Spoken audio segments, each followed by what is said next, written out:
Sí,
está corrido.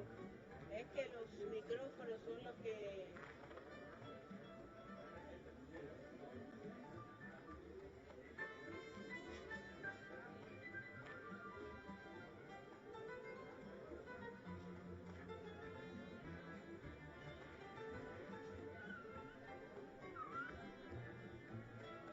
Yes, okay.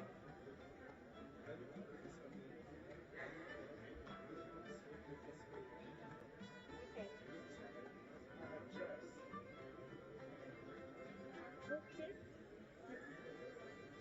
Here? Here. Here. Okay.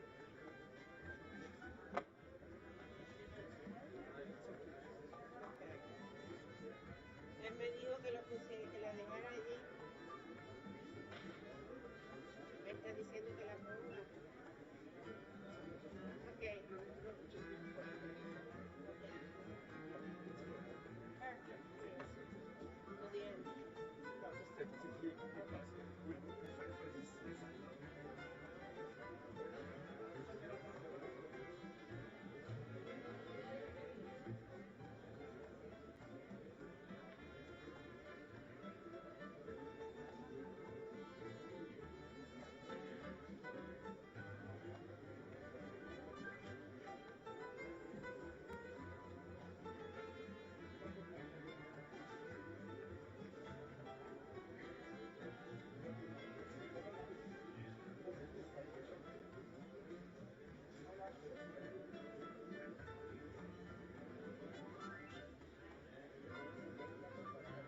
sí va aquí. Sí.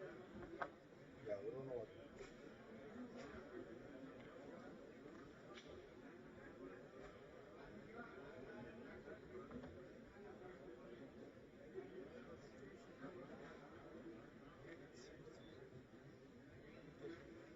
Nobody sits in time. I think this should be the. Yeah. Thanks so Yeah, much. here, this one, yeah. Yeah, because here nobody sits. No. Here. Yes. Because nobody sits here. Yeah, it's empty, yes. All right. Yeah, this is because there's Spanish translation. All right. Later, excuse me, later is Uh-huh. the game room. It's going to be here. No, leave it there for the president. If the president wants to call someone else to Richard, then it's not a problem. But this is his real seat. Okay. Yes. The real one. So can I change it? For the president? No, No. the Yeah. game room. The giver. Yes. Este va aquí. The visa, yeah. Aquí, él es que... Levisar, if not need, he will switch, he will move. Sí, él, este no. Yeah. Because it's the Este no. Ya que... Pero cuando se produzca. Y el otro se sienta allí.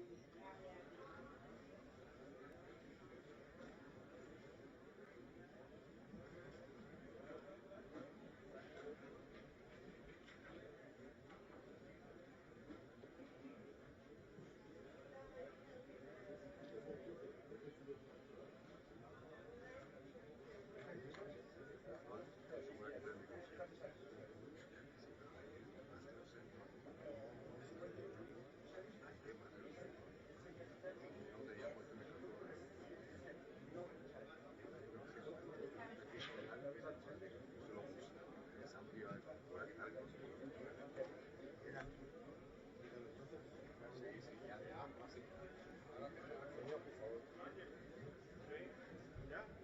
Bueno, mira a ver.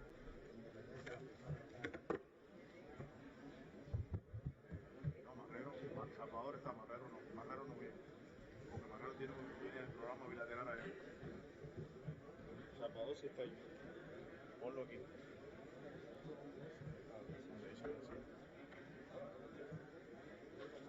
¿Quién más está ahí? Allá atrás, ya lo que queda es mi rey. Bruno. Allá está ahí. Yuriela, cierra esto. ¿Ya? Juniel, cierra aquí.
Buenos días a todos. Good morning, everybody. I hope you're all well rested and that you feel good here in Havana, the capital of all Cubans. Good morning, everybody. We resume the third plenary session of the summit of the G77.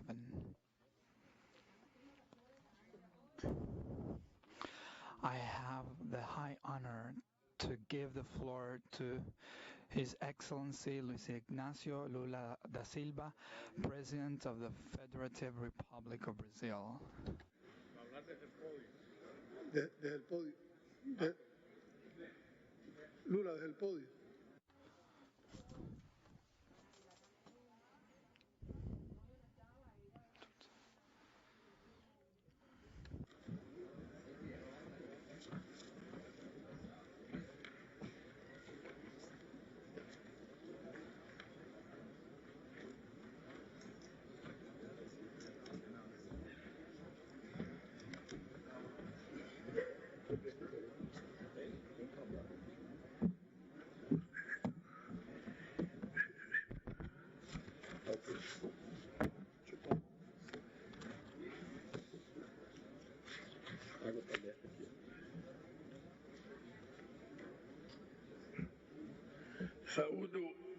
I would like to greet President Miguel Diaz-Canel and the Cuban people for their hospitality. It is of special meaning for me that in this moment of great geopolitical transformations, this summit meeting is being held here in Havana. Cuba has been an advocate for a more fair global governance system. Until today, is the victim of an illegal economic embargo. Brazil is against any kind of coercive measure of unilateral nature. We reject the inclusion of Cuba in the list of the states that sponsor terrorism. My dear friends, since I took office in my new term, I have been in different fora with the presence of developing countries like CELAC, the BRICS, and the G20. But none of these spaces has the same diversity and scope of the G77. Our group corresponds to 79% of the world population and 49% of the global GDP in terms of purchasing power parity. Almost 60 years ago, when it was created, it has been, the G77, a vector of important changes in the multilateral institutions. The G77 was fundamental to expose the anomalies of the global trade system and defend the construction of a new international economic order. Unfortunately, many of our demands were never met. The world governance continues to be asymmetric. The UN, the Bretton Woods system, and the WTO are losing credibility. We cannot split ourselves. We should forge a common vision that will take into consideration the concerns of those countries that have medium and low income and other groups that are more vulnerable. The strategy is that the G77, for the first time, has been dedicating, it is strategic that the summit G77 is dedicating a summit meeting dedicated to the theme Science, Technology, Innovation. In the last years, we had an increase in terms of our share of the world GDP invested in research and development, but this increase did not happen in a uniform way. Latin America and the Caribbean region and the sub-Saharan Africa go against this tendency. Other inequalities prevail. It's very disappointing that the women that make up 31% the total of researchers, are only 31% are women. We have to reinforce our demands in the light of the fourth industrial revolution. There are two major transformations that are underway. They cannot be shaped by a bunch of rich economies publishing once again the dependency between center and periphery. The first one is the digital revolution. Advances with network computing, artificial intelligence, biotechnology, cutting-edge biotechnology, and the digitization bring new possibilities that some decades ago we could never imagine. But these innovations have threatening collateral effects. The big multinationals of the technology industry have a business model that increases the wealth concentration, does not respect labor laws, and many times they feed the violation of human rights and foster extremism. We undertake the risk that go from losing privacy to the use of autonomous weapons and going through the racist bias of many algorithms. The Digital Global Pact of the UN offers us an opportunity to mitigate these challenges and allow that the benefits of new technologies could be benefited by all. The idea to establish a scientific panel for artificial intelligence we welcome this idea, but it's necessary to guarantee the participation of experts from the developing world. The project of global guidelines for the regulation of digital platforms from UNESCO balances freedom of speech and access to information with the need to prohibit the dissemination of content that go against international law or threaten democracy and human rights. The second major change that is underway in the world is the energy transition. The climate emergency imposes new imperatives, but a fair transition brings also opportunities. With that, we can have an air that is cleaner, rivers without contamination, cities that welcome us in a better way, food of quality at the table, decent jobs, and children more healthy. It was with this firm conviction that last month we held the Amazon Summit meeting in the state of Pará in Brazil, in the city of Belém. The declaration that we have adopted foresees a broad agenda of scientific cooperation and values the knowledge of the Amazon institutions and communities. The Amazon Regional Observatory will systematize and monitor data to guide public policies and make them more efficient.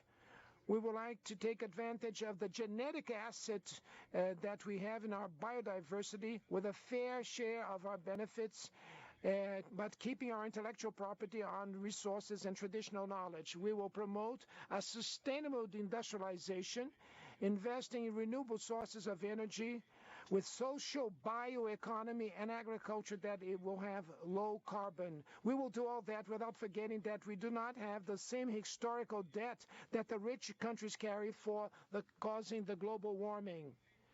The principle of common responsibility but differentiated continues valid. And so that's why the climate funding has to be assured to all the developing countries according to their needs and their priorities.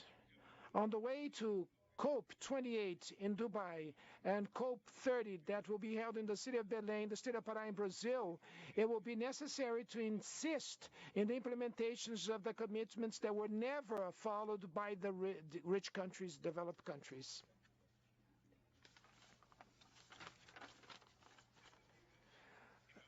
Ladies and gentlemen, dear friends, during the 80s, Brazil was a pioneer in the South-South cooperation in terms of science, technology, and innovation.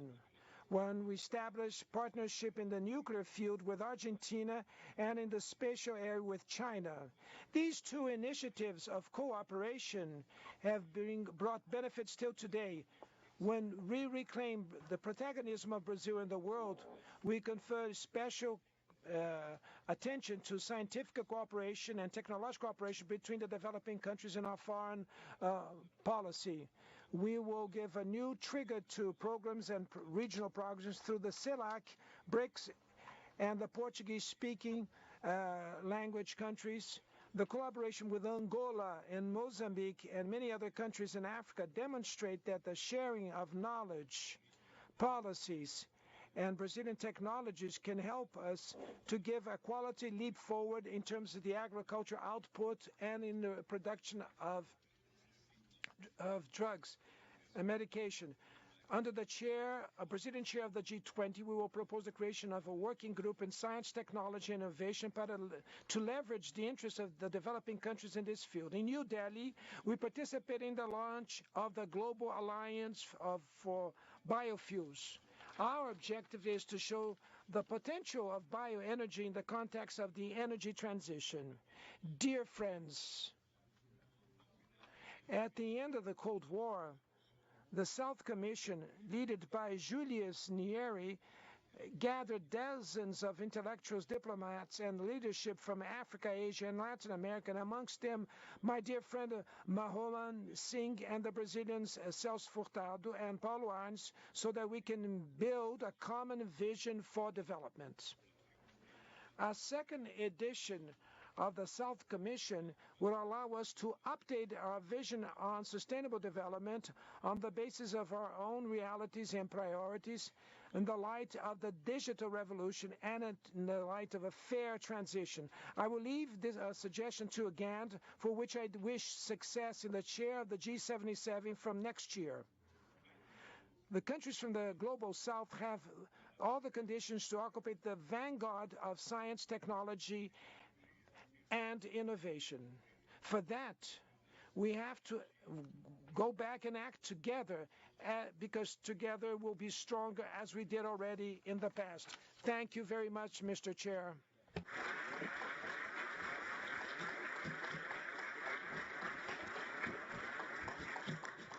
Agradezco la intervención.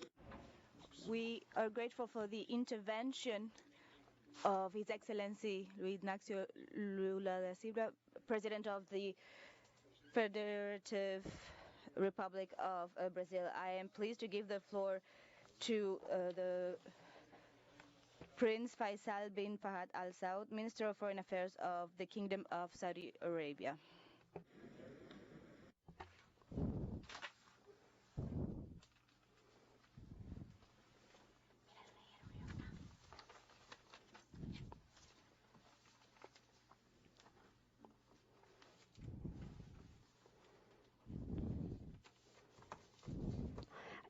In the name of Allah, the most beneficent, the most merciful, peace be upon His Prophet. Your Excellency, Mr. President, Your Highnesses and Excellencies, ladies and gentlemen, peace be upon you. I would like to extend my gratitude to the President of the Cuban Republic, to his hospitality and chairing the G77 and China Summit. And I would like to extend the greetings of the King Ibn Salman.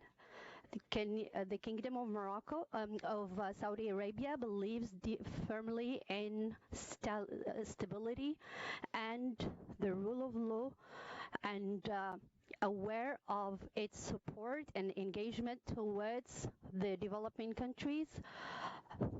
Saudi Arabia is committed to playing a role in overcoming the challenges that we're all affected.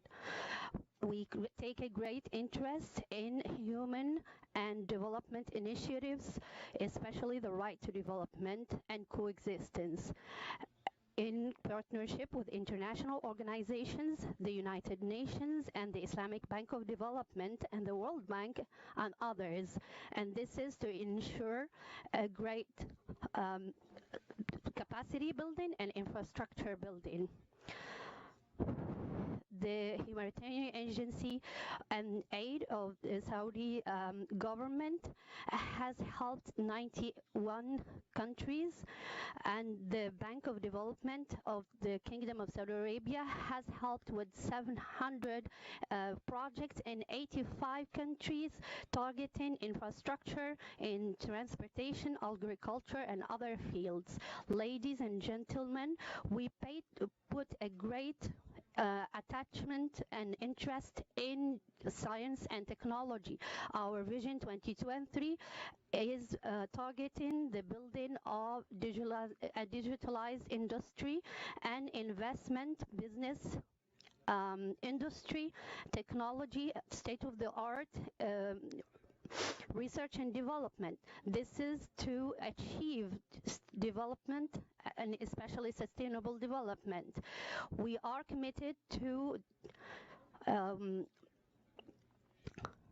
narrowing the gap, especially the digital gap, especially in developing countries, and promoting collective efforts to developing infrastructure, digital infrastructure especially.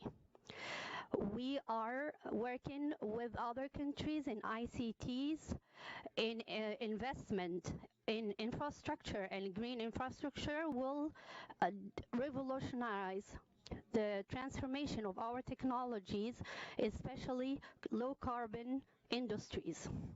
Ladies and gentlemen, in the promotion of international cooperation is of prime importance, especially in investment in technology and innovation in renewable energies and zero carbon emitting industries, and stocking in renewable energies and biofuel industries. We are striving to integrate science and development in our overcoming our challenges, especially the environmental challenges. We have initiated a great host of initiatives, especially the Middle East initiative, to contribute to combating climate change. We have also contributed to the establishment of the International Organization of Water to manage better stewardship of water resources. And we are working with the United Nations efforts on combating desertification and to a view to preventing degradation and environmental degradation. In conclusion, we reiterate our support to all initiatives and commitments internationally and our engagement in human and international development to achieve the SDGs. Thank you, and peace be upon you.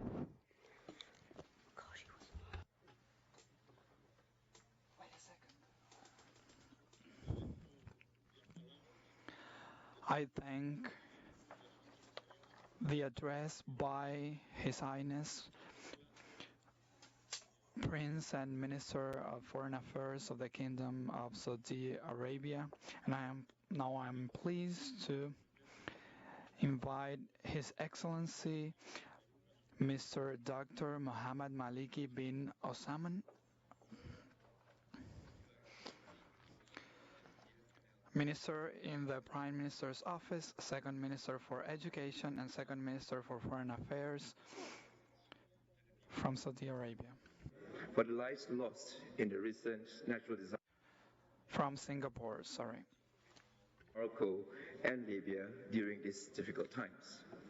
I'm honored to represent Singapore today at this important meeting convened by the government of Cuba at the critical halfway point of our collective journey to achieve the Sustainable Development Goals, or SDGs.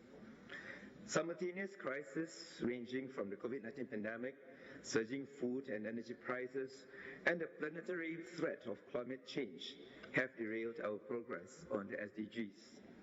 The multilateral system that we have painstakingly built up over decades is now under severe strain as we confront the retreat of globalization, questioning of free trade, and the threat of bifurcation of technology and supply chains. The SDGs Progress Report, released by the UN Secretary General in April this year, showed that 30% of SDG targets are stagnating or deteriorating.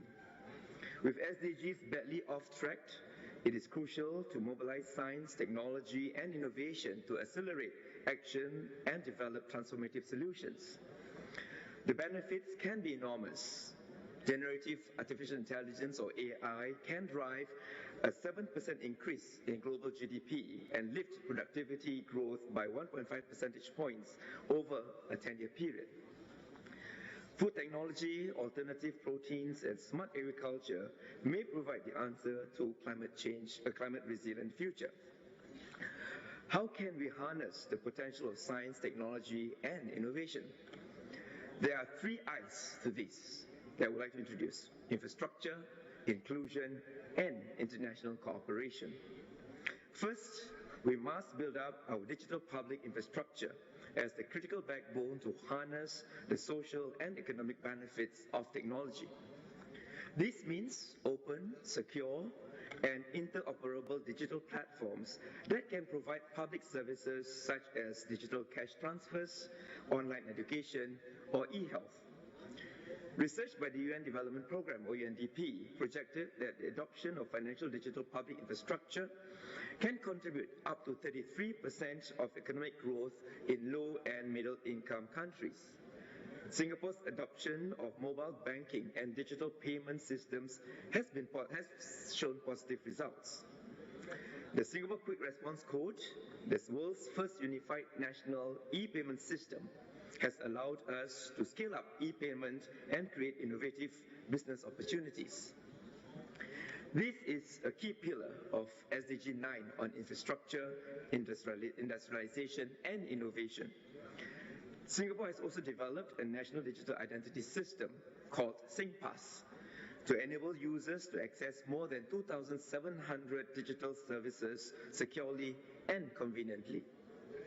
Second, we also need to ensure digital inclusion.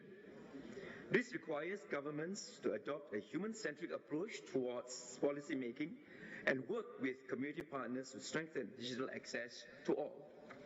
This is why Singapore launched the Digital for Life movement in 2021, which aims to work on ground-up initiatives to help Singaporeans embrace digitalization. Today, we have a 96.9% internet penetration rate amongst all households, and all our school children have access to digital devices for their classroom learning. While we embrace digitalization, we must also address potential harms.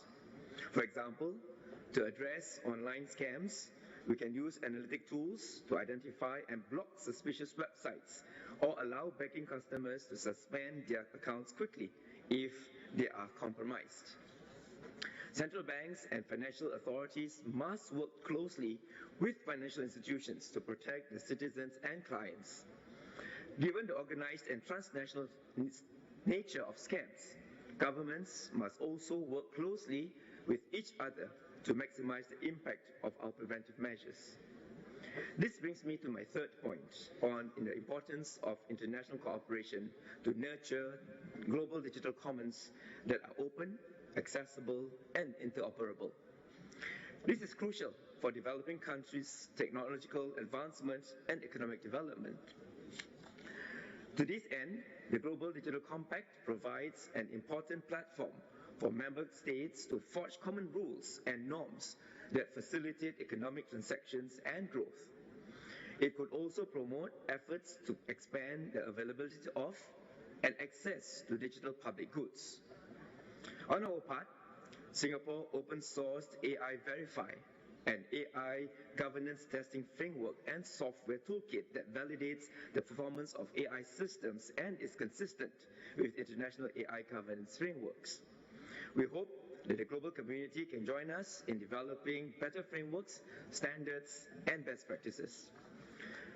Singapore is also happy to support the development needs of fellow developing countries through capacity building under the Singapore Cooperation Programme, which has seen participation from close to 150,000 officials from more than 180 countries, territories, and intergovernmental organizations over the past 30 years.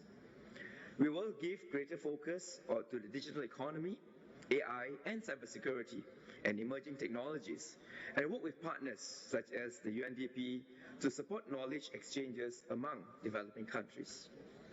To conclude, while science, technology, and innovation can help us accelerate the implementation of the 2030 Agenda, it will require, first, infrastructure to support connectivity and interoperability.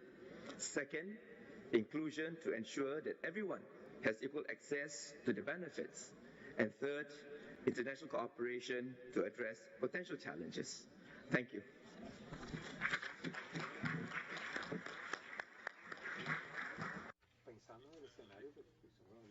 I thank the address by His Excellency Mohammad Malikin bin Osman, and I am pleased to give the floor to His Excellency Dr. Mamadou Tangara, Minister of Foreign Affairs from the Gambia. Okay.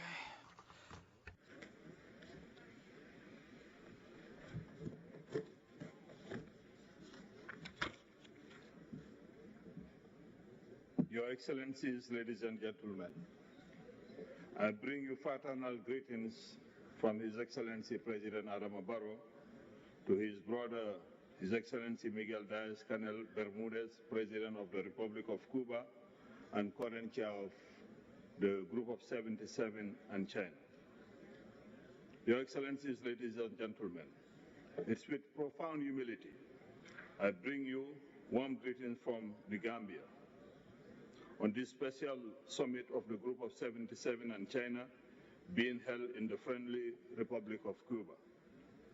Allow me also to congratulate the government of Cuba for ably organizing this summit and for the warm hospitality accorded to me and my delegation since our arrival in this beautiful city of Havana. Before proceeding further, allow me on behalf of the government and people of the Gambia to extend our heartfelt sympathy and condolences to the government and people of the Kingdom of Morocco and Libya. Mr. President, we know that this landmark event will yield path-breaking results given its timeliness and relevance of the proposed theme, current development challenges, the role of science, technology, and innovation. There will be no solution to chronic underdevelopment in the Global South without science, technology, and innovation. Our countries are already facing serious development challenges, especially when it comes to the attainment of the Sustainable Development Goals. It is already apparent that with just 7 years to go, we are nowhere near attaining the SDGs by the target year of 2030. At the current rate of only 12% of the SDGs targets being met, we cannot continue doing business as usual. Something needs to change. We cannot mitigate the impact of climate change, provide quality education, end hunger, fight disease, or attain any of the SDGs without harnessing science, technology, and innovation. As governments in the Global South, we must mainstream the role of science, technology, and innovation in our national development plans as catalysts for solving our development challenges. The technological progress, scientific breakthroughs, and innovative solutions witnessed in the 21st century have had a transformative impact on human development across the entire globe. However, we must admit that the benefits brought by this advancement are not being equitably enjoyed by all nations. Mr. President, we must reinforce greater international cooperation and solidarity in the fields of science, technology, and innovation. We must also cooperate and collaborate for more relevant scientific breakthroughs across the spectrum of our scientific research and academic institutions to deliver homegrown solutions. As members of the G77 and China, we are fortunate that some of the big global actors, when it comes to scientific advancement and technological breakthroughs, are in the Global South. We must therefore find new ways and models of investing in science, technology, and innovation. Greater South-South cooperation is the best approach towards finding solutions to preventable diseases, abject poverty, climate change, inequality, poor education, inadequate water access to energy, etc. The integration and proper use of science and technology are crucial factors for nations to consider in order to harness their potential to achieve Sustainable Development Goals. My delegation therefore calls for the creation of new avenues for increased South-South cooperation and triangular partnerships to advance the use of science, technology, and innovation across the global South. Overcoming challenges to sustainable development, however, will require building science and technology capabilities suitable to the realities of our countries. We can become effective at achieving development in every sphere, including education, agriculture, industry, health, infrastructure, and many others by nurturing capabilities in science, technology, and innovation.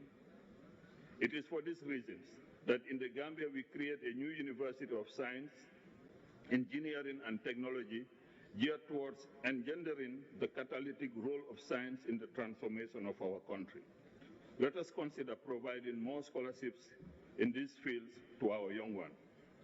The G77 and China must work out new arrangements and cooperative mechanisms to foster a collaboration regime between and among our universities, research institutions, and businesses to come up with real answers to our development priorities. Mr. President, one of the perennial challenges that the application of science, technology, and innovation faces in our countries is the lack of resource and inadequate funding. We must devote funds to promote scientific solutions and innovation through South-Side funding mechanism. Innovation is one of the key drivers for economic growth and development. There is an urgent need for technology transfer and the generation of scientific data, expertise, research, and development through foreign direct investment with the right partners across the global South. The South must help the South in leaving no one behind through our own initiatives. Mr.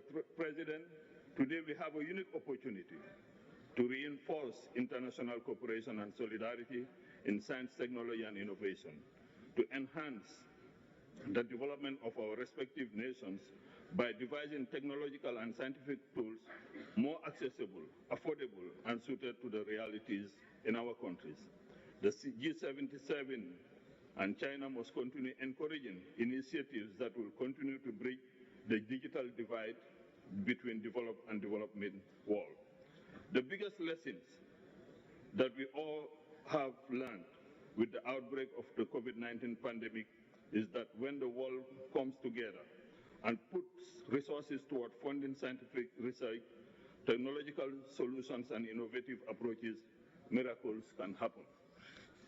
The result would have been more devastating in the absence of the role played by science, technology, innovation, global solidarity, and partnership. Our countries must keep pace with scientific and technological innovations as a precondition to attain competitiveness, sustainable development, increase productivity, and improve infrastructure. Mr. President, in conclusion, for us to secure a sustainable future for all nations, big or small, we must recognize, encourage, and integrate in our respective development plans the tools provided by science, technology, and innovation, as well as scale up and increase our investment in research, science, and technology. We must encourage partnerships and collaboration in the global South, pool our resources and funding together for research and innovation, tailor our solutions to our realities, and involve the private sector in the search for solutions to our development challenges. Let us all focus on tackling our development challenges by providing viable solutions through science, technology, and innovation on the basis of strong international solidarity and partnership through South-South cooperation, as well as triangular cooperation with our partners in the developed North. Once again, I seize this opportunity to pay special tribute and appreciation to the Cuban Medical Brigade and government and people of Cuba for the important role you played during the COVID-19 pandemic and continues to play around the world.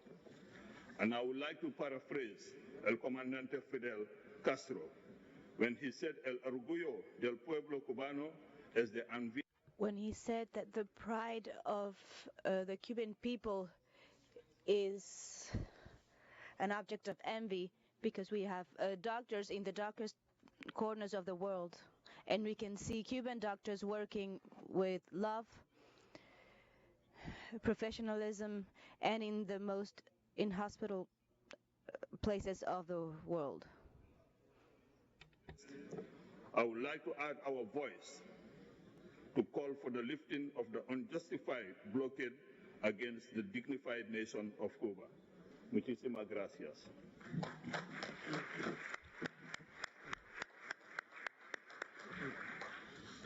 Agradezco la intervención.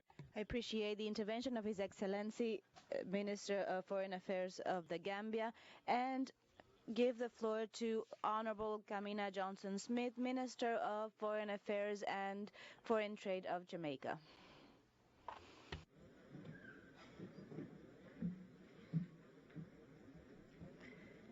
Excelentísimo Señor Miguel. Your Excellency, Mr. Miguel Díaz-Canel Bermúdez, President of the Republic of Cuba and President of the G77 and China. Chancellor Bruno Rodríguez Parrilla, Your Excellencies. Gentlemen, muy buenos días a todos. I am honored to address this esteemed gathering on behalf of the Most Honorable Andrew Holness, Prime Minister of Jamaica, who extends his apologies for not being here in Cuba, a country with which Jamaica has a long and proud tradition of solidarity and fraternity. Jamaica commends Cuba for its fine tradition of South-South cooperation, which makes it entirely appropriate host for this summit of the G77 and China. Indeed, we express our gratitude for Cuba's warm generosity and hospitality in welcoming us here in this historic city of Havana that has hosted so many significant gatherings of the South.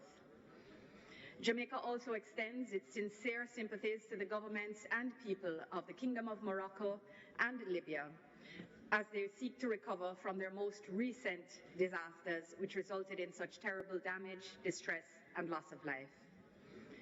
Excellencies, ladies and gentlemen, the global interlocking crises which have become unavoidable features of our post-COVID realities are clear. Spiraling costs of food, fuel, and fertilizer, worsening environmental threats, and heightened geopolitical tensions top the list. Jamaica, like many of our countries, has been walking an extremely challenging path to weather these challenges while seeking to balance fiscal stability and the well-being of our people. Having made some strides, but having so much further to go, we strongly believe that our nation's next phase of progress will be driven by innovations in science and technology. We're therefore truly pleased that we are here to engage as a group on how best we can harness and maximize the potential that exists in pursuing initiatives in these areas. We're also pleased that the political declaration that will be adopted at this summit acknowledges this fact and reiterates the ways in which we as developing countries can work together to make this a reality for the benefit of our economies and our people. Excellencies, ladies and gentlemen, the 2023 UNCTAD Report on Technology and Innovation reminds us that there are windows of opportunity for the Global South. It correctly asserts that we can build resilience, we can grow stronger, and we can diversify our economies and move to better development trajectories with the wave of technological change unleashed by renewable and other green technologies. If developing countries are to realize these benefits, however, we have to act now to advance strategic plans to fully incorporate science and technology into our development processes. The issue of access to technology and bridging the digital divide, including its gender dimensions, must be addressed. The call, therefore, for the international community to foster an open, fair, inclusive, and non-discriminatory environment for scientific and technological development, therefore, remains relevant for our movement. Science, technology, and innovation are pillars, enablers, and catalysts for sustained and inclusive growth. They can accelerate the pace of economic development by increasing competitiveness and productivity for our full integration and participation in the global economy. We can therefore agree that there should be a focus on how to promote and utilize digital technologies for the benefit of all, along with the requisite governance arrangements to prevent their misuse. To this end, Jamaica is transforming our skills training paradigm and our data protection infrastructure. Prime Minister Holness has appointed a cabinet minister with specific responsibility for managing the necessary training programs to meet the need for professionals at every level and who will drive our digital transformation.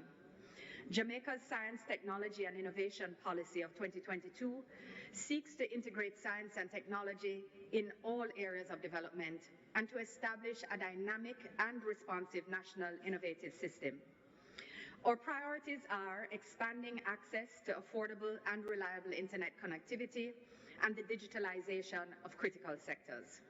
We're therefore rolling out free community access points and working to strengthen digital literacy across our citizens, even as we connect schools, courts, and other institutions. We congratulate the progress and success of members of our group attained against all odds, including in particular Cuba, whose achievements in science and innovation, despite the impact of the unjust blockade, demonstrate clearly our capacity for self-reliance and self-empowerment. We believe that the sharing of experiences and best practices in the implementation of policies and programs are the keys to our futures. We must transfer knowledge as between ourselves if it is not being transferred from elsewhere. Against this background, the upcoming negotiations of the Global Digital Compact for an open, free and secure digital future for us all assumes even greater significance. We must articulate stronger international cooperation on the global digital commons, particularly as we look towards the Summit of the Future in 2024. Excellencies, ladies and gentlemen, before I close, I would like to highlight the critical cross-cutting issue of financing for development. To put it simply, the majority of the G77 does not have the resources for research and development to keep pace with the global north. Many of the opportunities identified by UNCTAD are already being advanced by developed countries. Access to appropriate climate financing and financing for development that includes science and technology is therefore imperative. We must continue to raise and leverage our voices for a more level field for developing countries that will allow us all to unleash our potential as anticipated by the UN's Agenda 2030. In spite of our challenges, many group members continue to forge ahead. I conclude, therefore, with a deep sense of optimism that together we can make meaningful strides towards a brighter future for our peoples, through greater emphasis on policies and strategies for our future development through science, technology, and innovation. Please be assured of Jamaica's commitment to working and partnering with you in this endeavor. Muchas gracias for your attention. Thank you.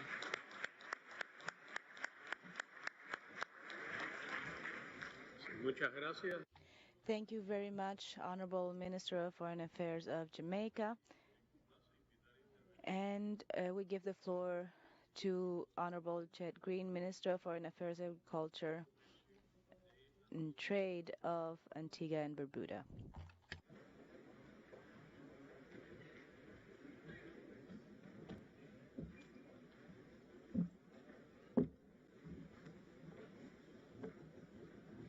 Presidente Díaz-Canel Bermúdez,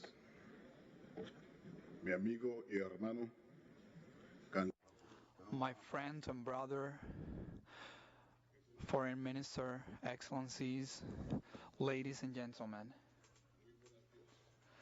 good morning. It's fitting that I echo the sentiments of previous speakers in condemning the U.S. embargo against Cuba and sanctions against Venezuela. Equally fitting, it's an expression of regrets and solidarity to our brothers and sisters in the Kingdom of Morocco and Libya in the aftermath of recent tragedies in those two countries. Antigua and Barbuda expresses gratitude to Cuba for hosting this G77 and China summit focusing on the role of science, technology, and innovation in addressing current developmental challenges. The location of this meeting in the Caribbean underlines and underscores the region's capacity for leadership, thought, and creativity within the global community. Mr. Chairman, there can be no doubt that inequality and inequity in global trade, finance, and technology is growing, and that for the most part, the gap between rich nations and poor ones is widening. This inequality and inequity, especially in access to affordable finance, to address the fundamental causes of underdevelopment, threatens the ability of small developing states, such as mine, to achieve the UN Sustainable Development Goals, and more broadly, to accelerate the rate of growth in our economies. We are pleased today that Antigua and Barbuda enjoys a rate of growth of 8%, and that with the exception of the pandemic periods, our country would have achieved annual growth rates of 5% since 2015. However, we are keenly aware that our rate of growth is not due to the main international financial institutions, such as the IMF and World Bank, both of which have disqualified us from access to concessional financing because of the outmoded per capita criterion. It is a flawed criterion because it fails to take into account our remoteness as an island far from markets and supplies. This remoteness means that our very unavoidable importation of almost everything we consume, including food, is far more expensive after the cost of transportation and insurance are added. Because of the worldwide logistical problems of production, storage, and shipping that still linger as consequences from the pandemic, the costs of our imports are today even higher. In these circumstances, wages chase prices.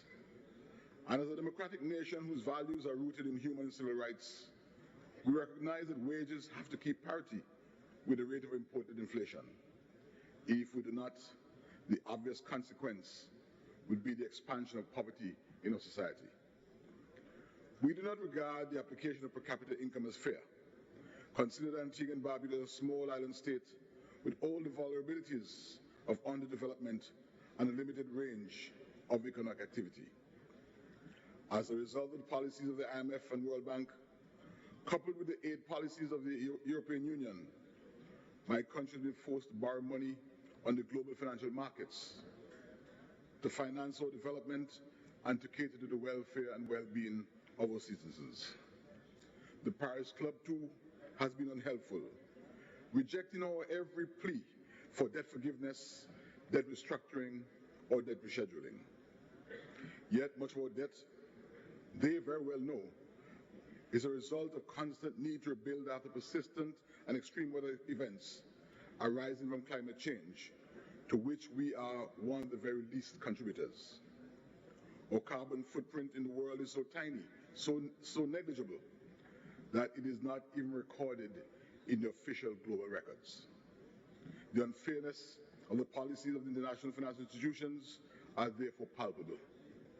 Let me add that were it not for the assistance of the People's Republic of China, whose rates of lending are much more favorable, my country's development in all sectors would have stagnated. We express our gratitude, therefore, to the People's Republic of China for their favorable lending rates and of the understanding of the needs of developing countries. We anticipate the strengthening of the new development bank as an alternative to the Bretton Woods institutions. And this isn't a simple or simply an ideological stance, but a real call for more inclusive financial architecture. Mr. Chairman, climate change and its impacts are the greatest common threat confronting all mankind, especially small island states.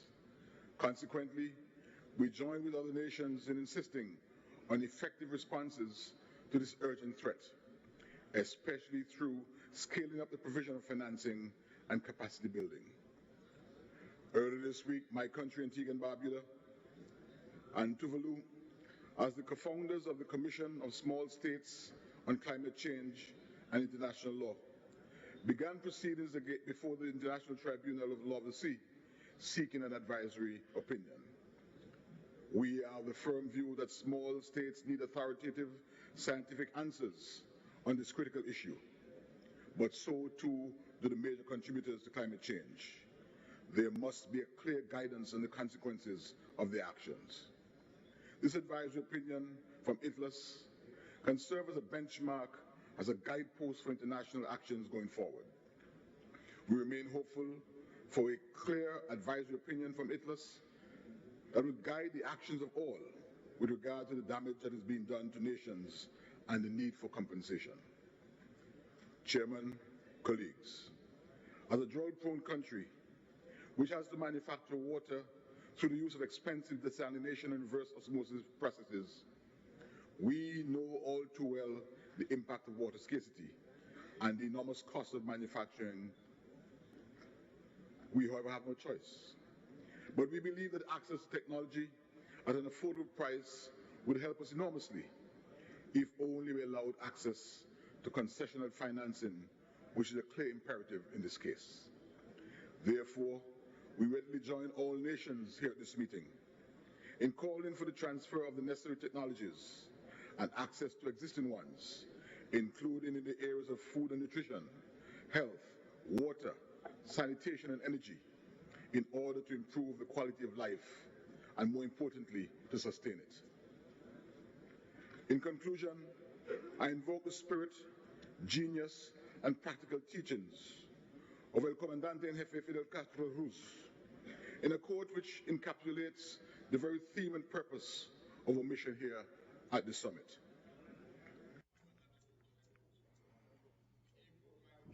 Of all citizens to health, education, work, food, security, culture, science, and well-being are the same rights we proclaimed when we began our struggle, in addition to those which emerge from our dreams of justice and equality for all the inhabitants of this world. End of quote. Colleagues, Mr. Chairman, our shared and common struggles continue, and our unity is our strength. It is imperative, therefore, that the countries of the South collaborate for better global terms. Let our actions speak louder than our words. I thank you.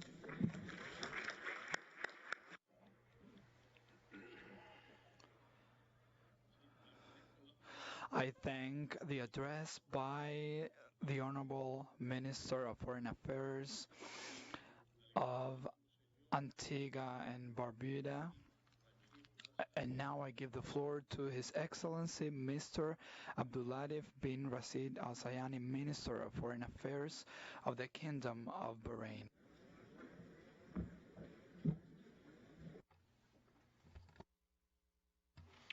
In the name of Allah, the most merciful, the most compassionate, Your Excellency Mr. Miguel Diaz-Canel, President of the Republic of Cuba, Your Excellency, Your Excellencies, Your Honors, distinguished participants, peace be upon you all. At the outset, I have the honor to convey the greetings of His Majesty King Hamad bin Isa Al Khalifa, King of the Kingdom of Bahrain, and His Royal Highness Prince Salman bin Hamad Al Khalifa, Crown Prince and Prime Minister, along with their best wishes for success of this important conference. For all that is good and in the interest of the peoples of the countries of the group and the world, the whole world. I also want to congratulate the Republic of Cuba under the leadership of His Excellency for the chairmanship of the Group of 77 and China during 2023 for hosting the Summit of Heads of States and Governments on the current development challenges under the title Role of Science, Technology and Innovation here in the beautiful city of Havana. I greatly appreciate the warm welcome and hospitality extended to us, as well as the outstanding preparation and organization we have seen. I would like also to express the condolences of the Kingdom of Bahrain on behalf of His Majesty the King, the government and the people, to our brothers in the Kingdom of Morocco and the state of Libya, on the victims of the earthquake that struck several regions in Morocco and the floods that swept the Libyan city of Derna. I pray to God the Almighty that the deceased rest in peace and for the injured to be granted speedy recovery.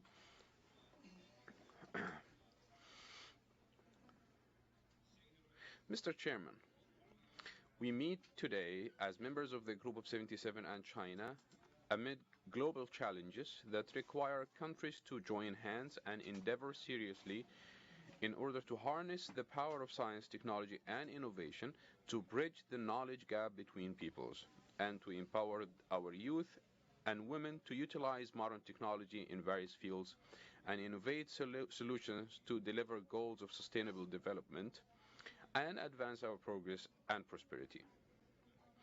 The Kingdom of Bahrain therefore reiterates the importance of today's international gathering and underlines its commitment to playing an active role in strengthening the international cooperation in science, technology, and innovation, and in all necessary development fields. We do so based on our conviction that by bringing together our efforts, energies, and capabilities, we can transform challenges facing developing countries into real job opportunities.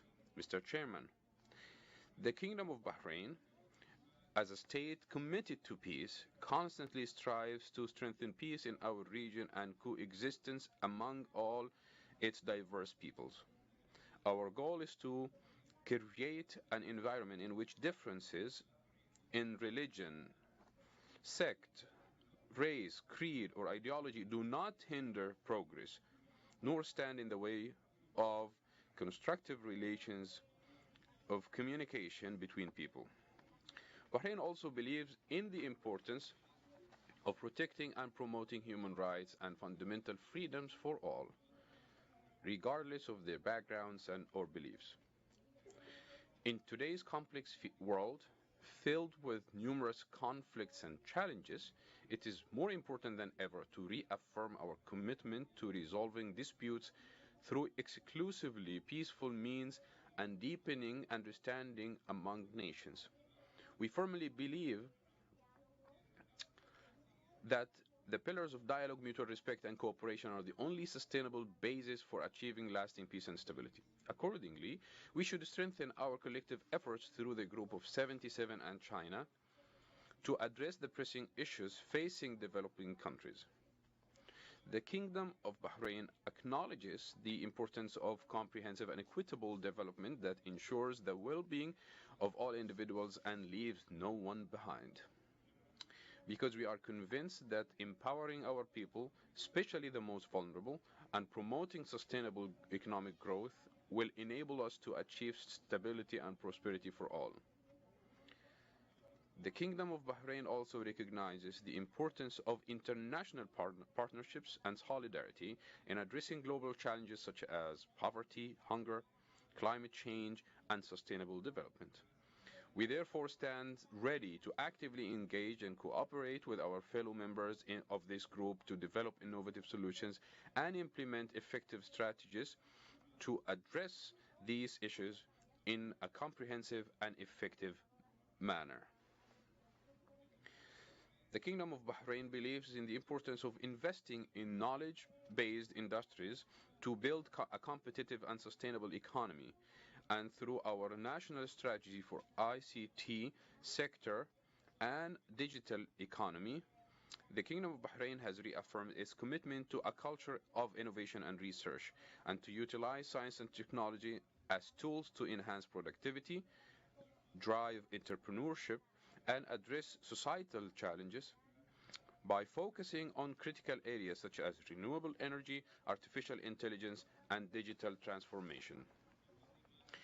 Given our belief in the importance of national cooperation, the Kingdom of Bahrain renews its call to the governments and regional organizations to work together in developing sustainable solutions to crises, exchanging best practices, and supporting initiatives that bridge the gap between developing and developed countries in a way which makes benefits of scientific progress available to all.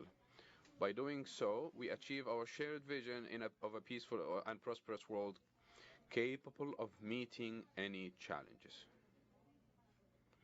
In conclusion, I reaffirm that the Kingdom of Bahrain is committed to peace, understanding, and cooperation, and believes that through open dialogue, mutual respect, and joint efforts, we can overcome the challenges facing our region and the world. Let us seize this opportunity to strengthen our ties, to foster meaningful partnerships, and to work towards a brighter future for all. I thank you all. Peace be upon you.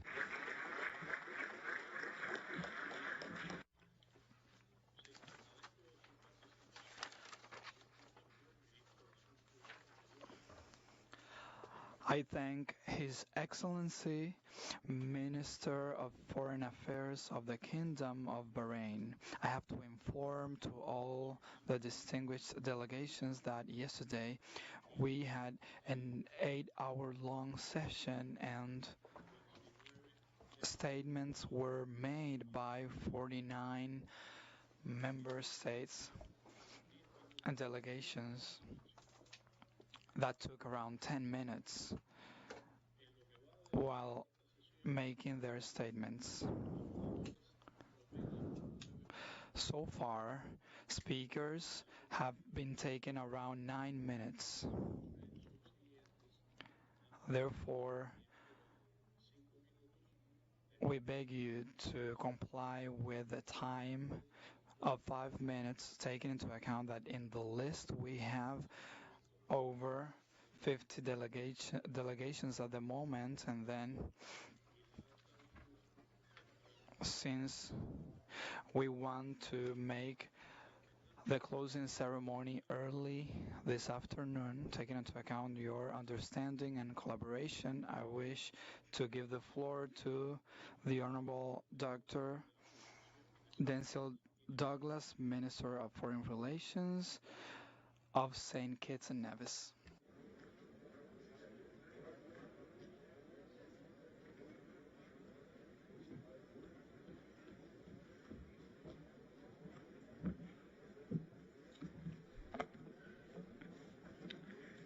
Your Excellency Bruno Rodriguez Parilla, Distinguished Minister of Foreign Affairs of Cuba, Your Excellencies, Heads of State, Heads of Government, and Heads of Delegations, distinguished ladies and gentlemen, I have the distinct honor to address this august body at this summit of the G77 and China being held here in Havana, the historical capital city of Cuba.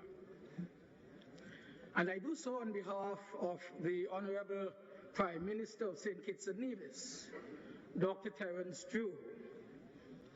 He is at this moment unable to participate in this summit due to his own involvement in the hosting of events related to the 40th anniversary of independence of our esteemed Twin Island Federation.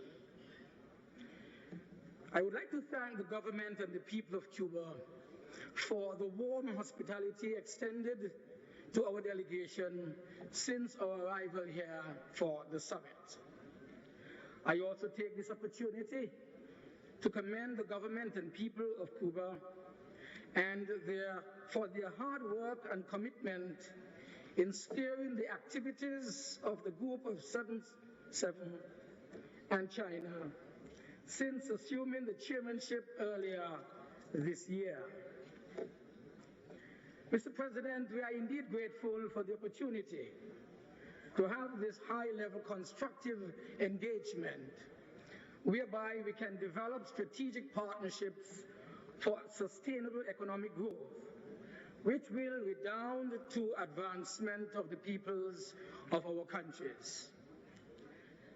And that's why the theme of this year's summit is quite appropriate. It recognizes that science, technology, and innovation play a fundamental role in the advancement of sustainable economies.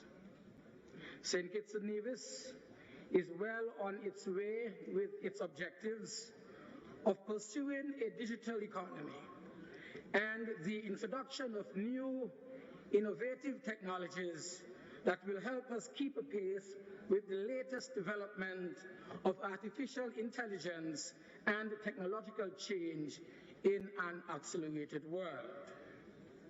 St. Kitts and Nevis has implemented a number of policies and initiatives geared at the digital transformation of our own education system, our agricultural sector, and health sector as well, and other areas across the governance structure and the national economy. In order to deliver on our sustainable development objectives, we seek the support of you, our friends, in ensuring that the issues of resources, the issues of capacity limitations, the issues of connectivity are adequately addressed so that no child is left behind in a brighter digital world. And so today, we again urge the international community to reform the global financial architecture that locks out small island states like St. Kitts and Nevis from accessing concessional financing for sustainable development. We also use this forum to reiterate our call for the international financial institutions to implement a multidimensional vulnerability index, the MVI, that takes into account the unique vulnerability of the Caribbean to natural disasters like hurricanes, related, of course, to climate change. We have all seen how the COVID-19 pandemic accelerated the use of digital technologies and how it has highlighted the digital divide between the rich and the poor and the developed and the developing economies. This pandemic has catapulted the need for change, and so too must our countries adapt to facilitate the increased use of digital technologies in our schools, in our hospitals, and of course, in our government offices. Our STEAMs or STEMS programs will provide an avenue for our children and youth to adapt to a culture of digital services. Our vision is to use the technology for the sustainable growth and innovation of St. Kitts and Nevis. It is nigh impossible for us to achieve our goals without a robust platform of cooperation between and among ourselves as developing countries and among the more advanced countries of the global north. In short, we must place a sharper focus on South-South and triangular cooperation, covering all dimensions of the sustainable goals, development goals. And so, in so doing, we can derive tangible benefits from increased understanding of each other's cultural norms and best practices, which could be adapted to suit our domestic realities. Your Excellencies, this is a win-win scenario, as both sides stand to gain from the practice of functional cooperation. In St. Kitts and Nevis, we have made a strategic decision to transform our economy, creating a veritable sustainable island state. We recognize that science, technology, and innovation will serve as enablers and catalysts in achieving our goals in this regard. We therefore support the call for the removal of all barriers to technological advancement. These encumbrances serve to impede the technological development of developing countries and therefore should be frowned upon. Mr. President, Your Excellency, it would be remiss of me if I failed to mention the heavy toll the economic, commercial, and financial embargo has had and continues to have on the government and people of Cuba. and the role it plays in preventing them from achieving their own sustainable development goals. Yet we applaud the people of Cuba. We applaud the government. We applaud Cuba for the significant contribution that they have made in assisting so many countries during the COVID-19 pandemic. And that is why St. Kitts and Nevis calls for effective dialogue between the parties concerned, with the hope that it will ultimately lead to the removal of the embargo, which is a defeatist policy which has only served to increase the level of hardship on the people which are resident here in Cuba. And so, Mr. President, I conclude my statement. I cannot help but reflect on the catastrophic occurrences that recently took place in Libya and Morocco. We are deeply saddened by the scale of the loss of lives and destruction of infrastructure that these phenomena have caused. We express our sincere wishes for the survival of the missing and the speedy recovery of those who were injured. We also call on the international community to redouble their collective efforts and take the necessary bold steps in the implementation of the joint climate action. In this regard, St. Kitts and Nevis is committed to climate adaptation and resilience. We call on the international community to move from dialogue to action and to provide a solution to climate justice, environmental justice, and reparatory justice. We look forward to the high-level engagement that will take place on these subjects when we meet next at COP28 in the United Arab Emirates. Your Excellency, we strongly believe in the value to be derived from strengthening multilateralism to solve our common problems. Therefore, let us aim to use science, technology, and innovation to propel us to uncharted pinnacles of development, to reimagine a new digital community and reshape the fabric of the world.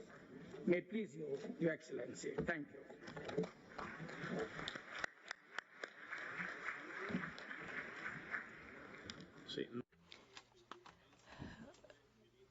Lots of appreciation to the Honorable Minister of Foreign Affairs of the Federation of St. Kitts and Nevis, and I now give the floor to Honorable Dr. Beduram Busal, Minister of Agricultural Development of Nepal. You have the floor, sir.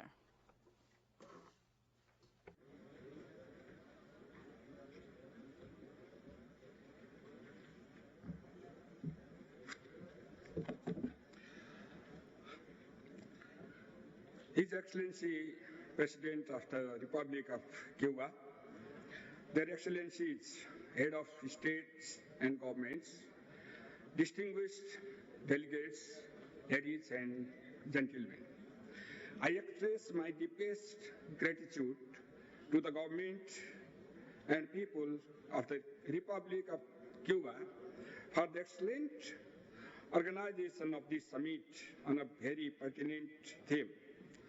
The summit illuminates, alongside all the achievements we are making under your able leadership as the chair of G77 and China.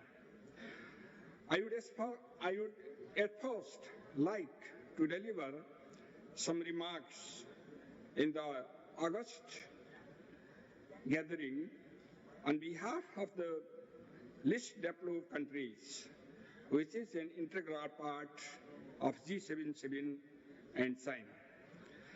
Mr. President, the Havana Declaration we are adopting at the summit rightly describes science, technology, and innovation, STI, as the pillars, enablers, and catalysts of Agenda 2030 and its sustainable development goals. We can bring about structural transformation of our economies by modernizing our infrastructures and industries and by enhancing our productive capacities with the help of STIs. Essential services like health, education can be better delivered with the use of latest scientific and technological innovations. STIs are essential for adaptation and combating global warming and its effects, which can be achieved by the widespread use of clean energy, innovations, and with the adoption of climate-friendly technologies in other industries. Modern innovations, particularly in the information and communication technologies, ICTs, artificial intelligence, Internet of Things, robotics, blockchain, 3D printing, and biotechnologies have totally transformed the way of learn, live, work, and interact. Therefore, it is only appropriate that we harness their power and potentials for the betterment of humanity, protection of the planet, and build resilience against multi-dimensional vulnerabilities. Sadly, Mr. President, as the developed world continues to run ahead with the technologies associated with the fourth industrial revolution, our countries in the global south, particularly the LDCs, struggle to catch up with the first and second generation technologies. The frightening technological and digital divide is further strengthening inequalities. However, our determination and concerted actions can go along with to bridge the gap and bring us closer to utilize the fruits of STIs and ICTs for the welfare of our nation and peoples. Let me highlight a few important issues in this regard. First, countries of the South have made tremendous progress in the field of STIs. But we need to strengthen the unity and solidarity among the countries of Global South and increase collaboration in the fields of science and technology. This will help to create a fertile ecosystem for development, innovation, and diffusion of STI-related knowledge and inventions. Second, we need to build on our own strengths and successes.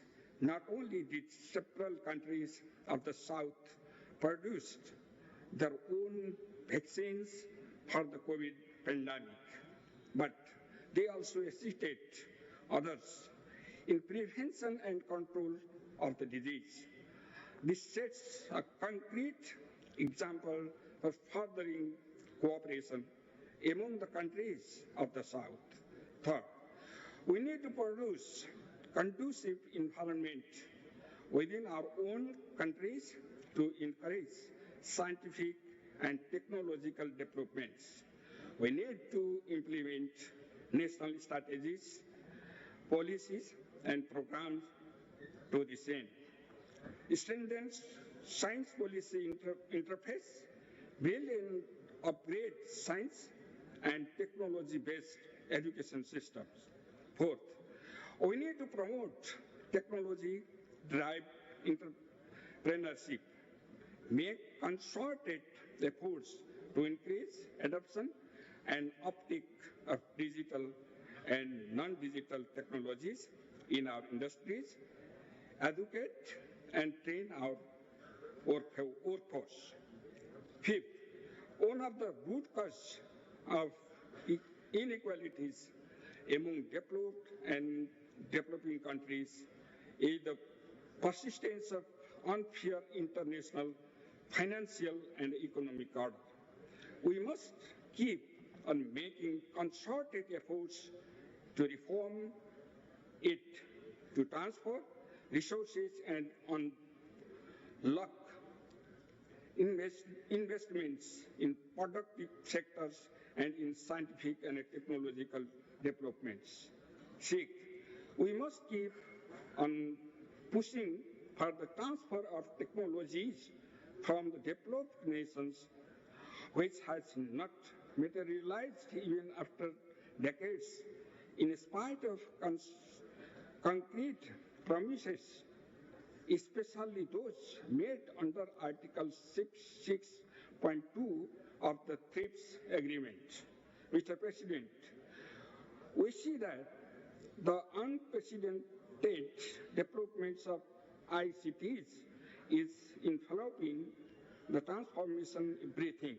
Therefore, our group must fight for closing digital divide, ensuring universal, affordable, and equitable access to internet and broadband connectivity during negotiations of the Global Digital Compact. We must make all our efforts to source an inclusive, open, safe, and secure digital future for all.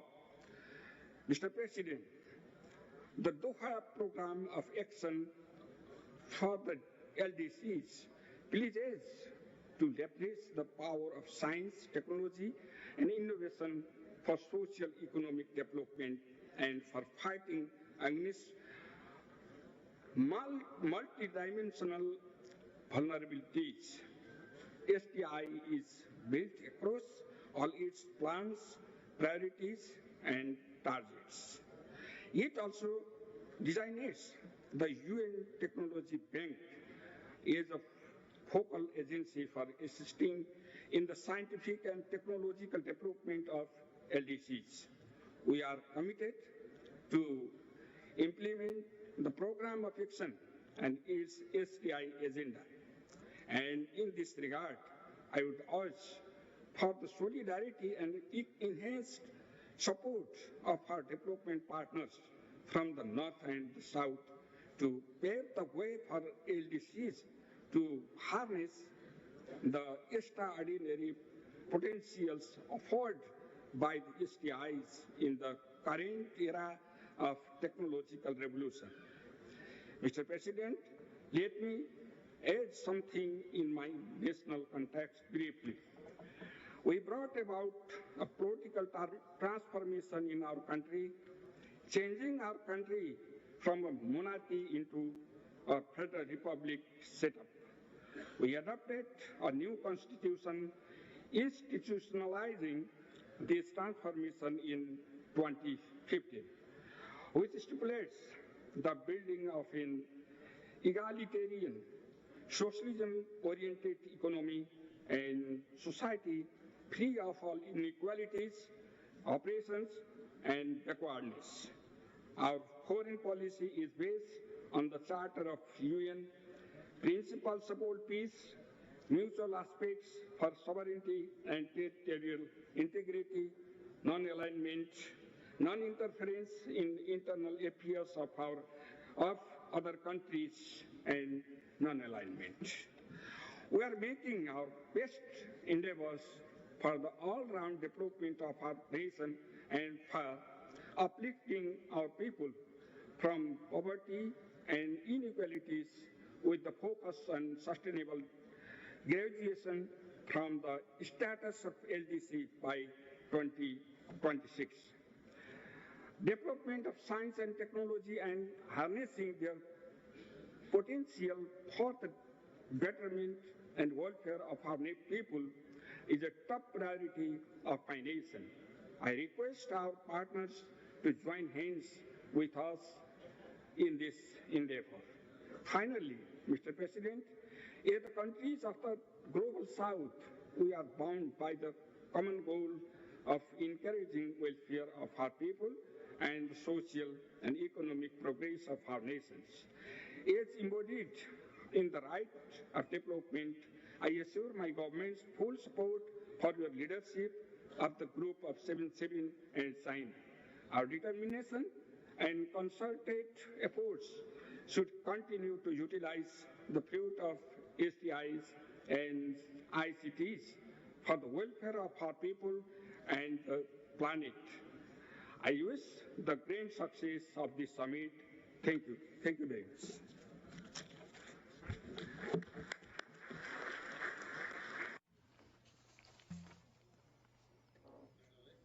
I thank the address by the Honorable Minister of Agricultural Development of Nepal, and now I give the floor to His Excellency Mr. Ahmed Awad Mubarak, Minister of Foreign Affairs of the Republic of Yemen.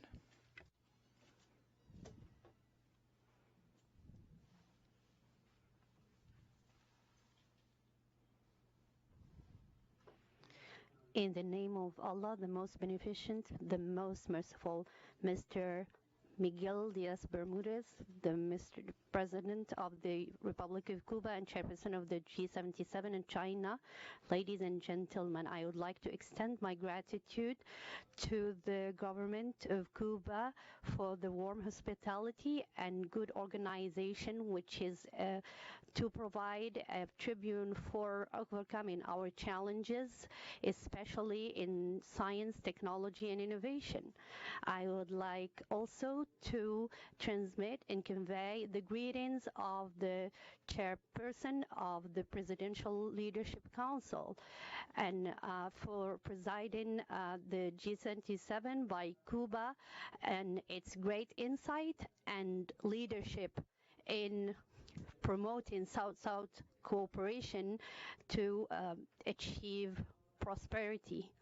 And I would like to present my condolences and sympathies to the Kingdom of Morocco and the brotherly Libyan Republic for what the disasters that afflicted them, and I wish them speed recovery for the injured.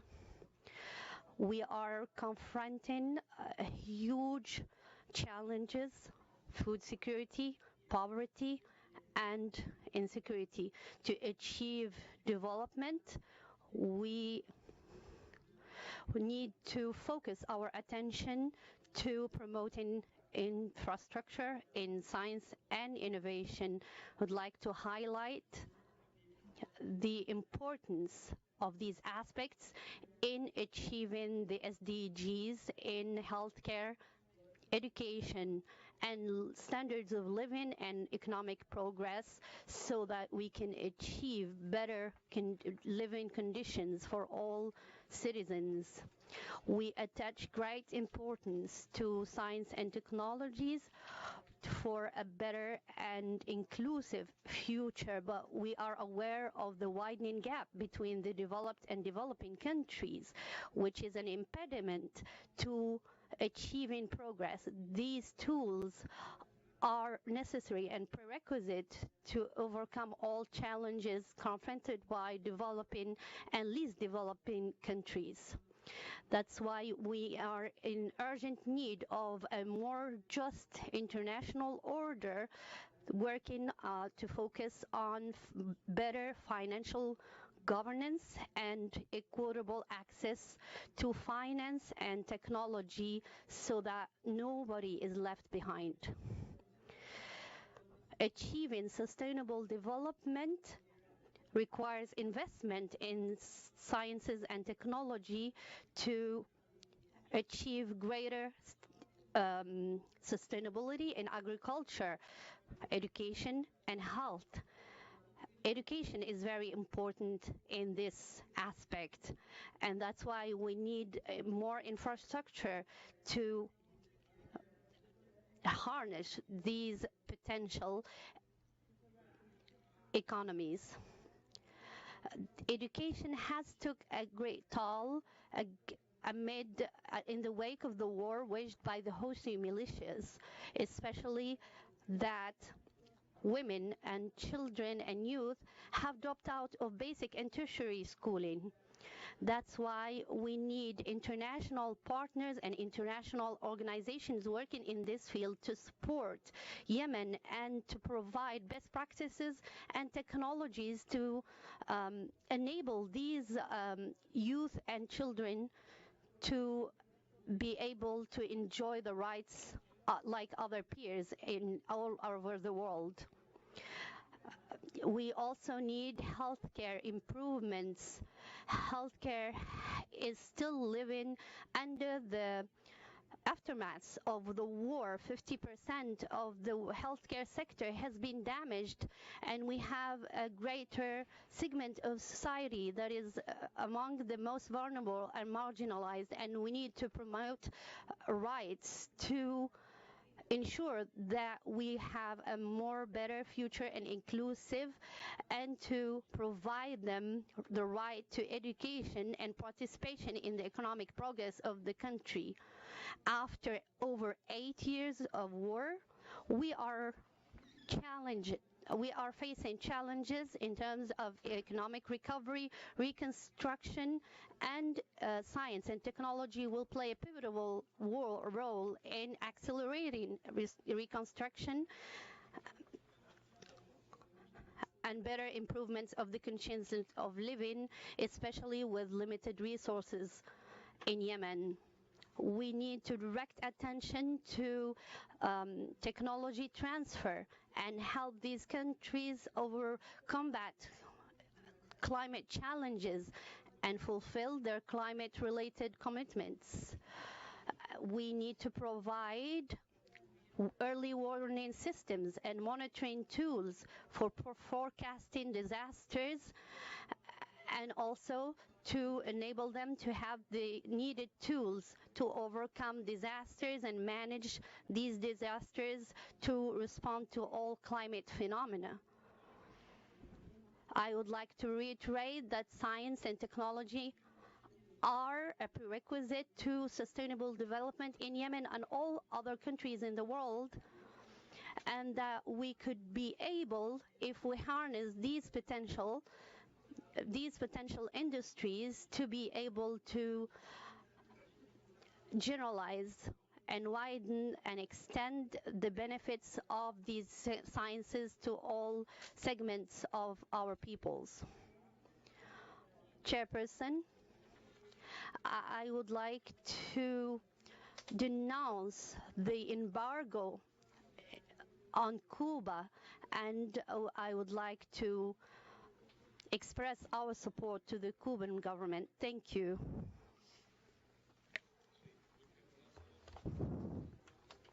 Thank you, Your Excellency, Minister of Foreign Affairs of Yemen. I am pleased to give the floor to Her Excellency, Ms. Yanaina Dewaney Mencomo, Minister of Foreign Affairs of the Republic of Panama.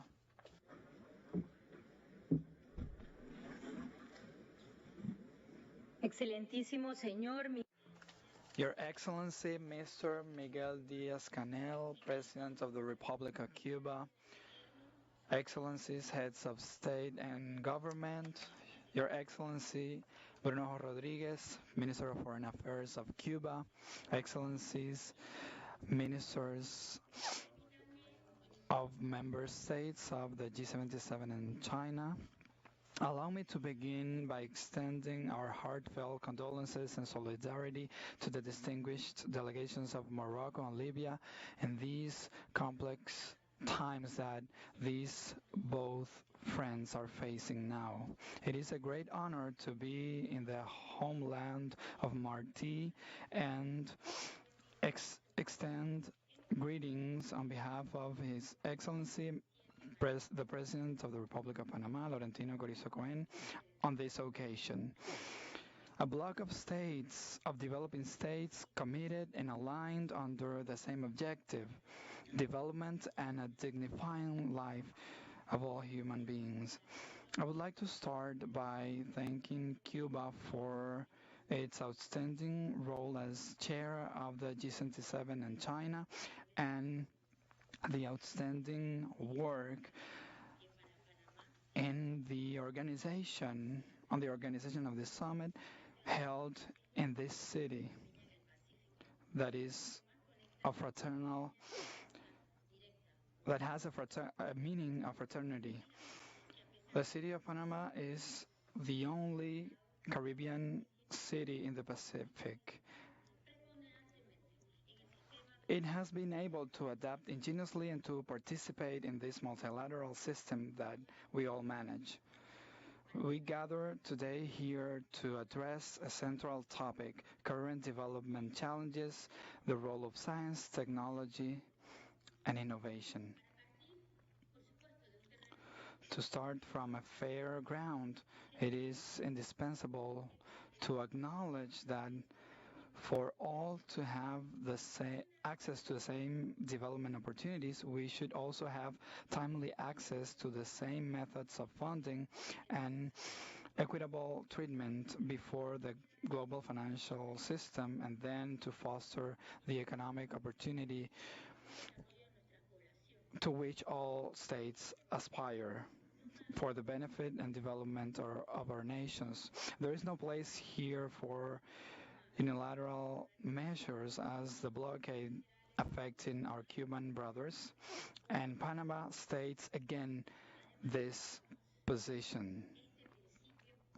We also reiterate this principle in the context that unites us here to consider advances in technology, science, and innovation. Why? Because it is important to clarify that these will only flourish if we all operate under the same rules and conditions. Unilateral punitive sanctions and factors like instability, lack of territorial control, ungovernability, high levels of violence, and even climate change are causes that boost a global phenomenon that affects all our peoples, and in the last years, particularly Panama. This is irregular migration, disorganized, irregular, and uncoordinated migration. And the result of this humanitarian crisis is mainly human suffering, and it shouldn't be ignored. We should all work in the coordination of effective and realistic migratory policies that respect and safeguard the rights of migrants, just as we address the causes of migration. In Panama, we can see the effects of this in our national park of Darien, which borders with Colombia, a dense rainforest where we find every day migrants that die on their dangerous way to the United States, most of them. And that is why we call urgently upon everyone, please, this is not a route, and it can't be. We have received so far this year 4 times the number of migrants that we received in a period of 5 years, and it is projected that from 400,000 to 500,000 migrants will cross the Darien. This is the gravity of the situation that our country is facing, and that is why we ask for solidarity and cooperation, and that is why the leaders of our governments and nations should focus their public policies in the comprehensive development of their countries. And what is a better leveler of development than technology and access to the same opportunities to close a gap in this increasingly complex world, a world that faces new global dynamics impacted by technology. Equity of opportunity in a leveled field could help our young sector of the population not to flee their homelands and everything they love. And no, less than 50 years ago, when we managed to sign the treaties that return to the hands of Panama, the Panama Canal, I quote General Omar Torrijos Herrera on this: "The void that was left over after our triumph on colonialism in the zone of the Panama Canal should be filled by a fight in the internal economic front that leads us to the victory." Panama is a guardian of one of the most important commerce routes in the world. We made, in order to do this, the transition to Panama 2.0 to enter what I classify as Panama 3.0, which in turn coexists with transformations, changes, realigned with the fourth technological revolution. And as Torrijos predicted, our challenge today is still development. Panama knows today that it has powerful allies in this group, and we should look at each other face to face and strengthen strategies of South cooperation, triangular cooperation as a vehicle to exchange in terms of science, technology, and innovation. This group, as a negotiating bloc, should also enter this 3.0 stage, a renovation and updating stage before the constant challenges that we face. These advances should not only reflect the declaration that we're going to adopt here, but also concrete measures that include all sectors with public policies and funding. I would like to end reiterating the support of the government and of our government and the president, and his firm commitment to multilateralism and the eradication of poverty through science development and technology, and like this to give opportunity to the most vulnerable in the planet. Panama considers itself a country that promotes dialogue and peace, as well as a historic interlocutor committed with regional and interregional harmony. That is why let's not lose our hope. Let's foster a dialogue, and let's strengthen solidarity and synergy between our nations as the only valid and sustainable way to solve our differences, unite our peoples, and create equal opportunities. Thank you very much. Sí. Agradezco la declaración. I appreciate the declaration of Her Excellency, Minister of Foreign Affairs of the Republic of Panama.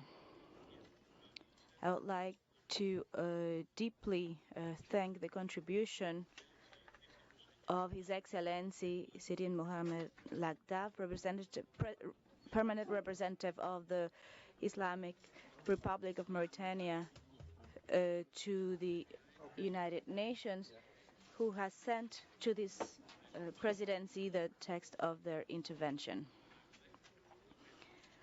I deeply thank this option and declare that it will be in the records as if it had been pronounced.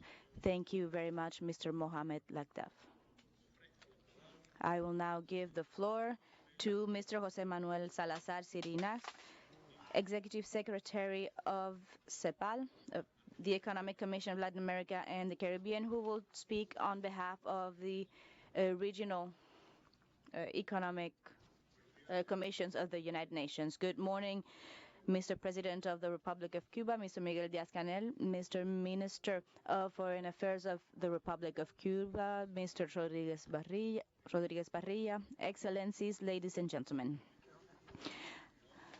I have the great honor to speak today on behalf of the 5 regional commissions of the United Nations, who include a majority of the countries of the South amongst its member countries. First of all, our congratulations to the government of Cuba for calling to this very important summit under the theme, such an important theme as science, technology, and innovation.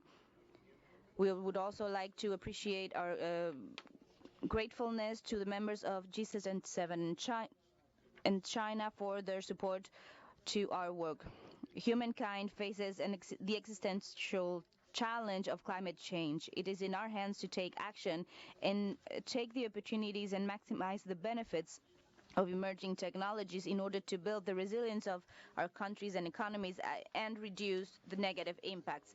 We can also promote new development policies, and that will even allow for the countries of the South to develop their technological and innovative capacities, which is more important now than ever. In this context, multilateralism can make a very big difference in creating regulations and frameworks for international cooperation. However, the risk of increasing polarization make it difficult to reach consensus in the world. The good news is that at the regional level, there are many opportunities for multilateral cooperation. The regional commissions are intergovernmental platforms that are unique and inclusive to analyze challenges, identifying solutions, and taking joint action to boost the implementation of the Agenda 2030. They also provide important spaces in order to debate and adapt international rules and frameworks in the regional area, including in science, technology, and innovation. The regional area offers a space to reach consensus in shared regulations. Regional cooperation allows us to carry out actions of the SDG summit that will be held next week. For example, the Economic and Social Commission for Asia and Pacific is supporting its member countries in developing policies and capacities of science and technology and maximize the benefits of digital transformation through Pacific Central Asia for the transfer of ICTs. On their part, this commission, during the forum of many actors of science, technology, and innovation in association with the Department of Social and Economic Matters of the United Nations. They also boost digital transformation of Africa through the Digital Center of Excellence of the Commission. The Economic Commission for Africa has also promoted alliances with different member countries for the development of regional centers for artificial intelligence, cybersecurity, science, education, technology, engineering, mathematics, and research labs and innovation to scale up the development solutions. Please allow me now to make some comments as a executive secretary of CEPAL. In Latin America and the Caribbean, we have two regional intergovernmental platforms in the areas of science, technology, and innovation and digital transformation. On one side, we have ELAC, the process of biannual meetings of authorities in digital transformations, of which we have already carried out 8 in a period of 16 years. On another side, there's a conference of science, innovation, technologies of information and communication, of which the 4th conference will take place at the beginning of 2024, and for which the goal is to develop a regional agenda in science, technology, and innovation. Our organization puts at your disposition these platforms to support any emergent actions or actions that emerge as a result of this summit. You can also count on our support to visualize the perspective of Latin America and the Caribbean in the negotiations for the Global Digital Pact proposed by the Secretary General as part of the results of the Summit of the Future, and facilitate its follow-up and implementation on a regional level in order to overcome the trap of low economic growth and to accelerate the way to the SDGs. CEPAL has proposed a series of impulsing and dynamizing sectors for productive transformation. Dynamizing regional economy is a key challenge in a region that grew only 0.8% per year in the last decade, a growth that is lower than the 2% that it grew in the famous lost decade of the 1980s. Among the dynamizing sectors that we propose are energetic transition, digital transformation, sustainable agricultural and bioeconomy, modern services trade, the society of care, among others. In the case of the last few, as per the request of the Community of Latin American States and Caribbean States, CELAC, CEPAL has developed a self-sufficient sanitary plan to develop capacity, or to build capacity for the production and distribution at the regional level of vaccines and medicines. For medium-income countries, such as those in Latin America and the Caribbean, it has very adverse impacts on concessional financial support. The reality documented in our economic study has grown very significantly, creating a serious reduction of physical space. The call of the General Secretary Antonio Guterres to reform the financial architecture of the world is a great opportunity for cooperation among the members of the G77 and the regional commissions. Your Excellencies, the G77 plus China is an example of multilateralism in action. CEPAL, along with the other regional commissions, are fully committed to our support to the G77 plus China and its goals of the 2030 agenda. Thank you very much.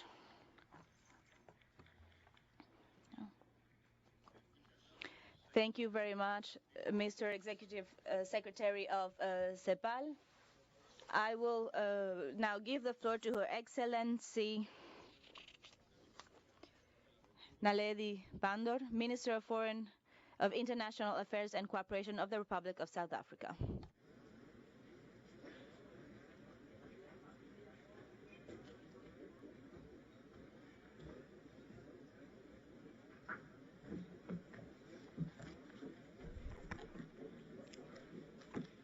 Thank you very much, Chairperson. Your Excellency, President Miguel Diaz-Canel Bermudez, Excellencies, Heads of State and Government present here, Honorable Ministers, distinguished delegates, ladies and gentlemen. I wish to begin by conveying the warm greetings to Your Excellency President from President Ramaphosa of South Africa. He clearly wished to be here, but was prevented by duties of his office, particularly the duty of serving as chief mourner at the passing of Prince Buthelezi, one of the remaining leaders of the era of Nelson Mandela. I express as well my sincere gratitude to the government and people of Cuba for the warm reception extended to me and my delegation, and for the excellent arrangements made for our stay in this beautiful city. As always, it's a privilege to be in Cuba, a great country whose government and people sacrificed their lives to decisively advance our struggle against racism, colonialism, and apartheid. We thank the people of Cuba for this immense contribution once more. Our country echoes the condolences that have been expressed to the governments and peoples of Morocco and Libya following the recent tragedies and loss of life. Our focus at the summit on science, technology, innovation, and digital access responds to the demands of the current times, and our delegation hopes that we, as the South, will agree to intensify our investment in research, development, and innovation so that they play a leading role in our future development. This important theme has been initiated at an historic inflection point in which all of us are grappling with the geopolitics of how we find effective solutions to this time. The struggle for the soul of the South and for unilateral global dominance has never been more intense, and as the South, we must seize this historic moment to ensure we develop the ability to be free agents of a development agenda that will advance our battle against poverty, inequality, and unemployment. Effective support for science research, innovation, and digital technologies has the potential to advance these objectives, but it must be buttressed by effective organization, coordination, and well-crafted G77 plus China science diplomacy. South Africa confirmed the efficacy of science diplomacy in our collaboration with many countries in genomic sequencing research, which assisted us in combating COVID-19. Increased attention has to be given to ensuring that all of us have a science and innovation ecosystem that can support our ambition. Investment in research universities, increased graduation of science and technology researchers at PhD level, centers of excellence, and the building of robust science councils are necessary conditions for what we wish to achieve. Of course, as we implement all of these, we must give attention to ensuring equal access to science and innovation for women and girls. The SDG agenda of gender equality must be honored in this refreshed focus of the G77 plus China. Since the achievement of freedom and democracy in 1994, our country, South Africa, has increased investment in research, development, and innovation. Funding to create 90 centers of excellence has been provided, as well as support for thousands of young people to study for PhDs in science, engineering, economics, in the humanities, and in technology. The support has included investment equally in young women scientists.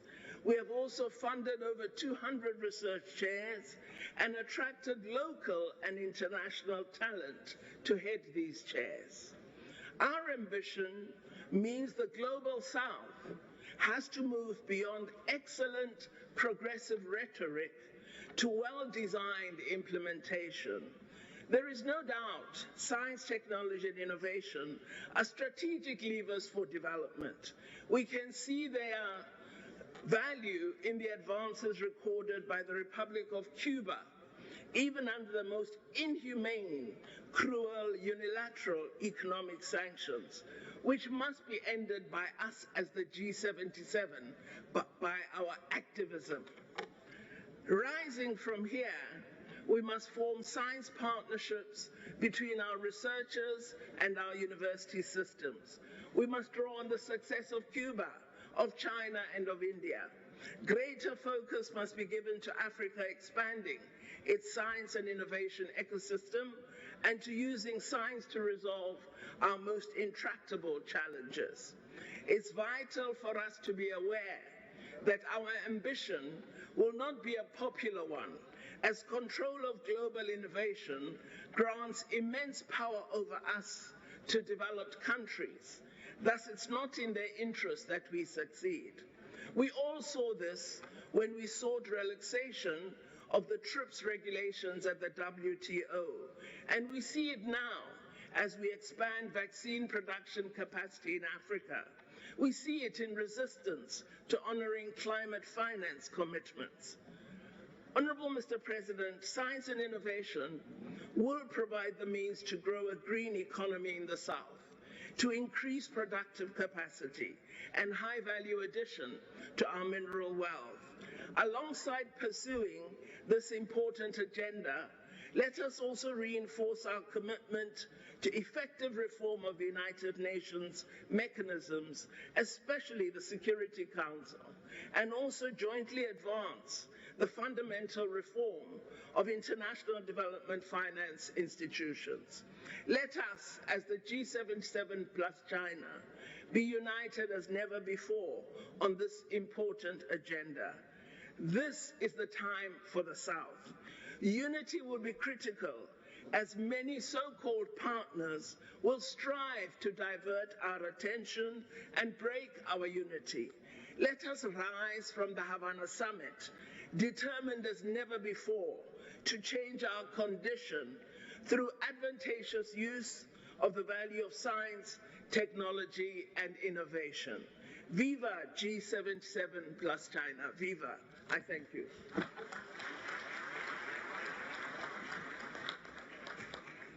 Sí, nuestra Thank you very much, Your Excellency, Minister of International Relations of South Africa. And we now give the floor to His Excellency Mr. Jean-Claude Gakoso, Minister of Foreign Affairs of the Republic of Congo.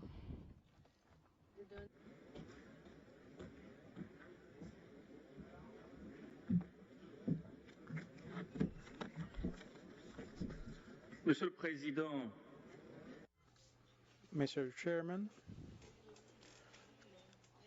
dear my friend, thank you for the courtesy extended to us and for all the courtesies. Heads of state, government, ladies and gentlemen, heads of delegation, Secretary General of the United Nations, although he's not in the room, ladies and gentlemen, esteemed friends. As the previous speakers, I would like to express our deep sorrow, and we would like to stand in solidarity with the peoples of Morocco and Libya who have been hit by the catastrophes and natural disasters. A few weeks ago, I was in Libya. I was attended a peace and reconciliation mission of the African Union. I witnessed the pain of that people who is striving to find the demon of division and to find the trail of peace and also to walk along the path of prosperity and reconstruction. Ladies and gentlemen, inequalities and injustice worldwide, arrogance and selfishness of the powerful people as well as the effects of these have become situations that can no longer be endured by the peoples worldwide. So any submission, the rejection is seen worldwide. That's why we have to focus on an idea that is almost revolutionary to converge the whole world towards a new economic order that should be more balanced, fairer, and in short, more humane. In the face of the challenges posed by this injustice, faced with this systemic poverty and the low financing of many of our countries in the G77 plus China, the group and China should foster South-South cooperation even more, especially in the science, technology, and innovation sectors. We all know these are essential pillars for endogenous growth and development, as it is suggested in the topic of our summit.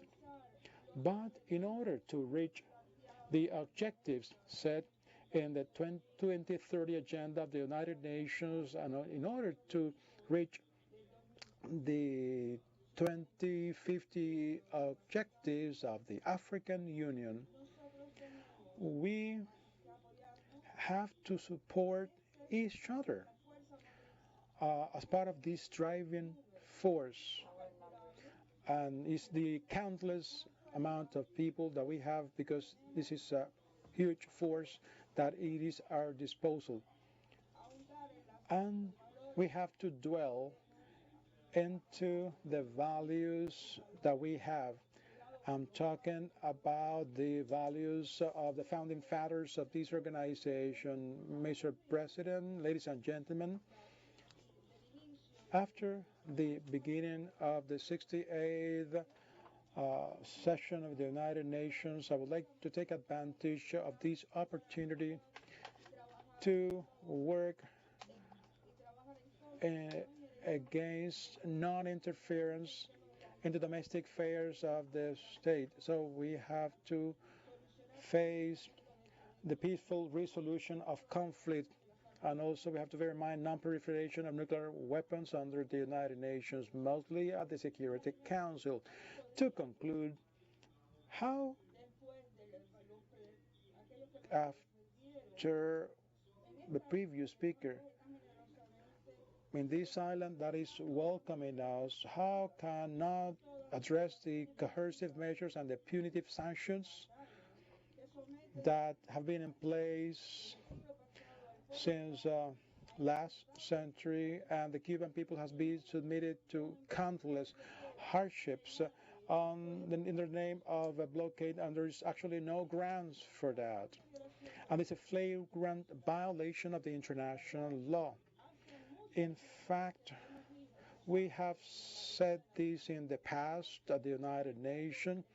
This embargo should have been abolished. The Republic of Cuba, I would like to call upon the wisdom of the United States of America, tolerance and goodwill of the leaders of that great nation. My country is making a call to political courage, bearing in mind the role played by the Biden administration, so that they take away from their agenda this issue. And I urge them to normalize relations with Cuba, with countries of the South. Mostly bear in mind the countries of the South and the problems of diplomacy. To conclude, ladies and gentlemen, heads of state and government, I would like to reiterate on behalf of the Republic of Congo, its president, its people, I would like to reiterate our fraternal solidarity towards the Cuban people, people that is admired in my country, and the legacy of the Cuban people will be a lesson of courage, resilience, and fidelity. I thank you all for your attention.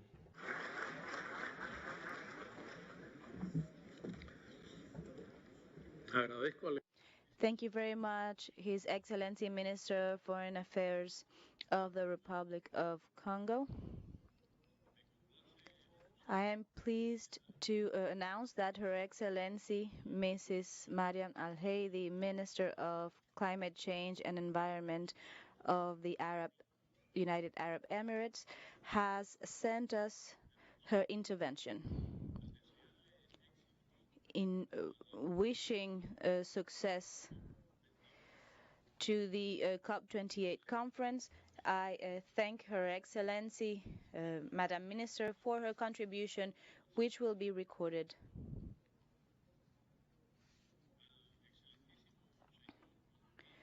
To His Excellency Honorable Dr. Samri Abdul Kabir, Minister of Foreign Affairs of Malaysia, I now give the floor.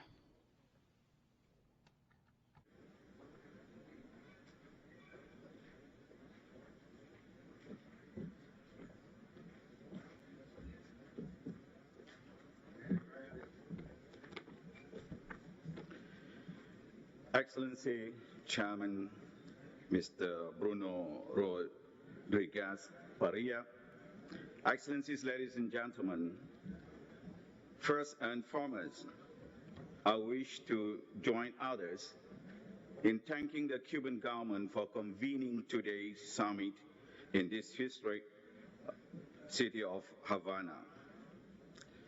Allow me also to convey the warm greetings and best wishes from my Prime Minister, the Honorable Anwar Ibrahim. On behalf of the people and government of Malaysia, I wish to express our profound sorrow and condolences to the people of Morocco and Libya for the devastating tragedies that have resulted in a great loss of life and damage. Our thoughts and prayers go out to the victims in this difficult time.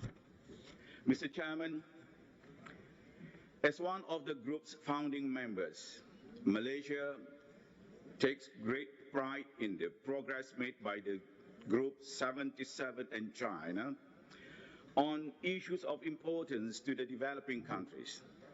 However, despite our many enduring pursuits, the divide and disparity between the developing and the developed world continue to widen. One glaring reality is the regress in the 2030 Agenda and Sustainable Development Goals. It is obvious that we are still left behind. There is a need for stronger commitment and collective responsibility between the Global South and the North if we are to ensure that no one is left behind.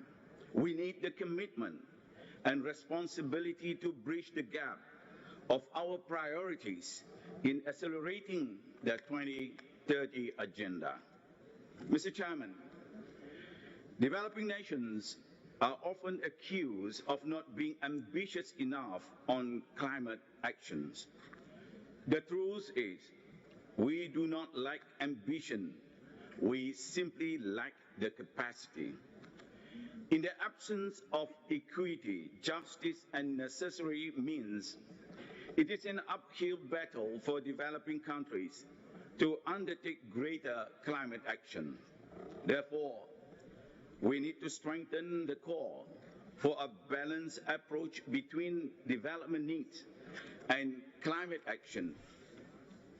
Mr. Chairman, Malaysia reiterates its concern on the growing disparity between developed and developing countries in scientific and technological capabilities. The international community, the United Nations, and the international financial institutions need to strengthen their support to the Global South in enhancing our science, technology, and innovation systems. Developed countries must do their part through technology transfer, technical assistance, and capacity building to meet the needs and priorities of developing nations. Expectations must be met with equal support. Malaysia also calls for efforts to narrow the digital divide between developed and developing countries. All nations deserve equal access of information, technology, and the opportunities that arise so that we benefit from the socio-economic potentials of modern advancements. Developed countries should close the divide by assisting developing countries in building their digital skills and capacity. The international financial institutions must adapt to new realities. We must work together to undertake ambitious and bold reforms of the international financial architecture to be more inclusive to developing countries, that ultimately we would give birth to a more effective global economic governance. Having said that, we, the Global South, need also to be responsible to ourselves and to be accountable to our people. We must stay the course of pursuing the core values of nation building. Blaming others for lack of support and indulging in self-pity over shortfalls cannot serve us all a better future. We seriously need to debunk the stereotypes of developing countries, as we owe that to our people, our children, and our future generations. It is in this context and understanding that Malaysia government, under the stewardship of the Prime Minister Anwar Ibrahim, introduces the Madani Economic Framework. Madani Malaysia, which means civil Malaysia, practically promotes the universal core values of compassion, respect, trust, innovation, prosperity, and sustainability. Madani calls for institutional reforms by rooting out corruption, upholding human rights and dignity of human beings, adhering to the rules of law, good governance, and improving the health and education systems. Its ultimate goal is towards a civilized, highly skilled, inclusive, and knowledge-based society. Mr. Chairman, Malaysia will continue to support our fellow developing countries or the Global South. Firstly, Malaysia reaffirmed our commitment to the South-South cooperation through the renewals of the International Science, Technology and Innovation Center for South-South Cooperation, or ISTIC, UNESCO in Kuala Lumpur. To date, ISTIC Kuala Lumpur has significantly contributed to South-South cooperation through over 30 STI training programs with strategic partners, benefiting more than 1,000 participants from nearly 100 countries. Secondly, Malaysia remains dedicated to fostering the culture of open science, which is making scientific research and data accessible to all. The open science concept practically accelerates the pace of discovery, promotes innovation, and addresses the challenges facing our society. In this context, we recently launched the Malaysia Open Science Platform, or MOSP, in May 2023.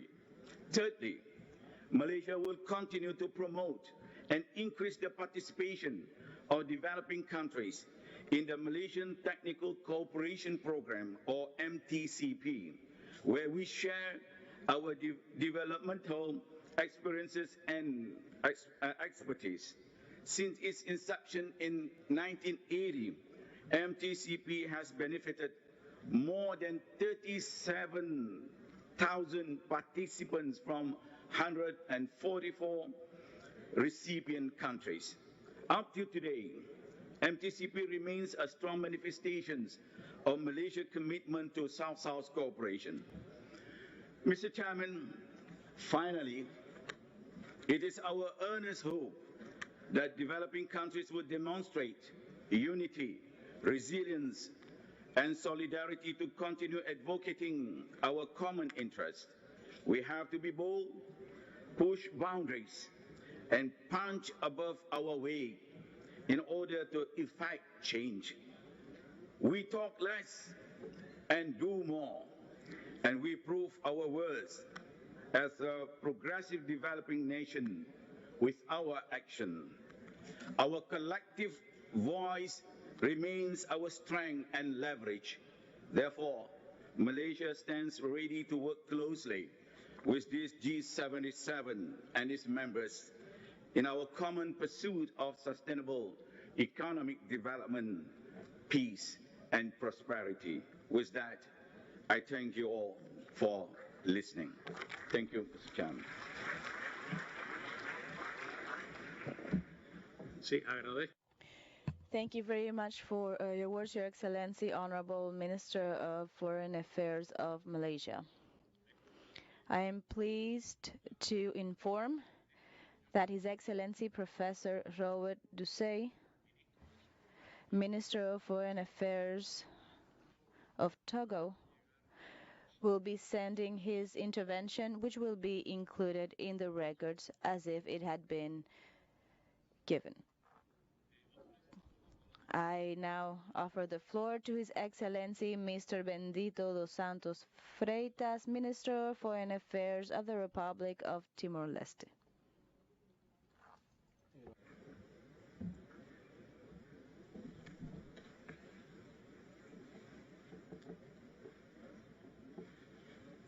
Excelência, Sr. Presidente da República de Cuba, Your Excellency, President of the Republic of Cuba, Mr. Miguel Díaz-Canel, His Excellency, Minister of Foreign Affairs, Bruno Rodriguez Parrilla,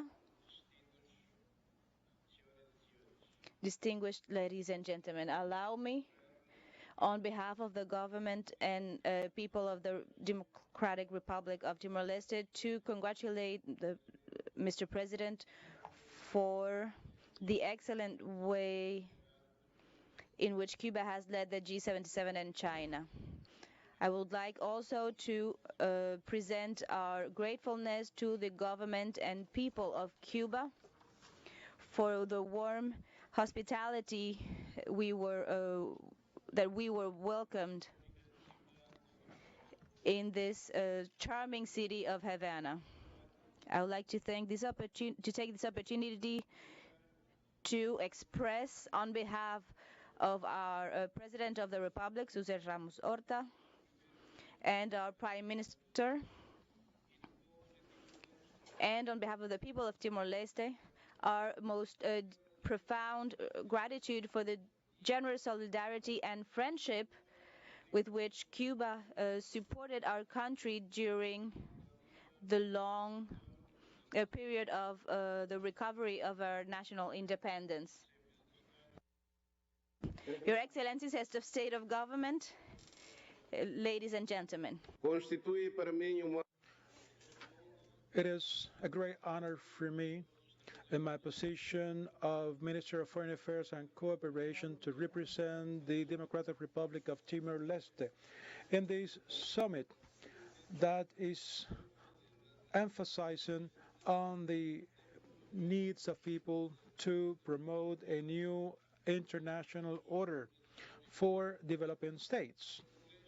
Timor-Leste would like to acknowledge that we require a greater inter-organizational unity. Bear in mind the multilateral system, the United Nations organizations have to play a strategic role in the promotion of our interests, as well our consultation and negotiation capacity regarding important global issues.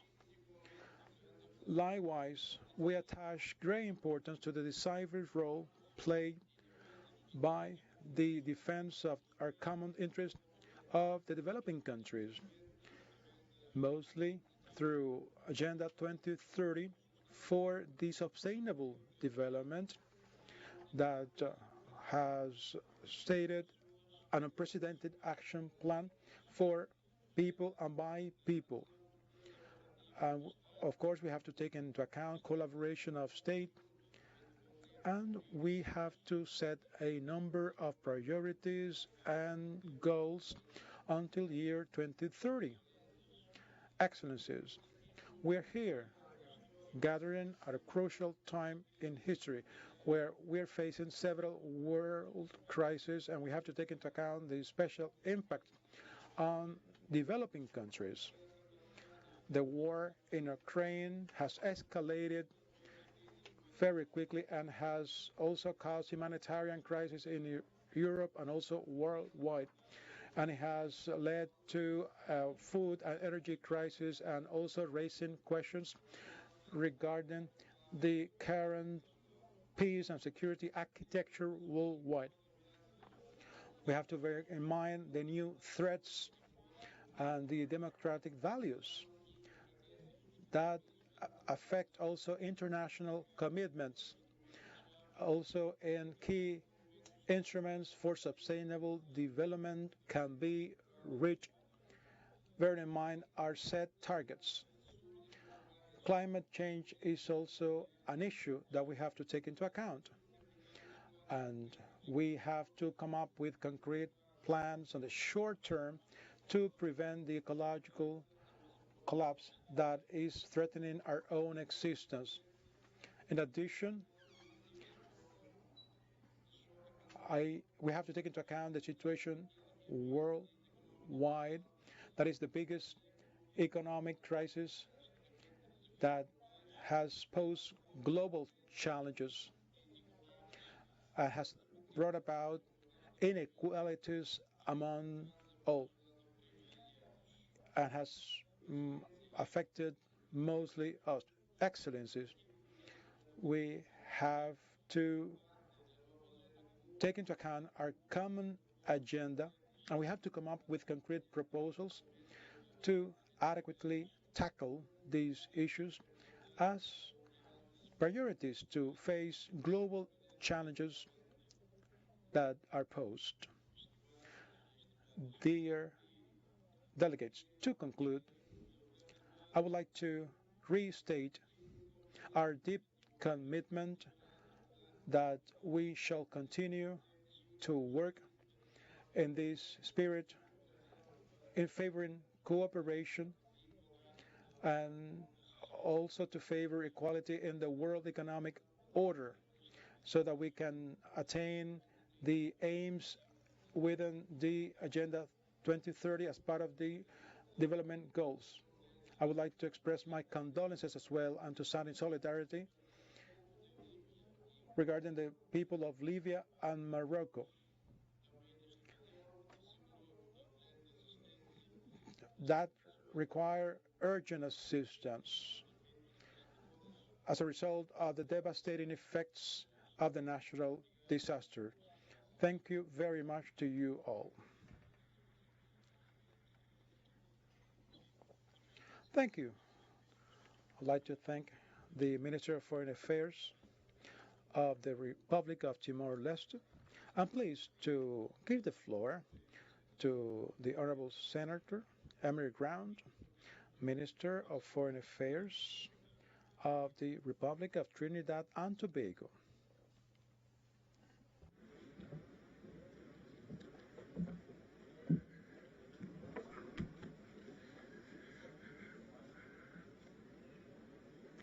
President Miguel Diaz-Canel Bermudez, Senior Vice President, my friend Minister Bruno, Your Excellencies, Heads of State and Government, fellow ministers, ladies and gentlemen.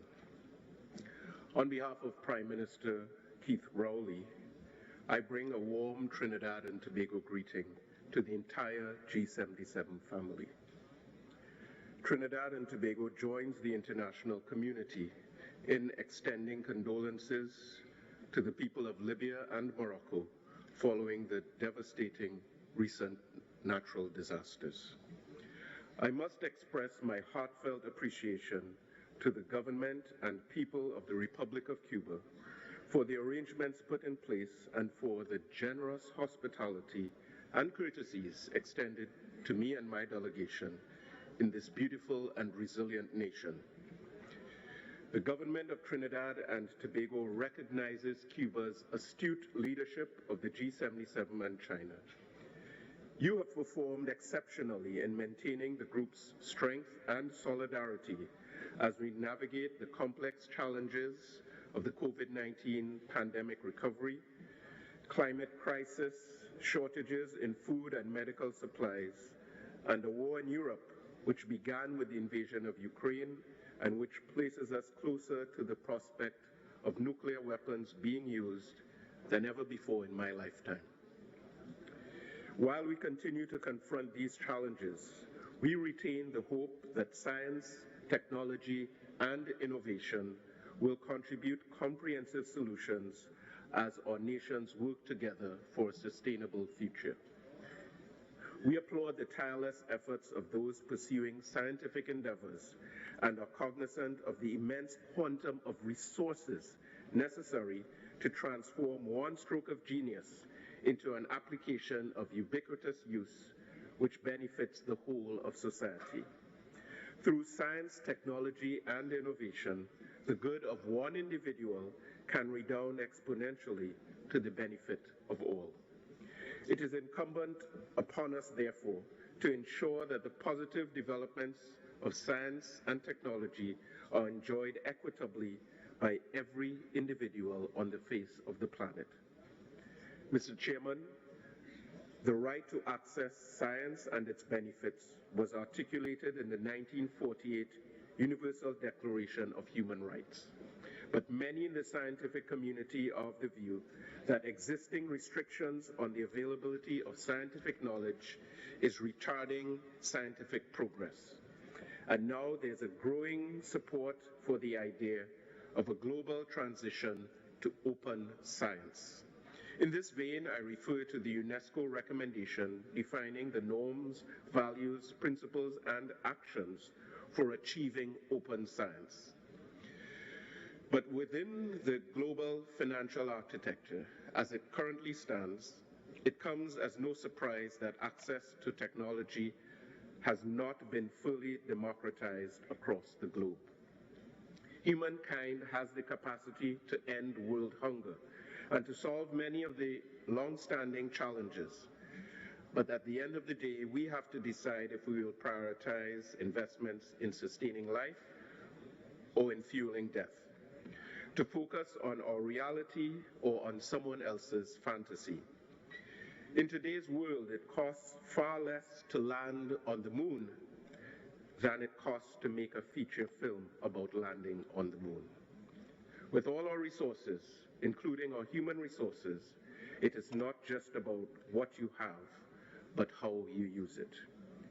Mr. Chairman, as we rapidly approach the advent of the 78th session of the United Nations General Assembly, I believe it is important in considering the absolute necessity for openness in science to address the issue of the continued unjustified imposition of an economic, commercial, and financial embargo against Cuba, which the UNGA has repeatedly condemned as contrary to the UN Charter and international law.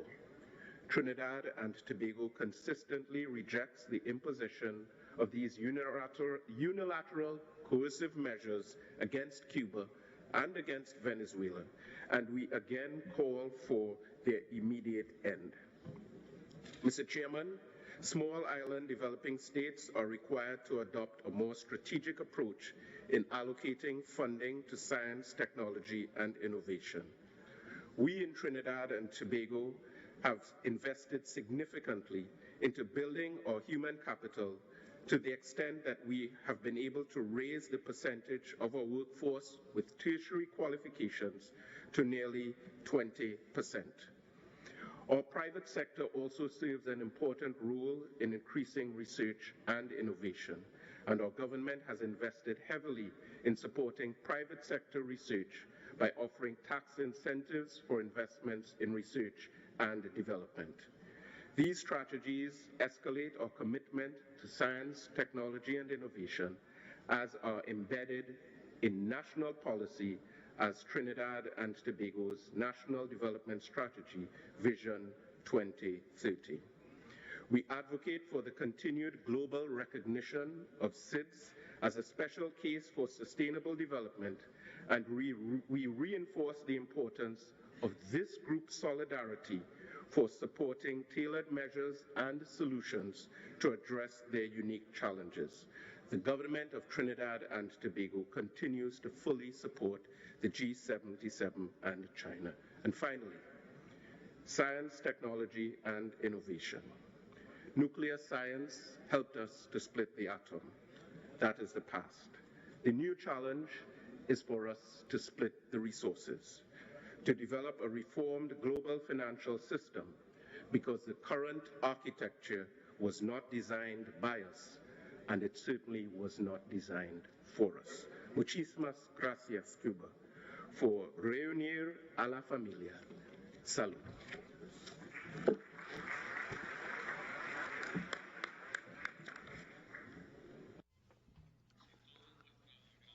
I would like to express our gratitude to Honorable Senator and Minister of Foreign Affairs from Trinidad and Tobago. Now, I would like to give the floor to Honorable Frederick Shava, Minister of Foreign Affairs and International Trade from Zimbabwe.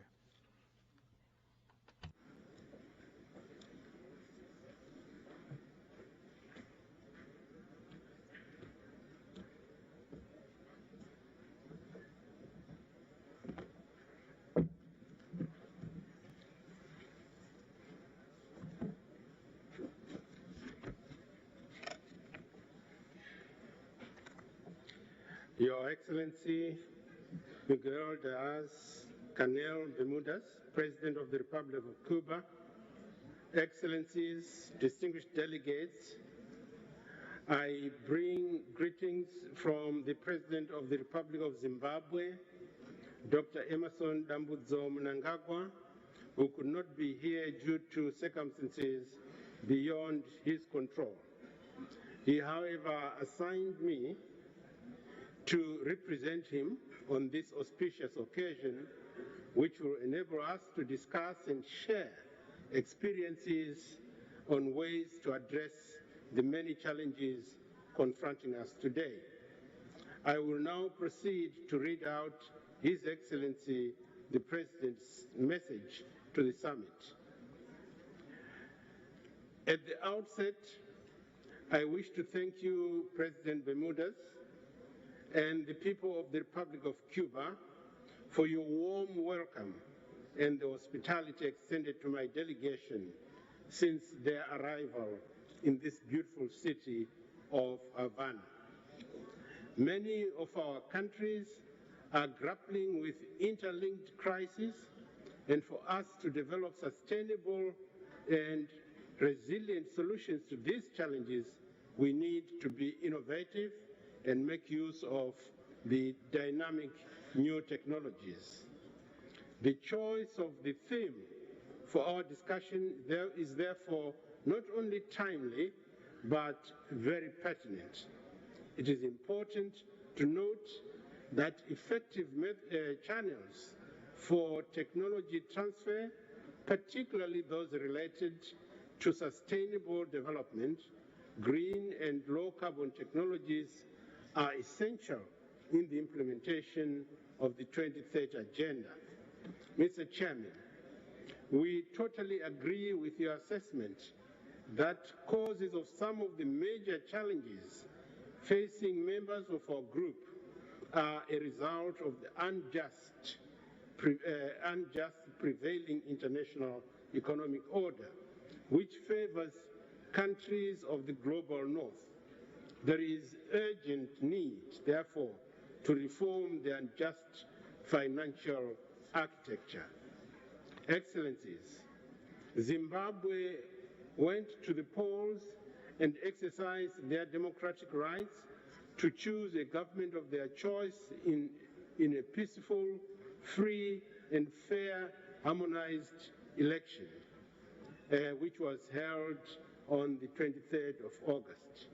Now that the elections are over, we are working towards achieving our national vision to become an upper middle income society by 2030. To that end, Zimbabwe is prioritizing education in science, technology, engineering and mathematics, so-called STEM, to steer the country towards an innovation-led and knowledge-driven economy. Excellencies, I will just share with you some of the achievements we have registered so far. Zimbabwe launched its first satellite, ZimSat-1, on the 7th of November 2022. This is a milestone expected to enhance both mineral exploration and environmental monitoring. Innovation hubs have been established at institutions of learning, all our universities, which are focusing on research and innovation. To date, we have registered over 500 patents in various fields. In July 2022, we established a National Pathology Research Diagnostic Center to enable our people to access first-class specialized medical attention previously sourced from elsewhere. Excellencies, in conclusion, I wish to underscore that we achieved the above in a very restrictive economic environment. I want to just underline also that the efforts are continuing. Let me join colleagues, Your Excellency, and take this moment to express our deepest condolences to the government and people of the state of Libya who are reeling in the wake of devastating floods 2 days ago, which have claimed untold lives. I also want to extend our profound condolences to the government and people of the Kingdom of Morocco following the devastation caused by the earthquake which hit that country barely a week ago. Our dear brothers and sisters, the nation of Zimbabwe stands with you during this difficult time, and we pray that the scores of injured may recover swiftly. May the souls of the departed rest in eternal peace. Your Excellency, I just want to again reiterate what many delegations have expressed and call upon those who have imposed embargo on Cuba and sanctions or so-called coercive measures on Zimbabwe and Venezuela to lift them immediately without any conditions. I want to thank you for your attention.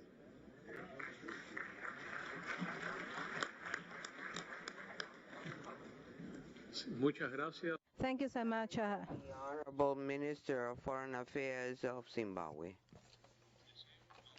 I want to thank the contribution of His Excellency Ahmed Khalil, Minister of State for Foreign Affairs of the Maldives, who has sent his speech that will be included in the minutes of this meeting.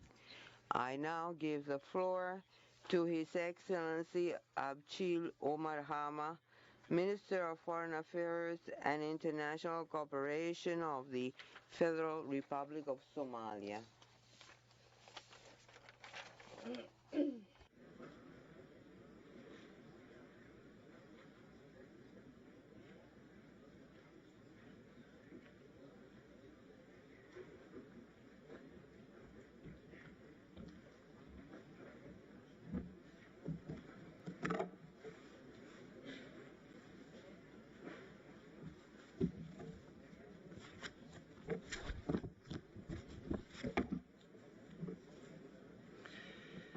Honorable Minister Bruno, Your Excellencies, distinguished guests, ladies and gentlemen, before I start with my official statement, Somalia wishes to express its deepest sympathies and condolences to those affected by the devastating earthquake in Morocco and intense flooding in Libya. Our hearts go to the people who are experiencing the effects of global warming and climate change. It's an honor and privilege for me to stand before you today as the Foreign Minister of the Federal Republic of Somalia for this timely and momentous gathering to collectively explore today's realities on the role of science and technology. We greatly appreciate the invitation that was extended to me and my government to participate in this important event, which aims to bring together leaders from various nations to discuss key development challenges and explore the crucial role that science, technology, and innovation can play. In today's rapidly evolving global landscape, it's recognizing that scientific advancement, technological innovation, and the pursuit of knowledge are vital to achieving sustainable development and ensuring inclusive growth for all nations. As you may be aware, the federal government of Somalia, through the stewardship of His Excellency President Hassan Sheikh Mohamud, has embarked on a decisive war against the extremist group Al-Shabaab, and we have taken control of large areas of the geographical locations that they were earlier controlling. With this increased commitment to degrading Al-Shabaab, Somalia will be reborn as a leader in progress and prosperity. We have the largest coastline in East and Central Africa and tapped natural resources and livestock. Somalia now offers some of the most technologically advanced and competitively priced telecommunications, not to mention the exponential penetration of internet access, mobile money transactions, and young population as agents of change. Your Excellencies, this summit provides an opportunity for policymakers, academics, and industry leaders to exchange ideas, best practices, and strategies that harness the power of science, technology, and innovation to overcome barriers and drive progress. As we navigate complex and interconnected development challenges such as poverty eradication, climate change, mitigation, socioeconomic inequality, insurgents, food security, and access to essential services, the role of science, technology, and innovation becomes increasingly crucial. These tools can foster the development and deployment of innovative solutions, enhance productivity, create jobs, improve living standards, and strengthen resilience against the emerging challenges. By enabling us to mobilize knowledge, enhance research and development capabilities, and promote sustainable and inclusive technological transfer, science, technology, and innovation have the potential to break the cycle of poverty, bridge the digital divide, promote health and education, empower marginalized communities, and build a prosperous and sustainable future. Through multi-stakeholder collaborations, knowledge-sharing platforms, and policy reforms, we can leverage advancements in science, technology, and innovation to foster an enabling environment that supports the achievement of the Sustainable Development Goals. Your Excellencies, together we need to explore innovative financing mechanisms, promote capacity building, and strengthen global partnerships to ensure that the benefits of such advancements are realized at all levels. We are confident that the summit of heads of state and government of the G77 and China will provide a valuable platform to explore and advance the discourse on the role of science, technology, and innovation and its potential in addressing our current development challenges. We look forward to fruitful discussions, creative ideas, and innovative solutions during the summit. Once again, thank you for bringing this significant event to our attention, and we remain committed to working towards leveraging science, technology, and innovation for sustainable development. Your Excellency, I thank you all for your attention.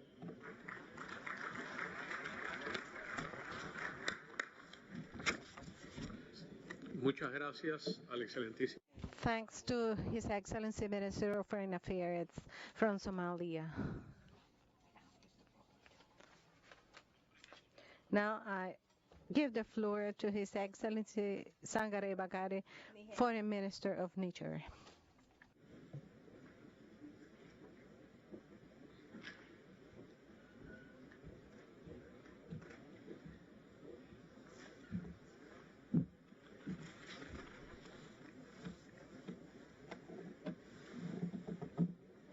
Excellences, Monsieur le Président de la République de Cuba, the President of the Republic of Cuba, President of G77 and China,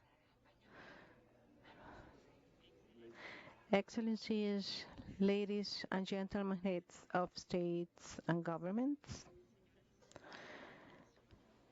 heads of delegations, ladies and gentlemen. It is great honor for me myself, Mr. President, to express and convey the greetings from Abdurrahman Tari, President of Safeguard Committee and Heads of State from my country.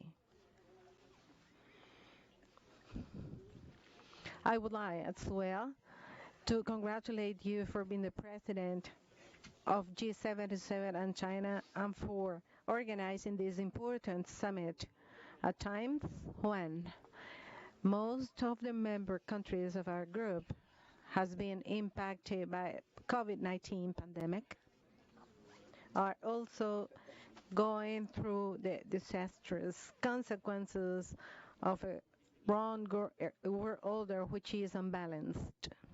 Before I go on, I believe it's my duty to present our condolences on behalf of our people to Morocco and Libya. Excellencies, Mr. President, the topic you have selected to lead this summit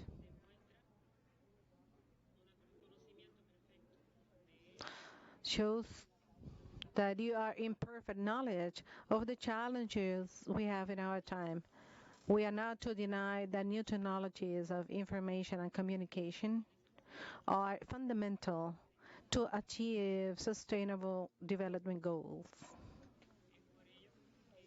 For that reason, my delegation supports all initiatives which are trying to achieve that science, technology, and innovation might be a development instrument. I also endorse the proposal to declare September 16 as the International Day for Science, Technology, and Innovation in the South.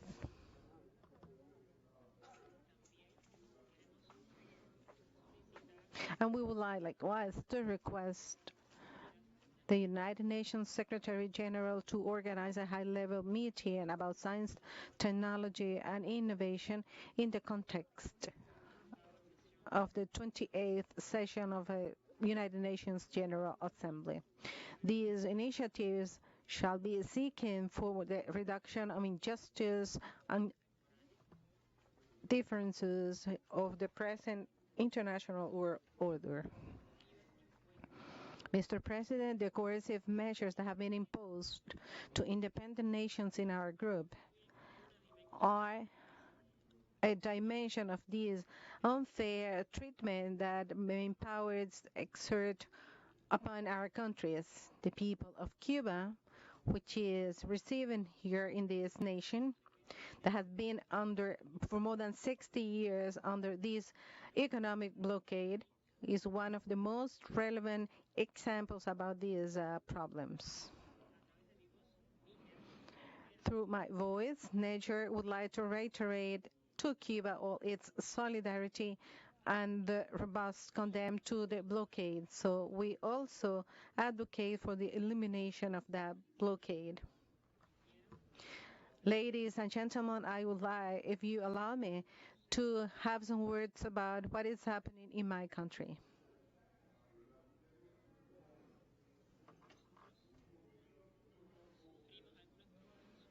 We have been under some kind of actions by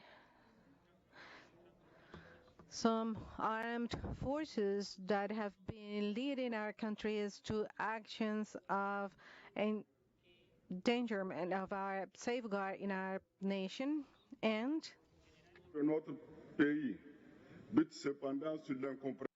also of disrespect to the lives of our main leaders. And these have brought about a misunderstanding in our region. For that reason, some of the sanctions that have been implemented by the Western African Committee have been also considering some threatening position against my country. Since July 30, 2023, those sanctions have been implemented against our country, and also international entities, including the United Nations, have been given place to these actions because the people of nature made the decision to get from this unbalanced situation in the country. For those who are in doubt of the possibility of nature to be emancipated from this relation that was in our country for years, we can confirm here that that situation has get to an end. These are times to face that unbalanced situation in our country, and our mission is much more important at this point. Ladies and gentlemen, we are to analyze today that the three countries in the borders in that area are key for international situation. These three countries are playing a very relevant role today in the international context with the existence of raw material in those three nations. We are determined to develop a project to support science, technology, and innovation. We would like to invite investors to go to Israel to reinforce South-South cooperation. My delegation on behalf of the people and the government of Niger would like to thank the people and the government of Cuba for the hospitality that have been shown to us since the very moment we arrived in Havana. Long live South-South cooperation, long live G77 and China. Thank you so much. Thank you very much, Your Excellency Minister of Foreign Affairs of Niger, for your intervention, and I share with you that Mrs. Mahmoud Mocharif, Executive Director of UN Habitat, has submitted her intervention, her speech, which will be recorded and will be taken as pronounced. I am pleased now to give the floor to His Excellency Mr. Lejong Mbela, Minister of Foreign Affairs of the Republic of Cameroon.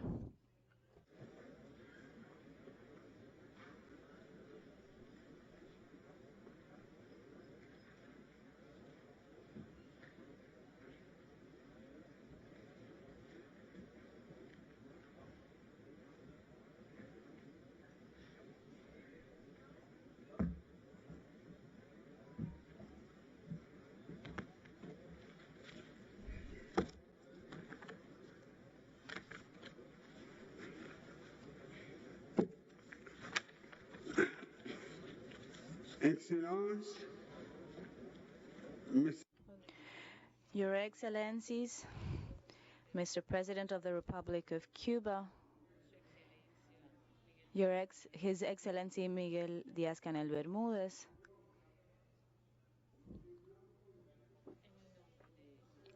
on behalf of our President, who was very glad to have been extended an invitation to participate in this important summit of the G77 and China, held in this beautiful and warm island of Cuba, known for its hospitality and historical commitment in favor of the causes of the South.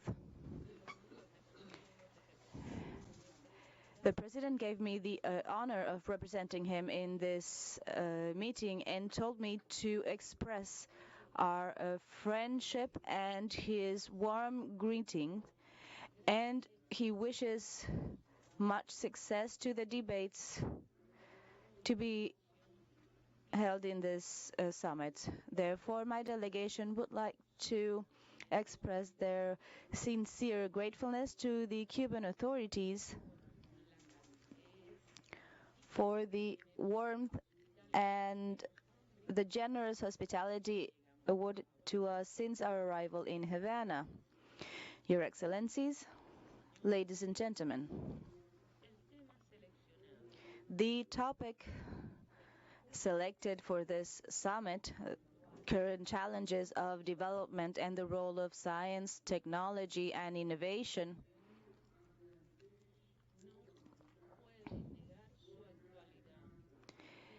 is undeniably current, taking into account the great transformations that mankind is going through.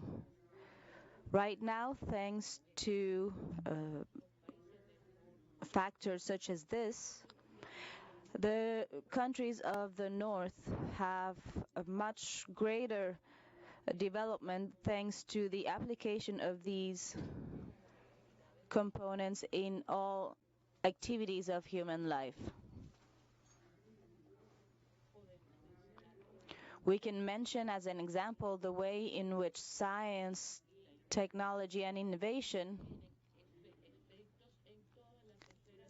have impacted in all spheres of development. Hence, we speak of the effects of science, technology, and innovation on, for example, agriculture. We also speak of the effects of science, technology, and innovation on literacy and education. We also speak of the effects of science, technology, and innovation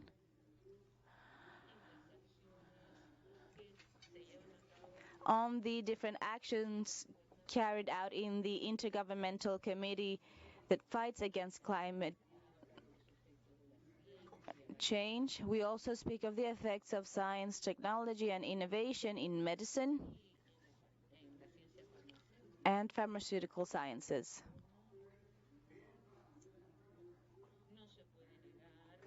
We cannot deny the effects of science, technology, and innovation on the conquering of new spaces of outer space, as well as the effects of science, technology, and innovation in financial matters. We speak of the effects of science, technology, and innovation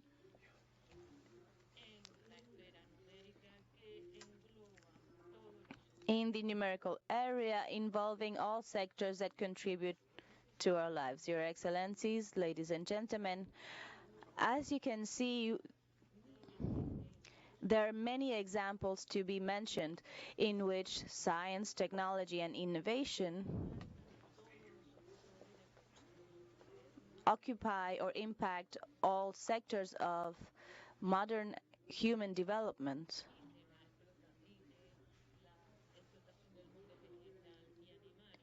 And of the exploitation of the vegetal and animal world. In this, we can see that artificial intelligence is indispensable to all states who aspire to a comprehensive development. Having said this, all those countries who have not yet managed the success that we wish for, we could have greater success if our countries had an adequate governance of science, technology, and innovation in development and politics. In face of these challenges, among which we should mention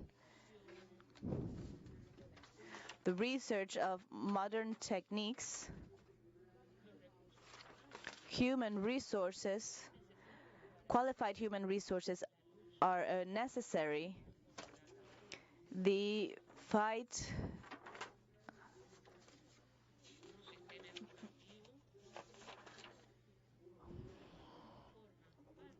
for an educational system, which is also part of this struggle, because modern life includes also languages, technology, history, geography, administration, law,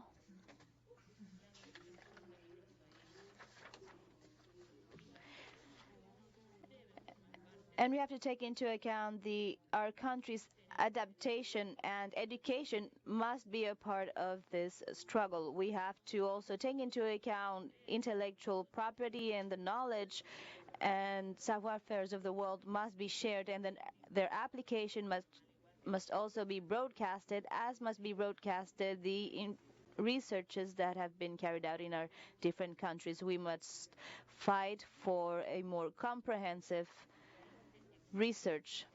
Mr. President, Excellencies, ladies and gentlemen, our countries must commit to creating and rehabilitating research centers and laboratories.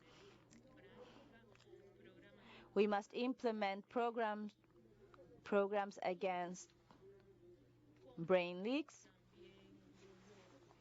and also share scientific achievements.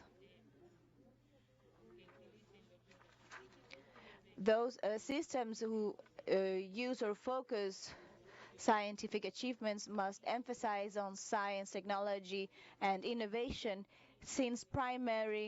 from primary, secondary, and university education.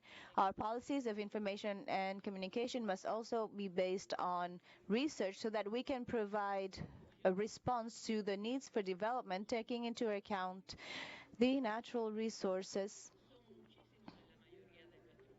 which in many of our countries are aplenty. The acquirement of means for innovation must also be significant. We must strengthen South-South cooperation and use the experience of different countries here represented in these uses. We must recognize the goals registered in the 2030 agenda, and we must clarify that the participation of all countries in this is key. The continent's ability to join in these joint struggles is also imperative, and we must strengthen a cooperation for a better control of the public sector and the respect of intellectual property at the international level. We must involve the private sectors of our countries to accompany us in the development of artificial intelligence in order to accelerate the development of our countries. Your Excellency, ladies and gentlemen, taking into account the key role of the new technologies in the development of our countries, the government of Cameroon expresses or communicates the message from our president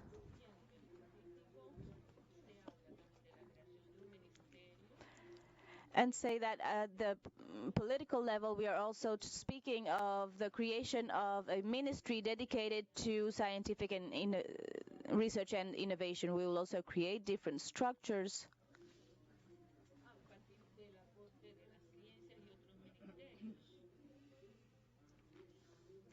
depending on the contributions of sciences and other ministries. This body will be called Cameroon Digital, and we will also create a national committee and will favor the creation of a public institute.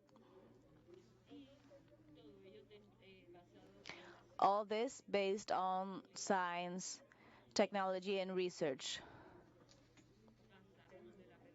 In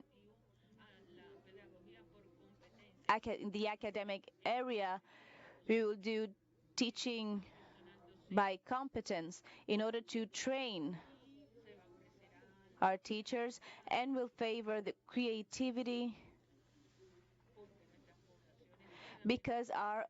so that our populations can better face everyday life, and so that we can ensure a better quality of life. We will also establish cooperation with different institutes in the world research institutes in the world, including Cuba. We have also been benefiting from the scholarship programs. The joining of science, technology, and innovation, which plays a key role in the priorities of the national strategies for development of Cameroon, has as its goal to transform our economy towards inclusive development so that we can make our country an emerging country. To conclude, I would like to express our best wishes and active solidarity, our willingness for active cooperation,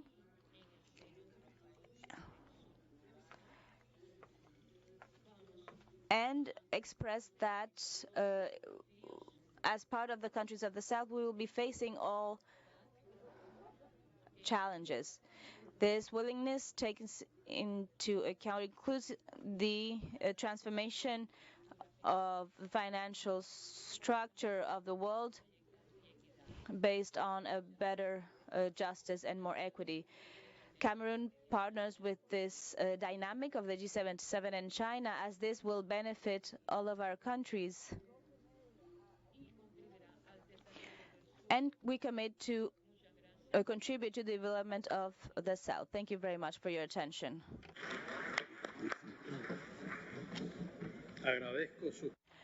Thank you very much for your words, Your Excellency, Minister of Foreign Affairs of Cameroon.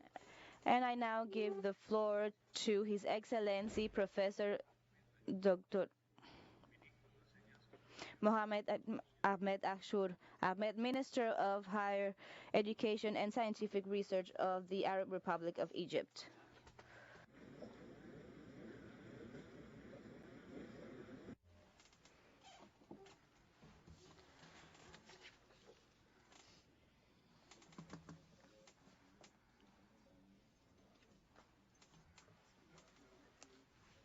In the name of God, most gracious, most merciful, Your Excellency, President Diaz-Canel, the President of Cuba, august attendees. On behalf of Mr. President Abdel Fattah al-Sisi, the President of Arab Republic of Egypt, I would like to congratulate the Republic of Cuba for its organization of this summit and its hostility. I also would like to personally commend to the valuable introductory statement given by His Excellency, Mr. President Diaz-Canel, the President of Cuba, yesterday at the beginning.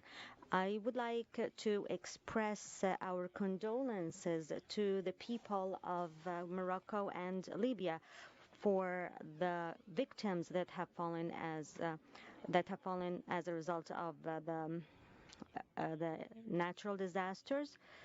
Egypt has declared mourning for 3 days. I would like to express our appreciation to the presidency of the successful presidency of Cuba for the G77 and China, and this for its keenness to tackle issues of priority to the South states, and also its attempt to reach concrete outcomes.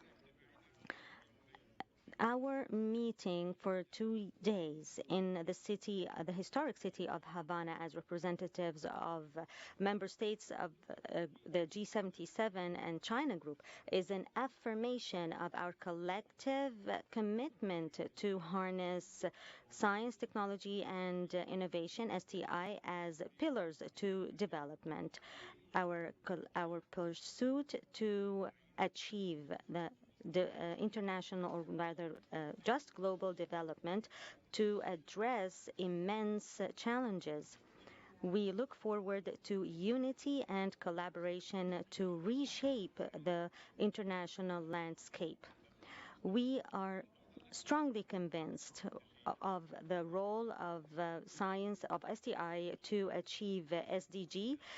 This is why we work towards putting in strategies of higher education, research, and scientific research in Egypt in the context of SDG that were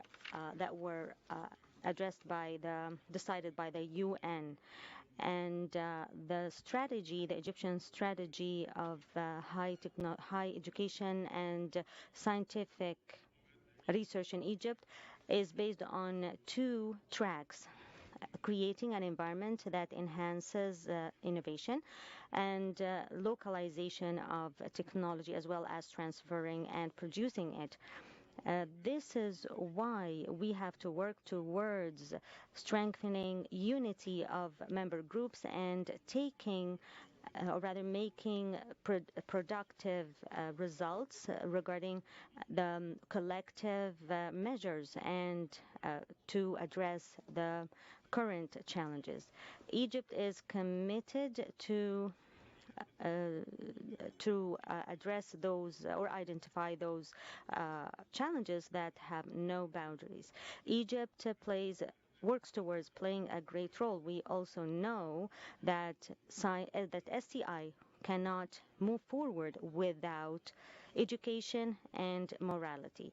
Egypt gives a great concern to creating a future generation of scientists and innovators through giving a priority to education and creating a framework of morality. Ladies and gentlemen, technological and scientific development is the key pillars of SDG. And this showed certainly at the forefront of the COVID-19 crisis that caused the death of a lot of people and of hundreds of thousands of people. And we have seen how scientists worked strongly and keenly in laboratories, doing research and clinical experiments to find a quick solution, an urgent solution to stop the mutation of the virus. I would be remiss if I do not commend the efforts done by Cuba in the sector of health and medical research, as well as providing help and support to a lot of other countries during the pandemic. And this helped in saving the lives of millions of people, and also helped the quick recovery, or rather going back to normal in a more quick way. I would also, in those days or meantime, when we face a lot of challenges of climate change, higher temperature, or rather global warming, this is why we have to work stronger and have more cooperation and work towards implementing Paris Agreement and other agreements related on climate change.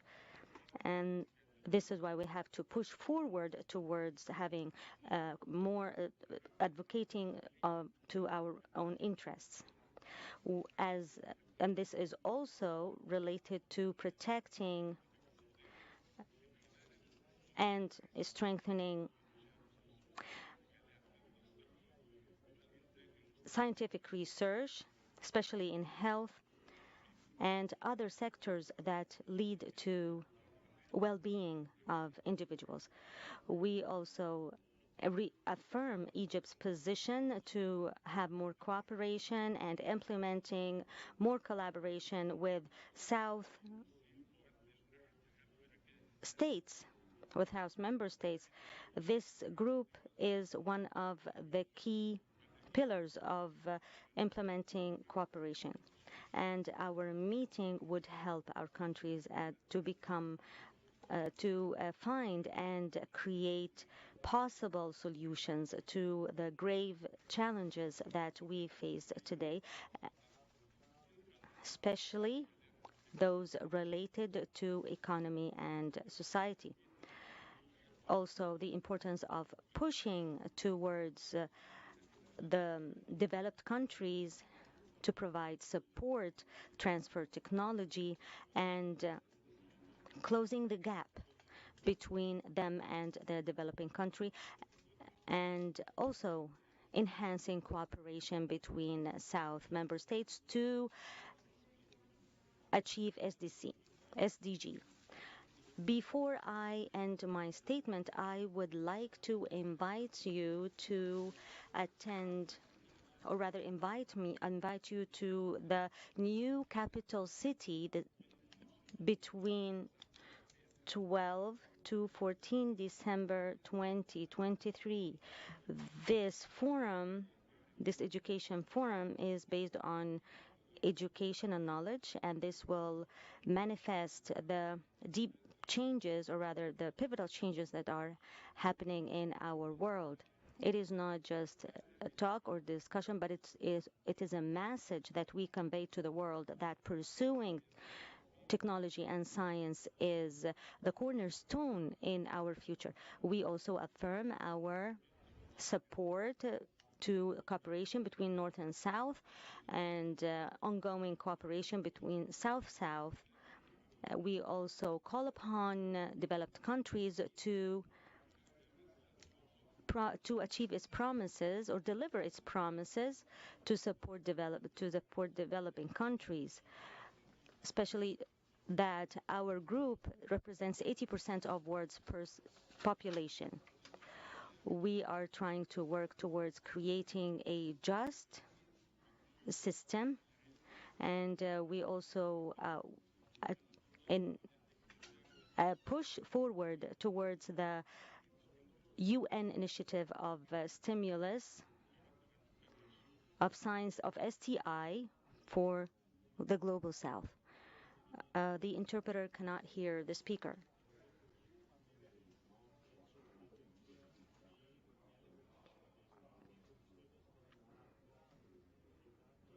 The interpreters and the ability to live, innovate, and create.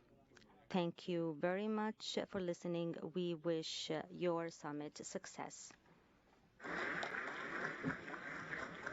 Sí, gracias al excelentísimo. We thank His Excellency the Minister for Higher Education of the Arab Republic of Egypt. I now give the floor to Honorable Renato Solidum Jr., Secretary for Science and Technology of the Republic of the Philippines. His Excellency Miguel Diaz-Canel Bermudez, President of the Republic of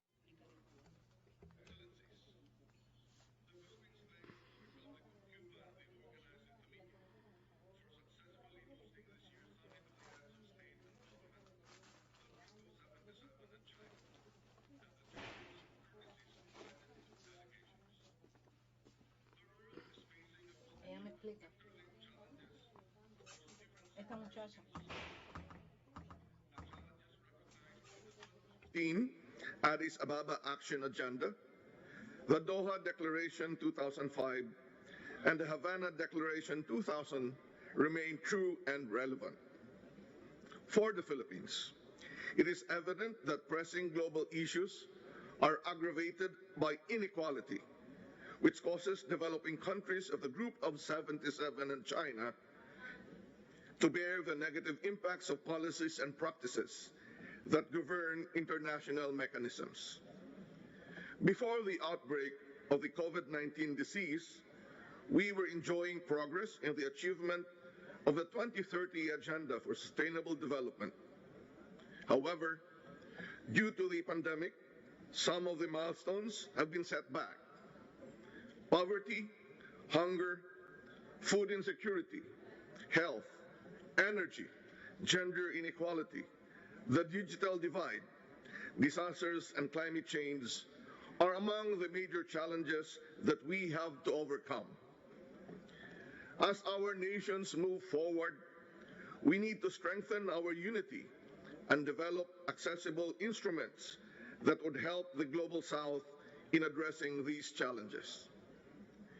It is high time that we acknowledge the critical value that science, technology, and innovation holds towards providing these solutions. We have to create and sustain an enabling and conducive environment for our countries to produce more innovative ideas and technologies. We also recognize that local and indigenous knowledge must be considered in sound policy and decision making. Acknowledging the multifaceted challenges that we need to address, the Philippines has been investing in and capacitating its people through skills development and knowledge enrichment by providing technological and financial support.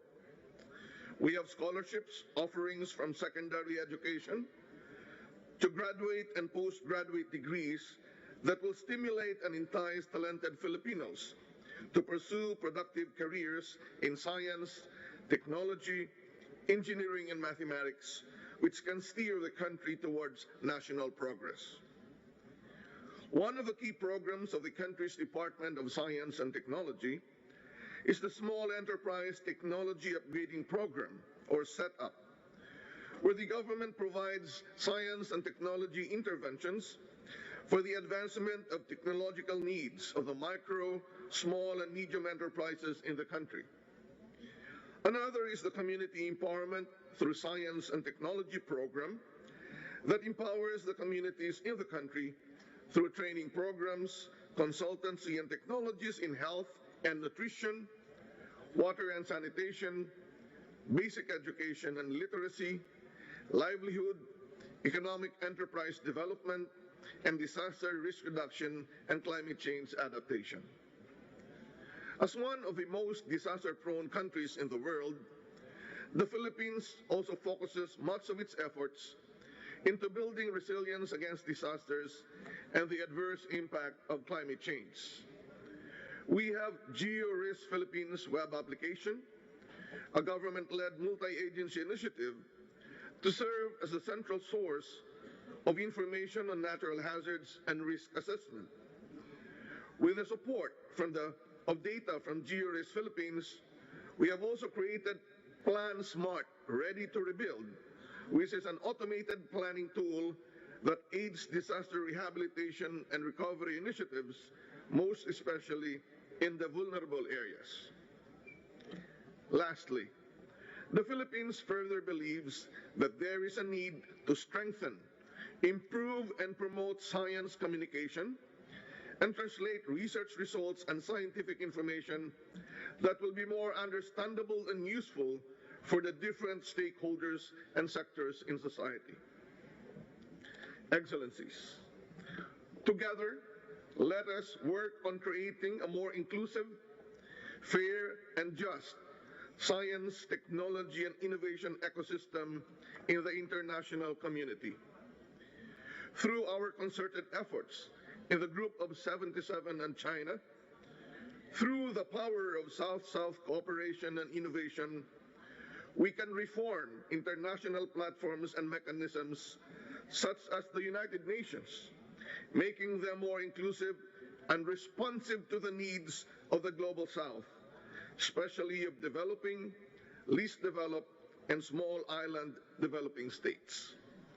Only by working closer together, speaking with one voice, with many tones and colors, can we hope for a better and more prosperous, fair, just, and balanced world order with a strong community of the Group of 77 as its beating, bold, and blossoming heart. Thank you very much. Muchas gracias, Excelencia, por su intervención. Concedo la palabra a la señora Aysen Echeverri, Ministra de Ciencia, Tecnología, Conocimiento e Innovación de Chile. We now give the floor to the representative of Chile.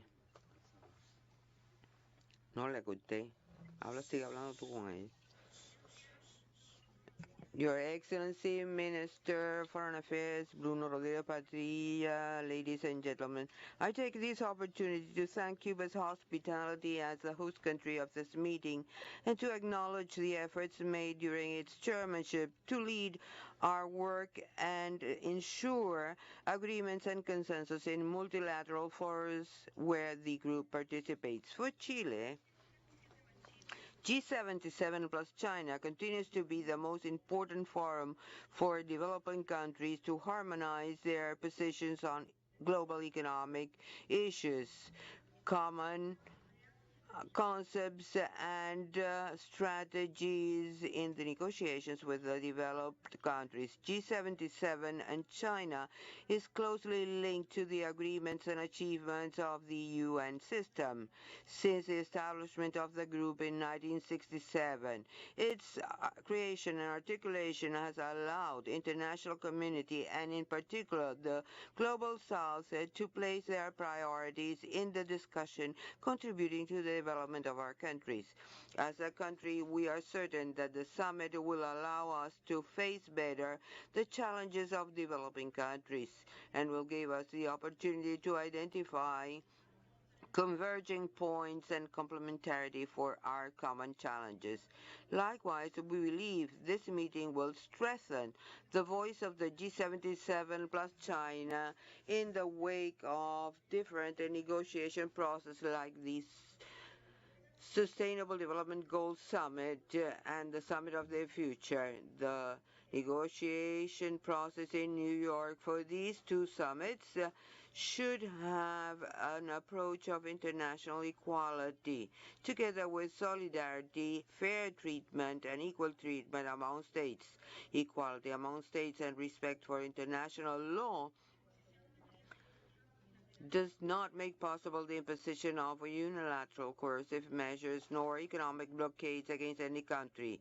We have been consistent in rejecting the blockade against Cuba and will continue pointing out the illegality and irrationality of a blockade against a country. The effects of the pandemic made it clear that the economic blockade not only affects persons and their rights. As pointed out by President Gabriel Boric at the last CELAC European Union Summit, the Cuba's declaration as a country sponsoring terrorism is unacceptable, and we reiterate this at this G77 and plus China summit. We want to express our solidarity with Cuba and its people. This has been reciprocal. For more than 50 years ago, my country suffered a coup d'etat that affected the democracy and institutionality of the country, as well as thousands of persons. Cuba, together with other countries in this room, showed their solidarity, and we will always be grateful to this solidarity and to those countries that gave opportunities to Chileans in the exile.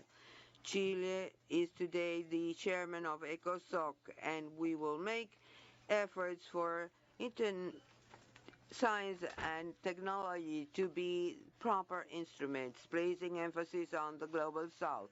The voice of our region is key to promote this.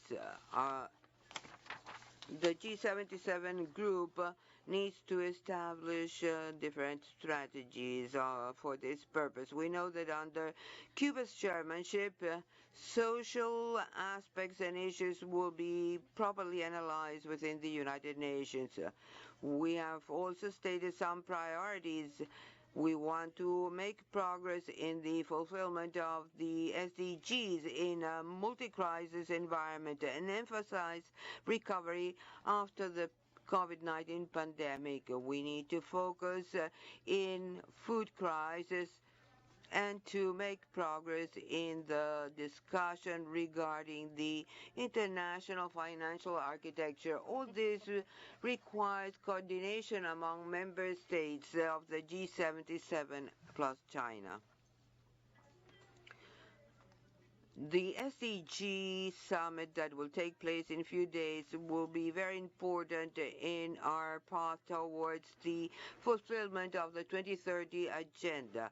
The actions of G77 will be crucial to support our countries in their achievement of the SDGs. One of Chile's priority as chairman of the United Nations ECOSOC is to make progress in discussions regarding the international financial architecture, and we hope to contribute as part of this group in promoting debates for a financial architecture with favorable conditions for the South.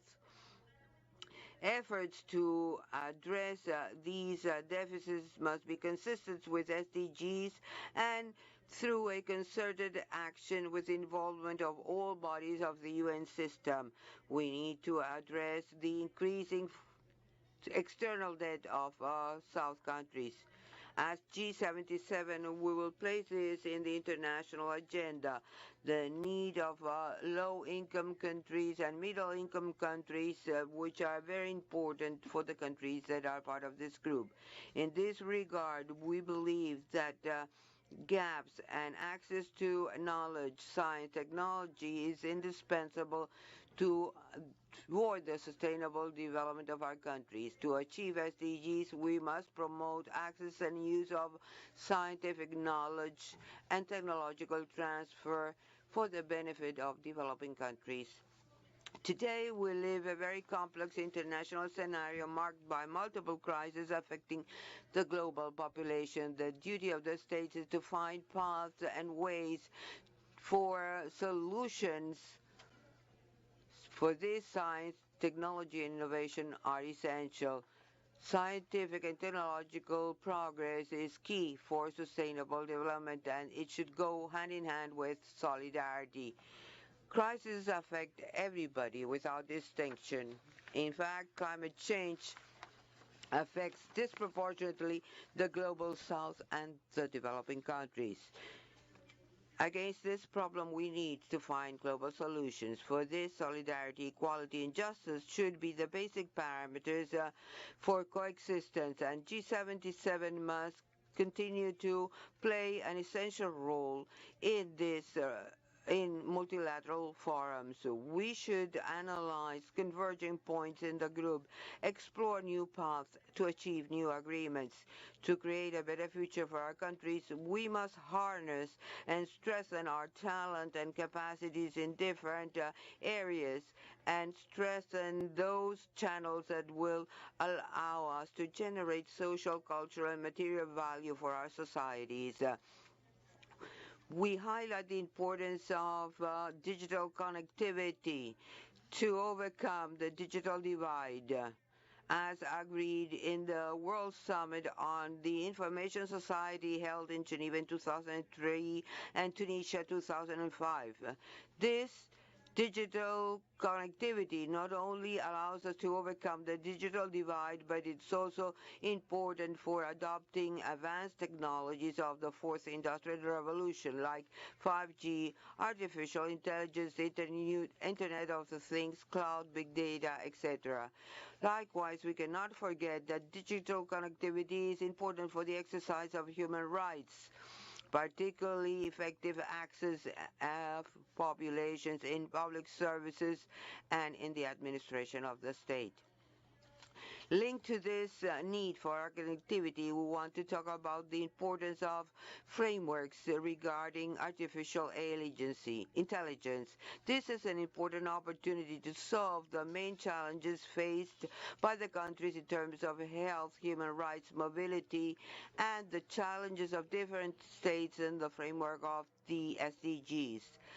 However, our governments must establish regulatory frameworks for artificial intelligence and its impacts to fundamental rights like the right to privacy and freedom of expression. We believe it is important to acknowledge the representation of developed countries in universal governance of artificial intelligence as the ideal instrument for building local capacities.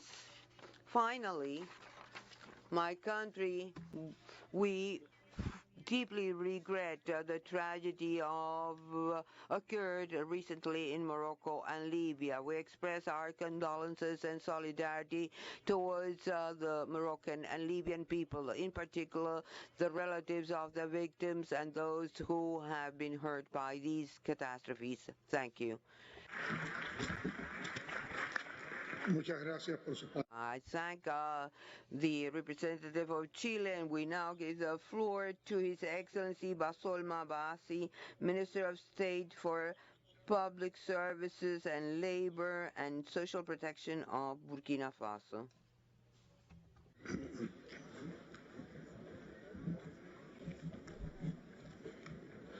Excellences, Monsieur le Président. Your Excellency, Mr. President Miguel Díaz-Canel, President of the Republic of Cuba, President of the Summit of Heads of State and Government of the 77 and China, Your Excellencies, Mr. President and Heads of Delegation. I would like to, on behalf of the President of the Transition, His Excellency the Captain Ibrahim Traoré, Head of State, would like to transmit lively and cordial greetings from the people and government of Burkina Faso. Thank you very much to Cuba for the hospitality that we have received from Cuba, a country from resistance and resilience in the homeland of José Martí. I would like to bow in memory of our comrades Fidel Castro and Noel Isidor Thomas Sankara, who have led us to inherit a spirit of work and sacrifice. These two leaders met in a great camaraderie and fraternity in Cuba on the 25th of September in 1984. I would also like to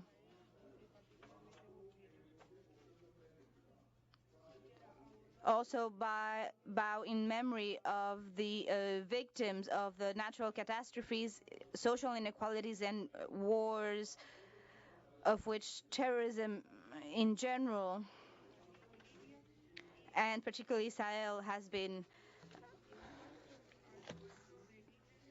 a victim. Burkina Faso rejoices in participating in this summit. Mr. President, we must condemn a coup d'etat, but we must also question the wrong governments of the parties who also demand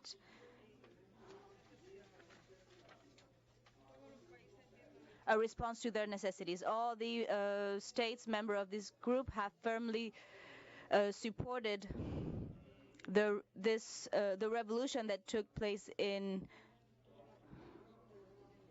Nigeria with the entire participation of Western Africa. Burkina Faso also supports the brother people of Niger.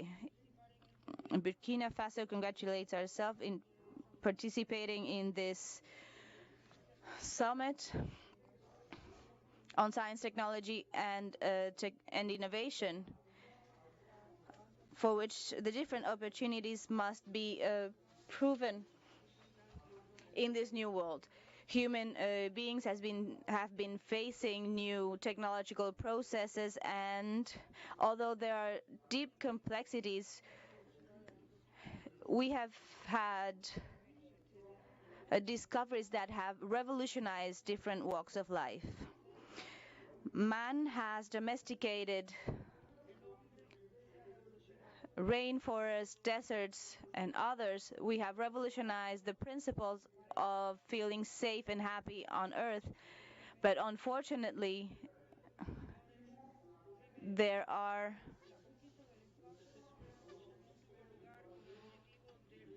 setbacks. First of all, because the conquer of space and resources was not made with the goal of a human enjoyment, but rather in the spirit of domination and exploitation of man by man. Second, in this spirit of domination and exploitation, the ways of life have been violated. Nature has been ravaged in such a way that the climate now has no way to go back to its previous state. And man has therefore suffered from many diseases. This spirit has also of domination and exploitation has violated natural norms of procreation and even graver human norms of procreation. This spirit of domination and exploitation that has led us into madness has led us also into wars and terrorism. As a matter of fact, the conquest of space and resources in this spirit has left thousands and thousands of human beings at the verge of scientific Netherlands. Humanity will make full sense when innovation can allow man to export to other borders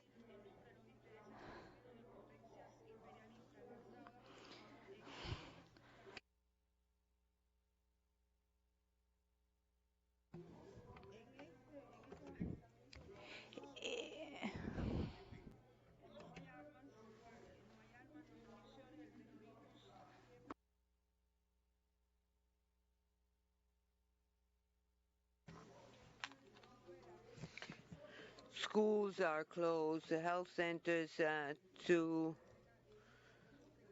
making the population live in a very precarious situations. All this the defense of human rights when the protection of the people is blocked to carry out an aggression and the massacre of populations as it happened in Burkina Faso. Is that human rights defense?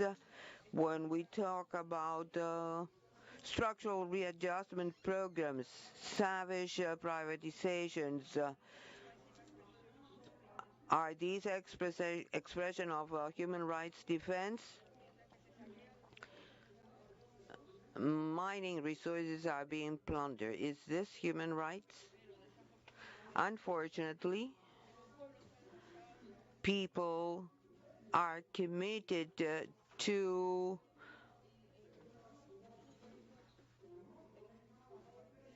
fight for independence and social progress. We, the people of Burkina Faso, reiterate our acknowledgement towards all peoples of the world that have shown solidarity to us. So we also stand in solidarity with peoples fighting for self-determination and independence like the peoples of Niger and Mali. It would be naive to think that they could succeed in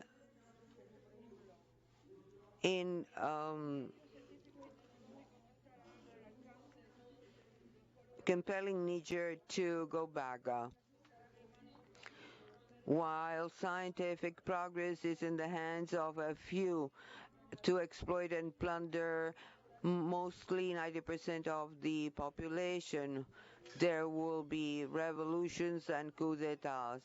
The real solution to real progress stands with scientific and technological governance guided by human conscience. The people of Burkina Faso, Niger, and Mali are fighting for the economic, political, and cultural independence, for free or for self-determination. I would like, before I conclude, salute the leadership of Cuba as president of the G77 plus China and recognize the hard efforts for the holding of this summit. So long live Cuba, long live G77 plus China, long live solidarity among people.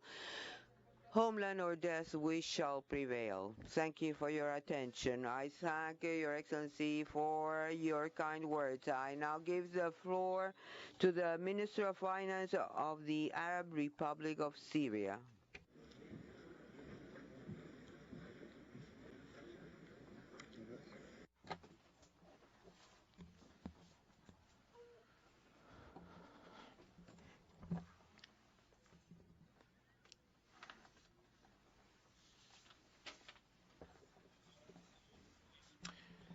President of the Republic of Cuba, Diaz-Canel de Meirelles, Your Highnesses, Excellencies, Heads of State or Government, fellow ministers, distinguished delegates, ladies and gentlemen, allow us in the outset to extend our heartfelt condolences to the peoples of Morocco and Libya for the natural disasters that struck their countries. This entails us to cooperate and help. We would like also to extend the greetings of our president, Mr. Bashar al-Assad, and his warm wishes for the President of the Republic of Cuba.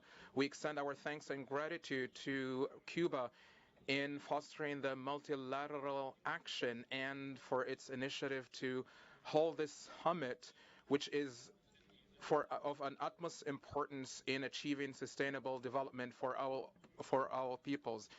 This summit will be a great mark for a time when we conquer all the challenges. It will contribute also to supporting the South cooperation, including our right to access technology, science, deployment of technology and innovation in achieving the Sustainable Development Goals. We also commend the historic close ties that links us to Cuba and other friendly countries in this group of 77 plus China. Our shared systems aim to consolidate our ties in respecting sovereignty, equality, and the refraining from interference in other countries.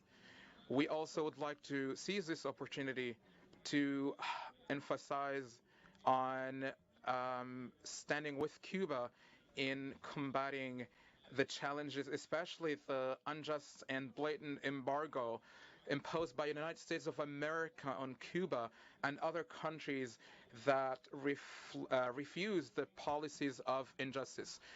We emphasize on the South cooperation through our sharing of knowledge, scientific products, and providing the support to all countries based on the national priorities of technology and science. We also call on to the countries to commit to their obligations in exchanging technology, especially developed countries, to refrain from monopolizing the scientific innovation. Syria as a country is spending ceaseless efforts in advancing science and innovation in spite of the war that has been waged since 2011 associated with the European and American unjust blockade against our country. This blockade has affected all the facets and levels of our lives in Syria. We also emphasize that our war against terrorism and extremism was fought by Syria on behalf of the international community. Our goal was to make knowledge and civilization as the main priorities and values of our world. We call on to the international community and to support us to get rid of the consequences of the war and blockade. Syria also supports the countries and their struggles, especially those countries are dealing with colonialism. We are talking here about the people of Palestine and our brothers and sisters in the Golan Heights. We call on to the termination end of the Israeli occupation and to uphold the decision of the United Nations.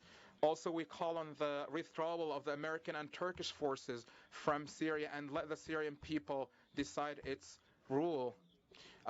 These people helped in ransacking our fortunes. We also call on to the immediate and unconditional coercive and unilateral measures and the American blockade imposed on our people and the Cuban people that has been experiencing since 60 years. In conclusion, we wish that this summit reaches successful and concrete actions, and we call on to organizing a new international financial system that guarantees the interests and the aspirations of our peoples to live in well-being. We thank the invitation that was extended to our delegation and the extremely hospitable hosting of Cuba to our delegation. Thank you very much for your listening. Excelencia, por su intervención, concedemos la palabra al señor Simón Estiel, secretario ejecutivo de la Convención Marco de las Naciones Unidas sobre el Cambio Climático.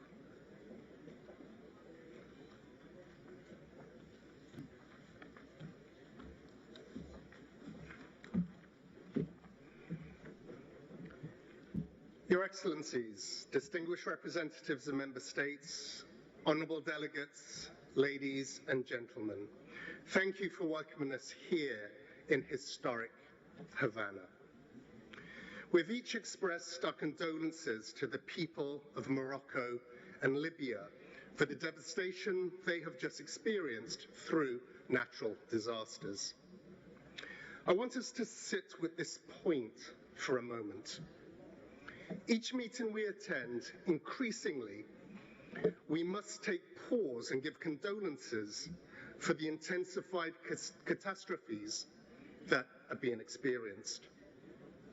This is to say nothing of the slow onset climate crisis, which are undermining development gains all over the world. As our esteemed colleague, President Miguel Diaz-Canel highlighted yesterday, we see each other often, going from summit to summit. I see many in this room more than I see my own family. It's therefore incumbent on us to make each gathering as impactful, as meaningful as possible. I am here as a former G77 minister from Grenada, a small island developing state that has and continues to be supported by the generosity of the government and people of Cuba. But today I'm speaking in my capacity as the head of the UNFCCC. The latest IPCC report makes it very clear to us that innovation in climate mitigation and adaptation technologies has seen enormous activity and significant progress in recent years. It also highlighted that technological innovation could leverage action to mitigate climate change by reinforcing other interventions. Wind and solar technologies are now cheaper to build than fossil fuel power plants in 85% of the world. But deployment needs to be 5 times faster to achieve the target by 2030 to put us on track to zero emission energy supply by mid-century. Early warning technologies have also helped communities to warn of imminent disaster and save lives, particularly in the most vulnerable communities.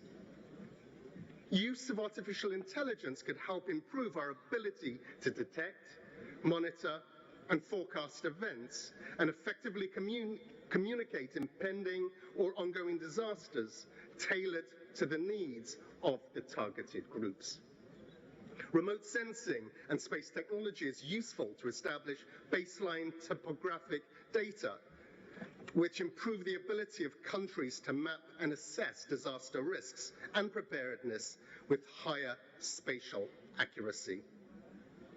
Under the UNFCCC, around 100 developing countries have conducted their technology needs assessment, in which they prioritize key mitigation and adaptation sectors and technologies, including innovative technologies, and express their need to be supported with numerous concrete technology action plans. But they also identified challenges such as access technologies, lack of funding, lack of supporting technological regulatory systems and infrastructure, limited capacities in planning and implementation, and other development priorities. These barriers must be addressed if we want developing nations to fully tap into the potential of technology and innovation to help achieve their climate and development objectives. Personally, I want to see far greater levels of transparency of all sources of finance.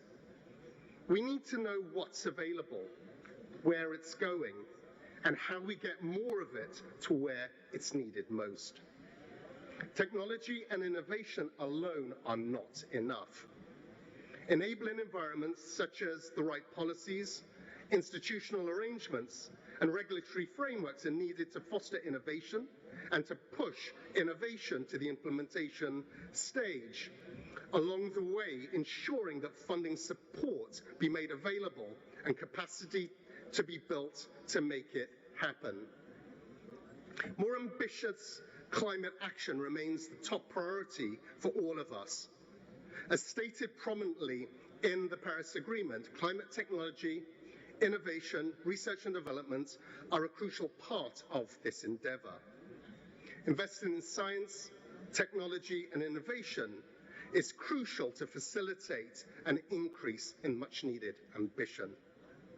While the Paris Agreement was agreed by countries, governments cannot act alone.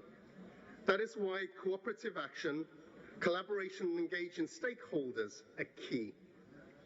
Innovative solutions should also mean involving multiple stakeholders, bringing together technical, policy, business, financial, and social perspectives onto the table. We know that the G77 voice speaks loudly when aligned in our climate negotiations. The outcome of this summit can duly set strong expectations and build momentum for success at COP28 and beyond. In Dubai this December, parties and stakeholders will conclude the first global stocktake, including on technology and innovation, which will guide the efforts towards a resilient and low-carbon economy by 2030. The technology needs assessment I spoke of earlier cannot be plans for the sake of having plans. The G77 leadership can go from Havana through New York to Dubai with clear calls for that to change. Inspired by our Cuban host's national motto, we can overcome this climate crisis. I thank you.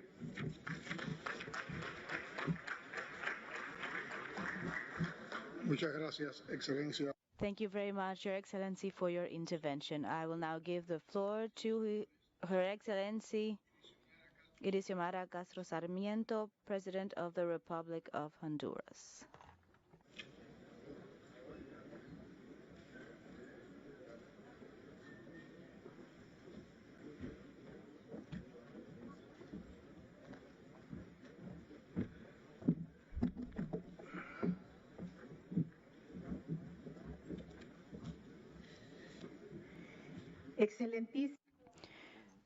Your Excellency, Mr. President Miguel Díaz-Canel, First Secretary of the Central Committee of the Cuban Communist Party and President of the Republic of Cuba, also President of the G77 in China. Your Excellencies, heads of state and government, Your Excellency, heads of delegations, representatives of international organizations, ladies and gentlemen, good afternoon. It is for me an honor to participate in this meeting of the G77 in China in the Republic of Cuba, a home and symbol of the dignity of Latin America and the Caribbean. A people who, through their resistance to the greatest genocide blockade known to humankind, has won a prominent place in history. I come in representation of the people of Honduras and millions of Latin Americans and Caribbeans now joined in CELAC, of which I will take the presidency in January 2024. I am the first woman president coming from the streets, from the people's struggles, accompanied by a resisting people for 12 years and 7 months that we fought against the infamous coup d'etat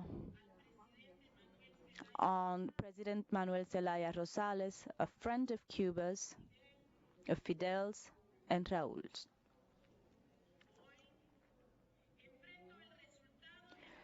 Today, I am in the face of the result of that breakage, where an elite was grown in the shadows of corrupt practices that turned Honduras into a drug state,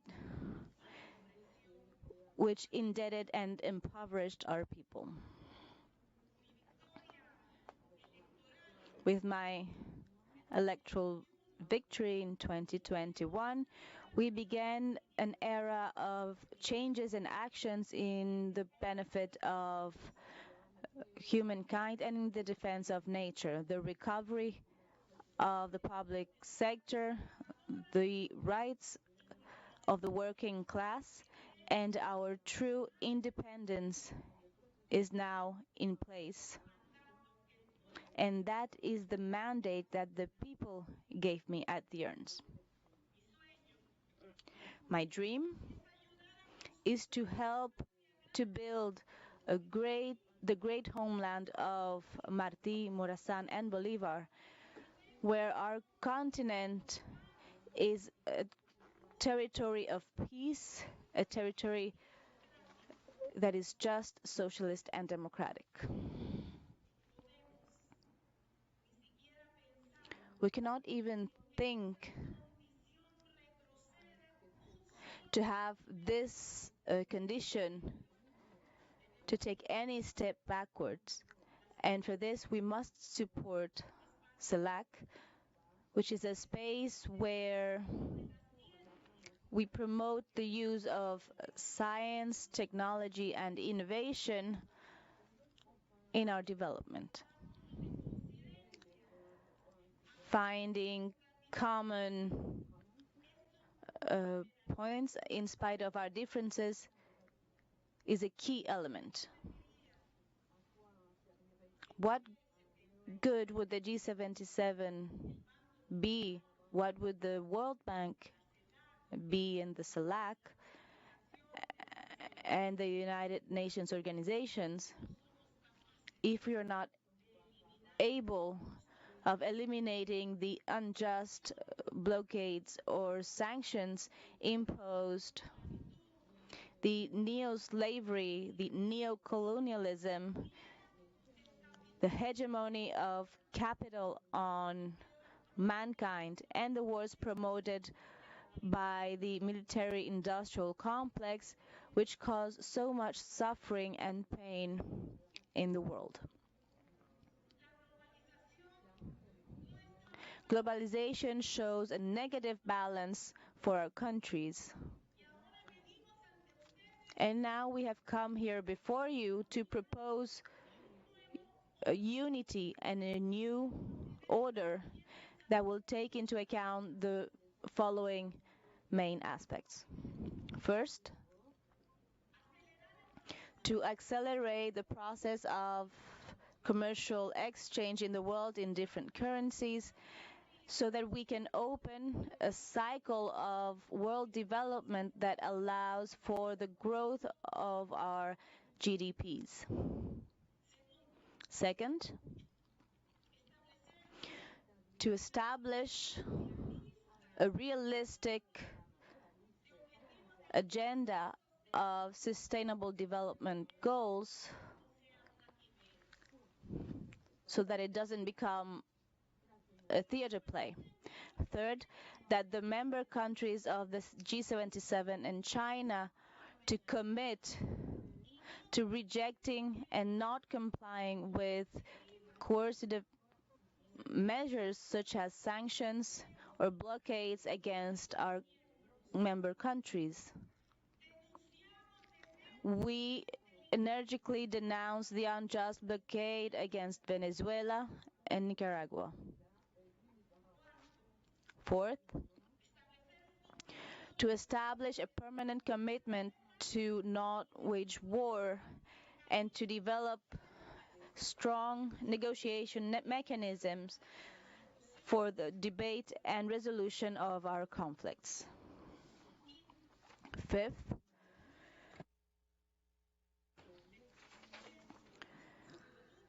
to democratize the costs of knowledge and its products, we must create a world scientific community that can revert the grave process of climate change, as well as the rescue and restoration of the environment and our natural resources. Sixth, we must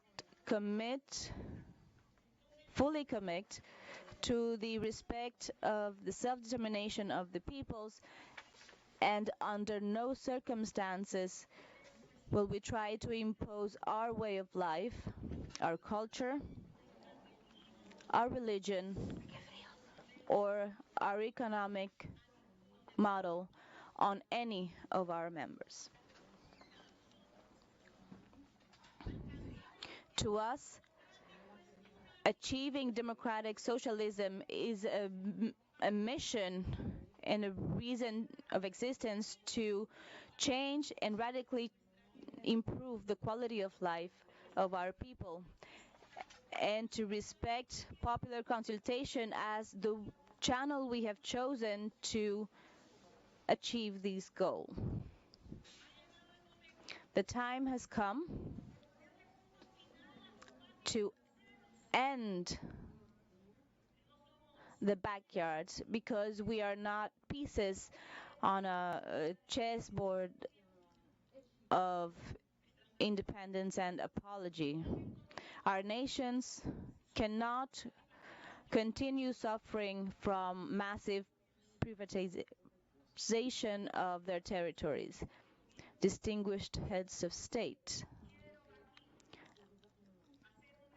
I would like to issue an acknowledgement to President Díaz-Canel for continuing with the historical legacy of Commander-in-Chief of the Cuban Revolution, Fidel Castro Ruz,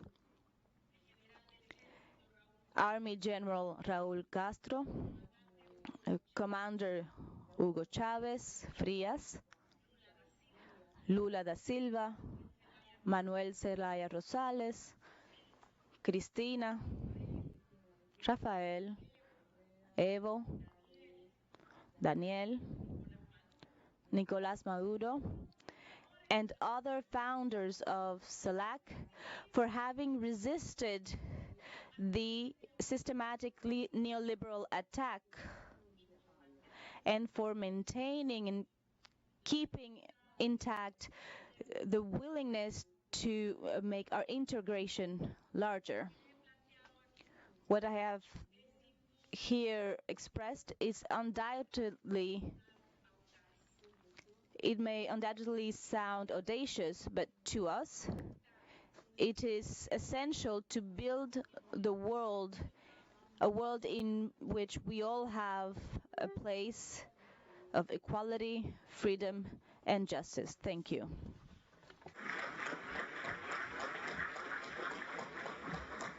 Muchas gracias. Thank you very much for your words and your intervention, Your Excellency, Mrs. Xiomara Castro, President of the Republic of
recommended to him to participate in this very important summit.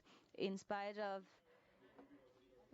the limitations, I have had the honor to represent the Mali delegation and extend my gratitude to for the hospitality of the government towards our delegation. I would like to take this opportunity to express warmest congratulations for the leadership and the remarkable way in which your country and under your leadership has presided the G77 in China. I would like to reiterate the full support of the government and people of Mali in the continuity of your work. Mr. President, honorable guests, heads of state and government, Mali subscribes fully to the spirit of this extraordinary summit in Havana, and I quote, the current challenges of development and the roles of science, technology, and innovation, which I will believe will allow us to strengthen our resilience in the face of the main future and current challenges that all of us member states face. We must work for better justice and the inclusion of science in the world. I would like to express Mali's willingness to work in favor of science and development. Under the President, Colonel Assimi Goïta, our country has the goal to set up research as one of our main areas. Mali is now creating a new technological scientific center that will be focusing on robotics research. Mali congratulates this summit in a moment where the world is progressively recovering from the impacts of the COVID-19 pandemic, when we start a decade of work to achieve the development goals of 2030. This summit gives us the opportunity to not only summarize our achievements, but also to renew our common determination to double the efforts and face the many challenges that still set back our countries. The theme of this summit urges us to think of this. Since 2012, Mali has been going through an unprecedented multidimensional crisis.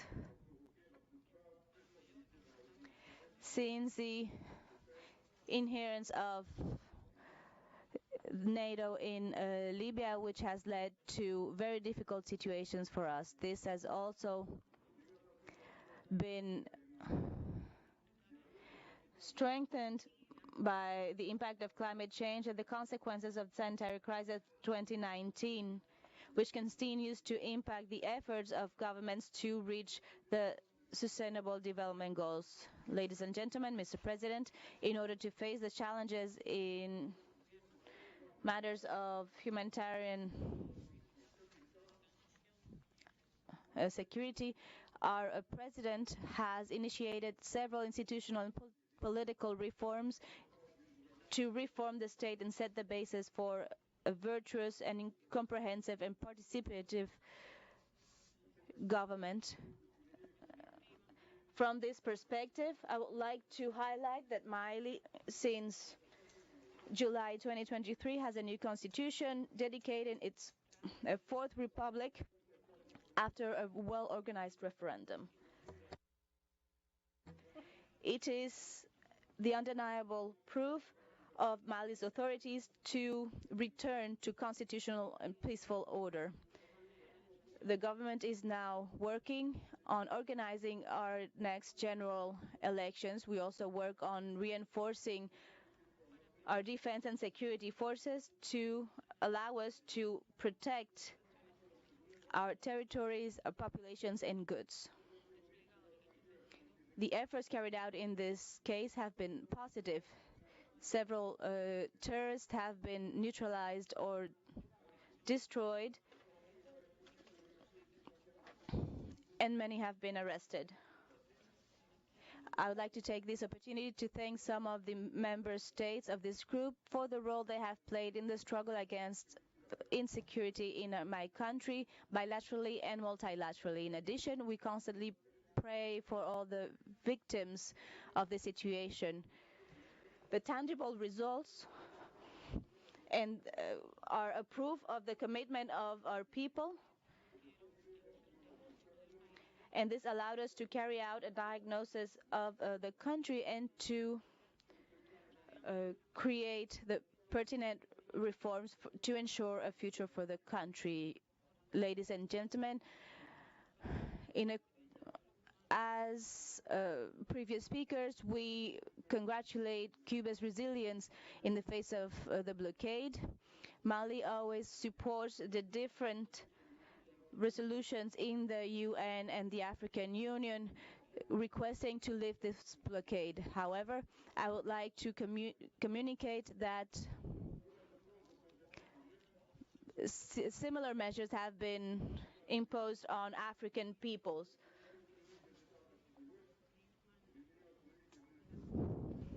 This has cost us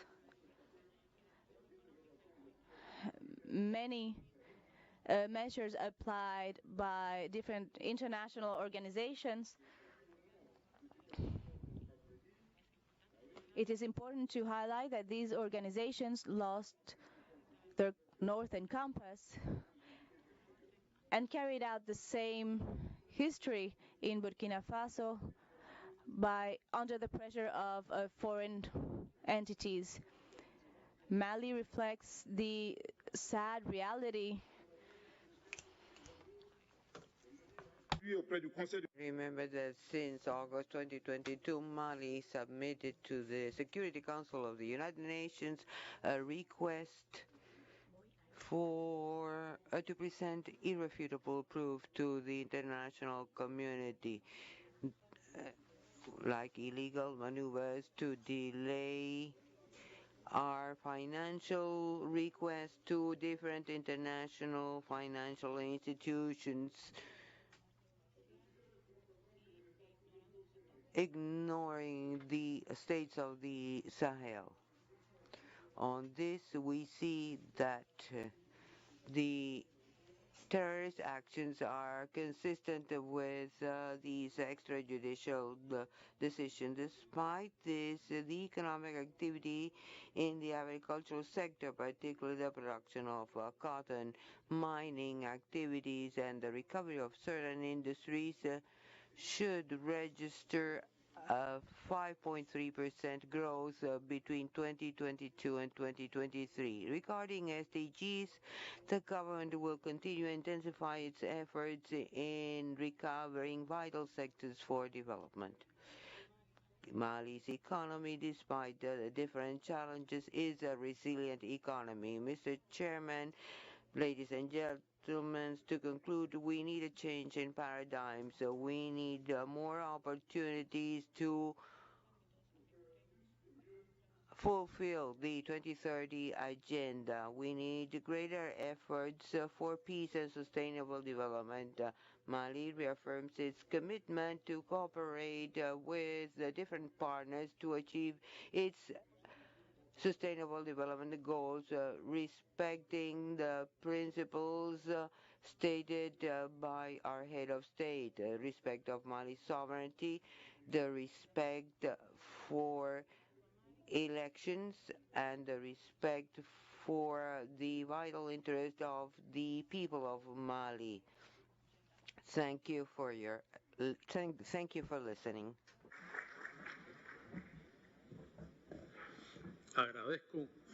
I thank the speaker, and now it is my pleasure to give the floor to Professor Kamal Bedari, Minister of Higher Education and Scientific Research of the Democratic and People's Republic of Algeria.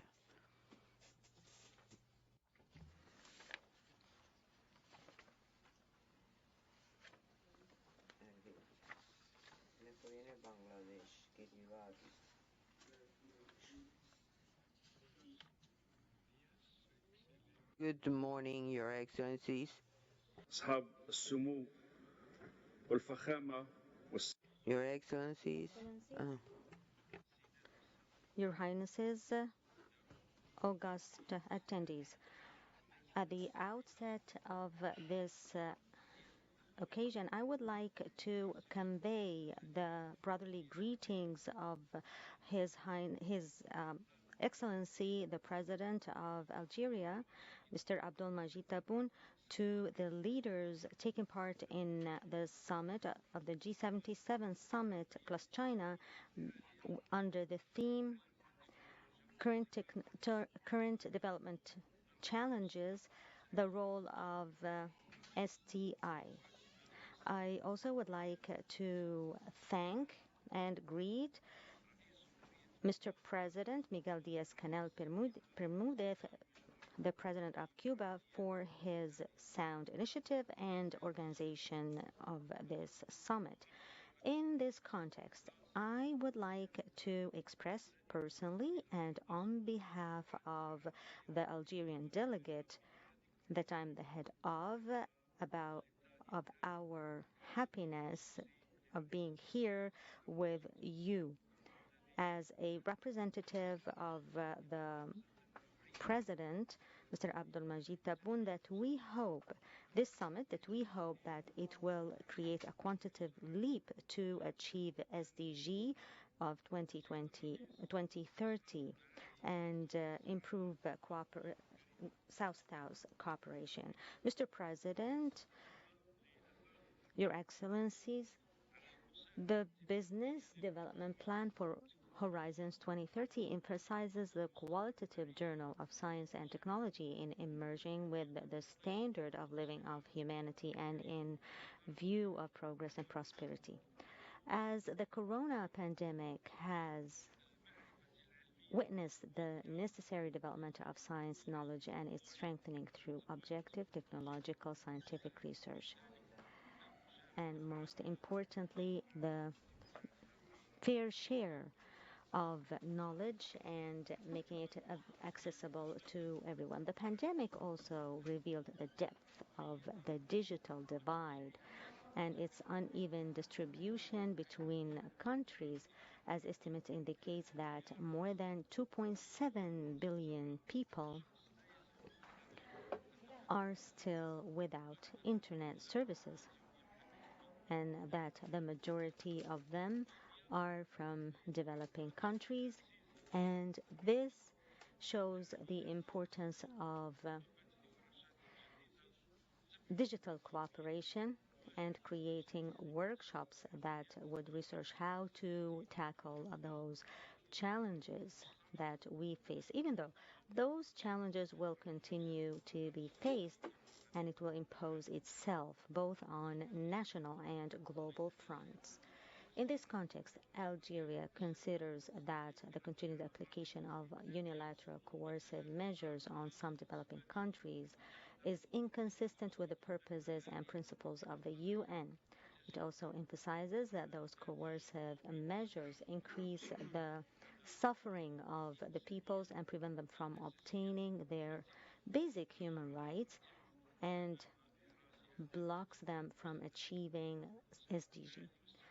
Your Excellencies and Your Highnesses, august attendees, my delegation would like to shed light on some topics related to the development of S&T to achieve the goals of SDG and achieve the desired progress.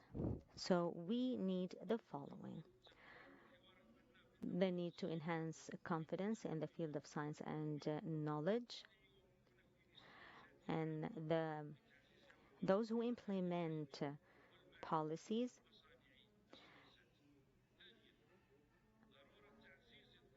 strengthening trust in S&T through distributing, or rather spreading, science and technology by facilitating systems and morality that would reinforce that.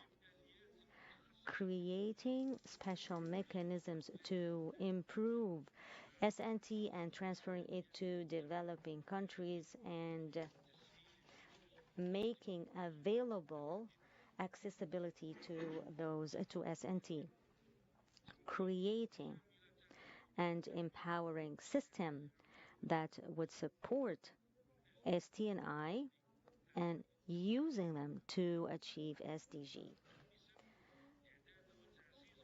Creating, supporting, and or rather establishing infrastructure that would support or rather pave the way to have better and less affordable, or rather more affordable services. Improving skills in the field of S&T as well as economy, and illiterate or ending the illiterate of digital illiteracy, especially for women and youth.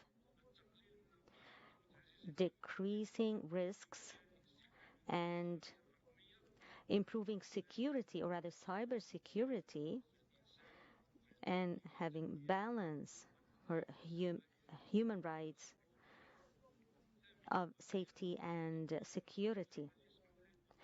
Providing, or rather developing, a system that would help states to exchange or rather share knowledge to create more cyber safety. In this regard, we welcome the proposal of the Secretary General of the UN regarding the establishment of a global digital charter by 2024. On the other hand, there's great importance must be given to helping developing countries confront the challenges associated with the internet or the use of internet and e-commerce. Mr. President, ladies and gentlemen, as a member of the United Nations Commissions on Science and Technology, Algeria is aware of the importance of ST&I as important tools that we can depend on to achieve SDG. We also have given more importance to small businesses by laying the foundation for a flexible and effective innovation ecosystem. Algeria have allocated more than about $1 billion to support technology and innovation and supporting African states and as well as helping them improve infrastructure. For example, the fiber optics and the path of connecting African states. It is noteworthy to enforce the importance of the role that Algeria plays to create an inclusive African system through policies and laws that enhance investments in science and technology. We have affirmed that during the African Union Small Business session, or rather conference, that was held in Africa last year, in which we enforced the importance of collective work. In another context, Algeria have enforced the importance of the role of universities, as it is a storage, or rather maybe a warehouse of expertise and skills, by creating a national research system that includes research facilities, experimental laboratories, and among others. There were also infrastructure that was created to support infrastructure for small business. My country continues to exert more effort towards digitization and moving towards green and renewable energy. It also depends more on using AI in several areas, including agriculture, in order to create food security or provide food security that would combat poverty both nationally and globally, as well as that helps using more AI. This will enable more inclusive financial system. On another level, Algeria attaches great importance to knowledge and education, and perhaps the latest edition of the annual ranking of the education system published by the World Economic Forum is the best evidence of the efforts made to improve its level quality in the country. It is also noteworthy that the efforts made by the Algerian state, especially those related to establishment of distinct technological poles that include specialized high school, major institutions, and emerging companies, and the creation of the Supreme Council for Artificial Intelligence, as well as the High Province of Division, which will play a crucial role in accelerating the pace of digitalization and providing the necessary data to make decisions. This also includes more accessible internet and digital governance. Finally, Algeria renews its continuous support for all international initiatives aimed to developing science, technology, and innovation. At the same time, Algeria expresses its readiness to actively participate in the exchange of experiences with other developing countries in effort to achieve a better future for their people and realize the SDG. Thank you very much for listening.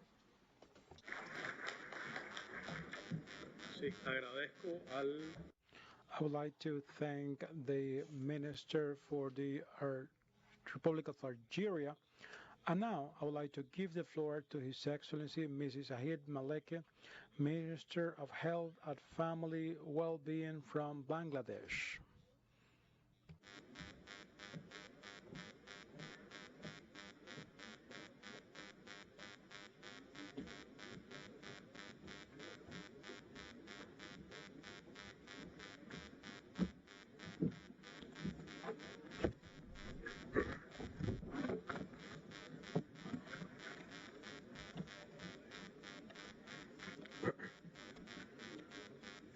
Mr. President, Chairperson, Head of Government, Ministers, Excellencies, distinguished guests, ladies and gentlemen, Assalamu alaikum, and a very good afternoon.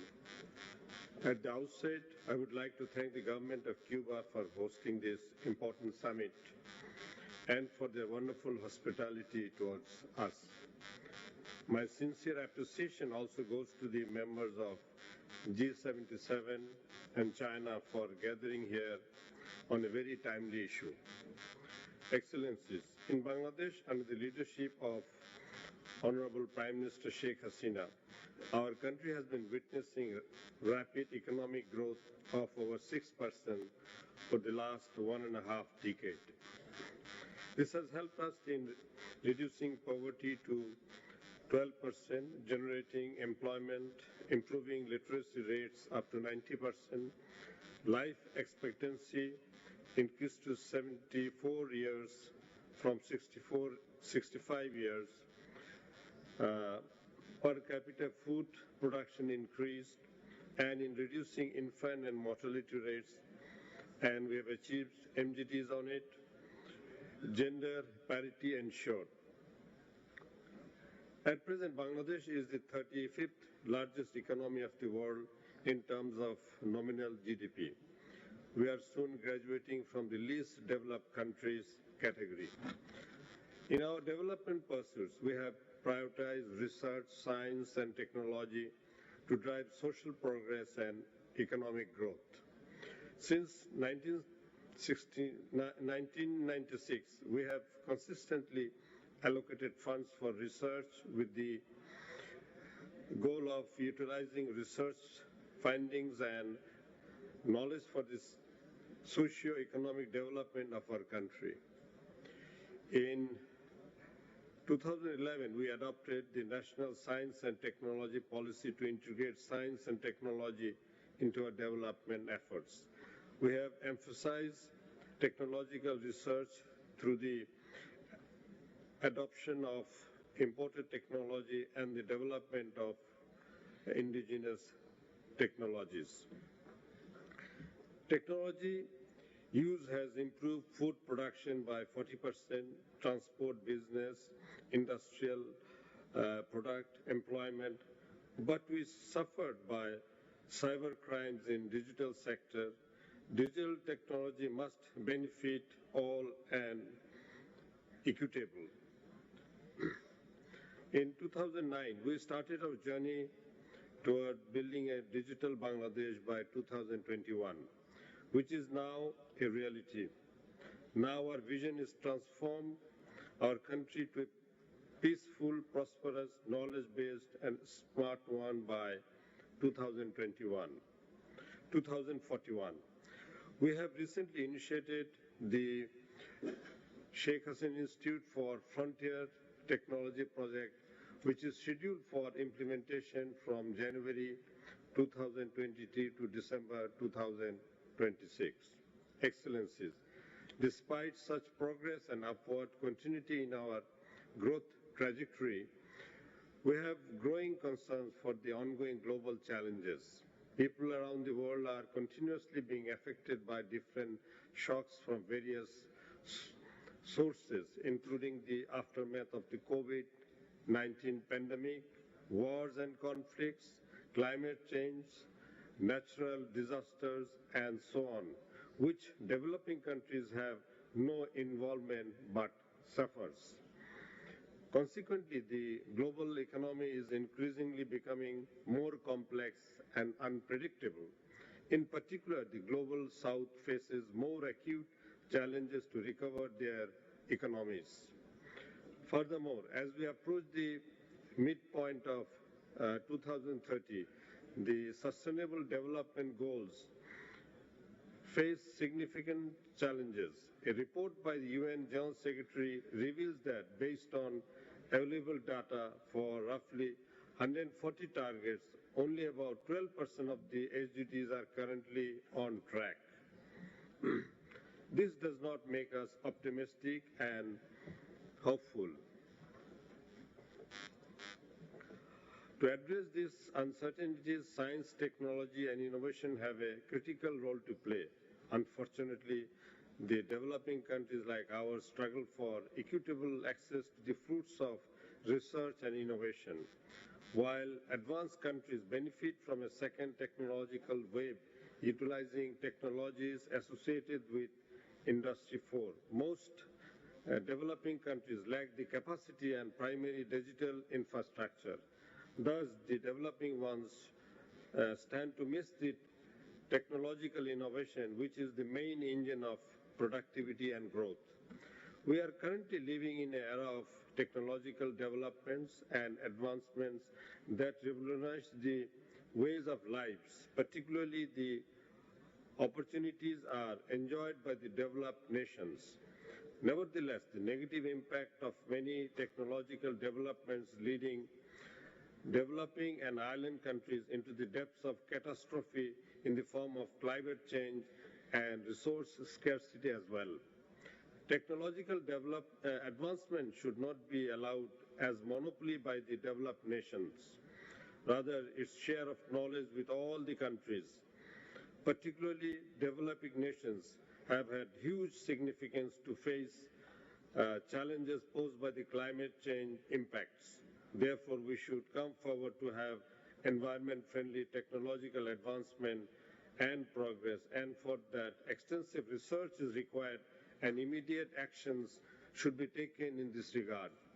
I would also reiterate that developed nations must compensate by giving not only financial support, but also sharing technological knowledge that should be open for the developing nations who are the ultimate sufferer of the climate change.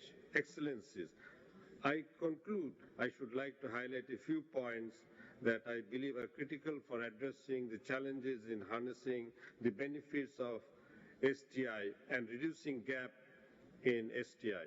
First, multilateral financial institutions should come forward with resource and fund mobilization to support research and development projects in developing countries.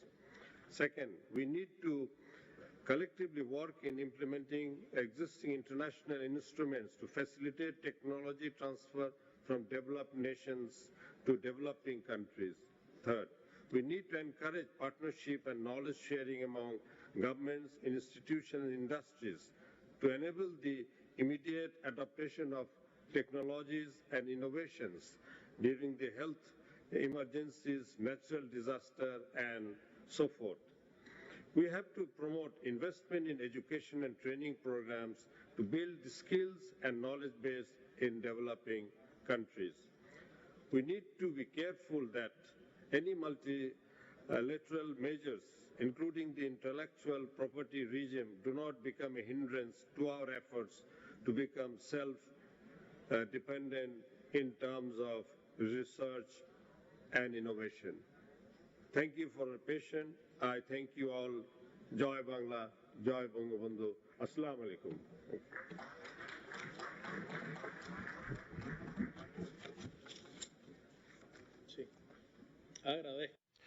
I would like to thank His Excellency for his words. And now I'm pleased to give the floor to Honorable Martin Moretti, Minister for Women, Youth, Sports and Social Affairs from the Republic of Kiribati.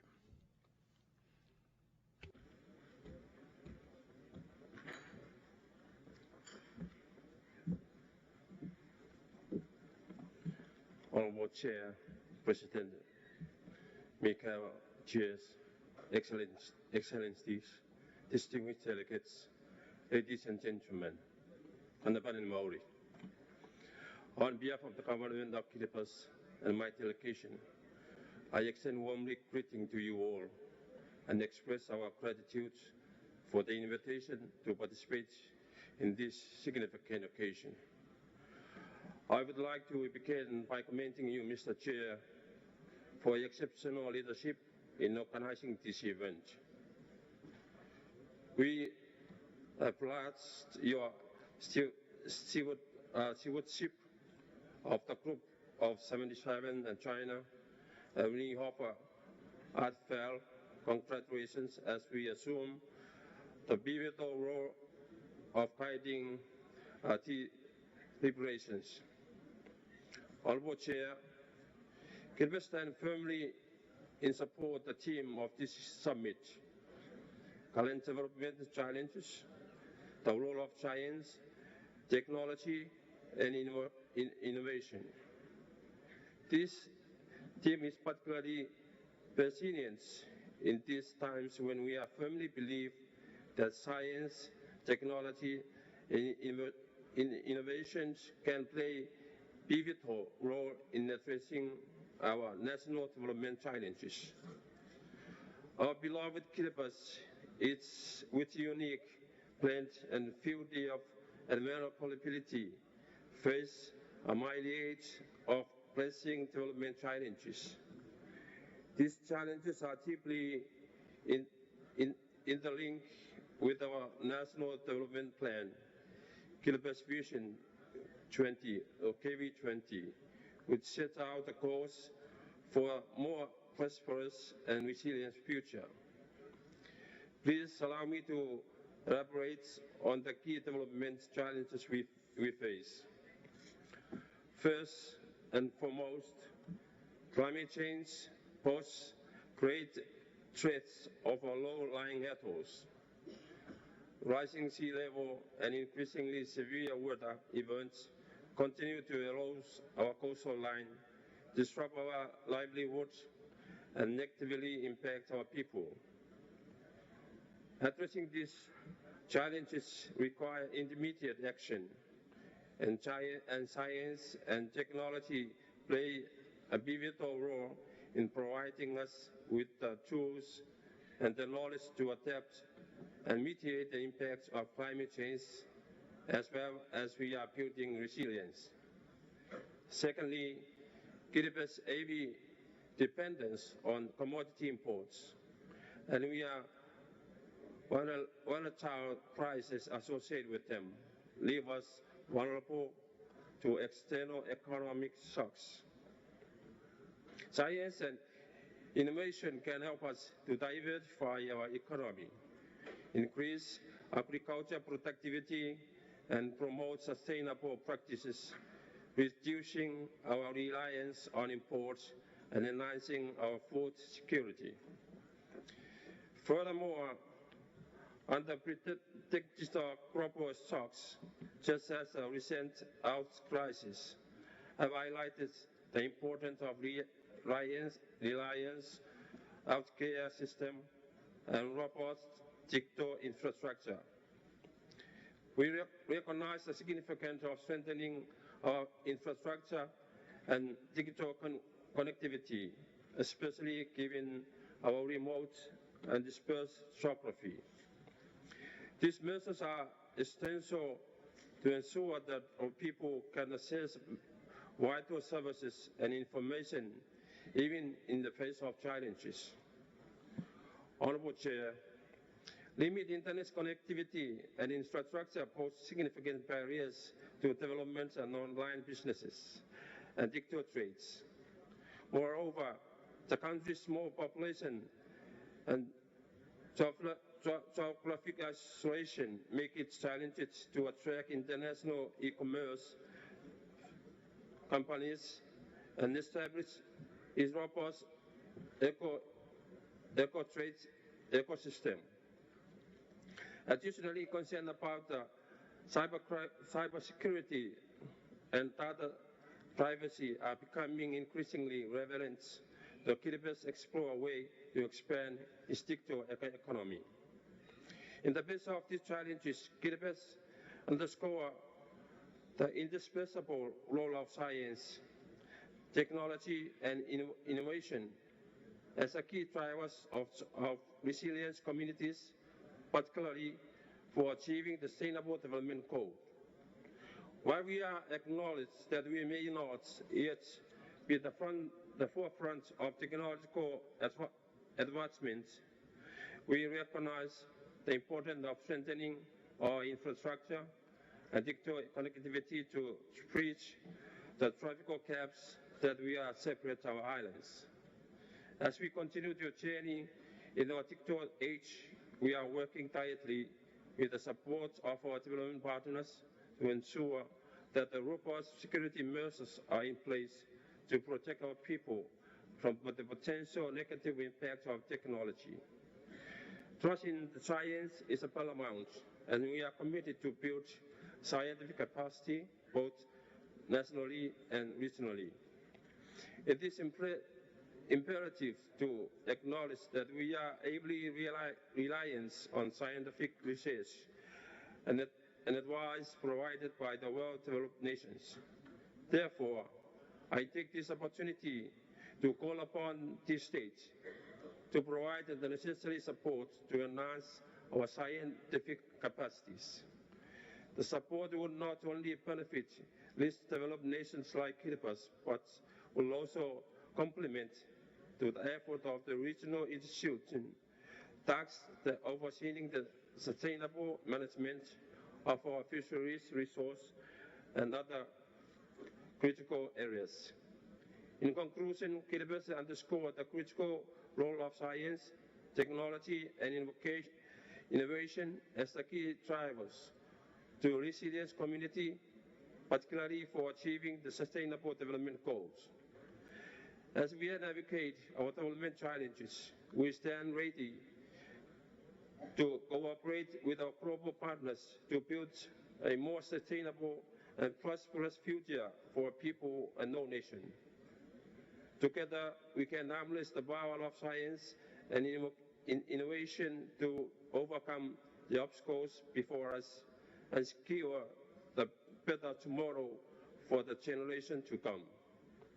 Finally, let's close by sharing with you all our traditional blessing, always of the Maori, Te Roi o Te Tapamoa. peace, health, and prosperity. Thank you.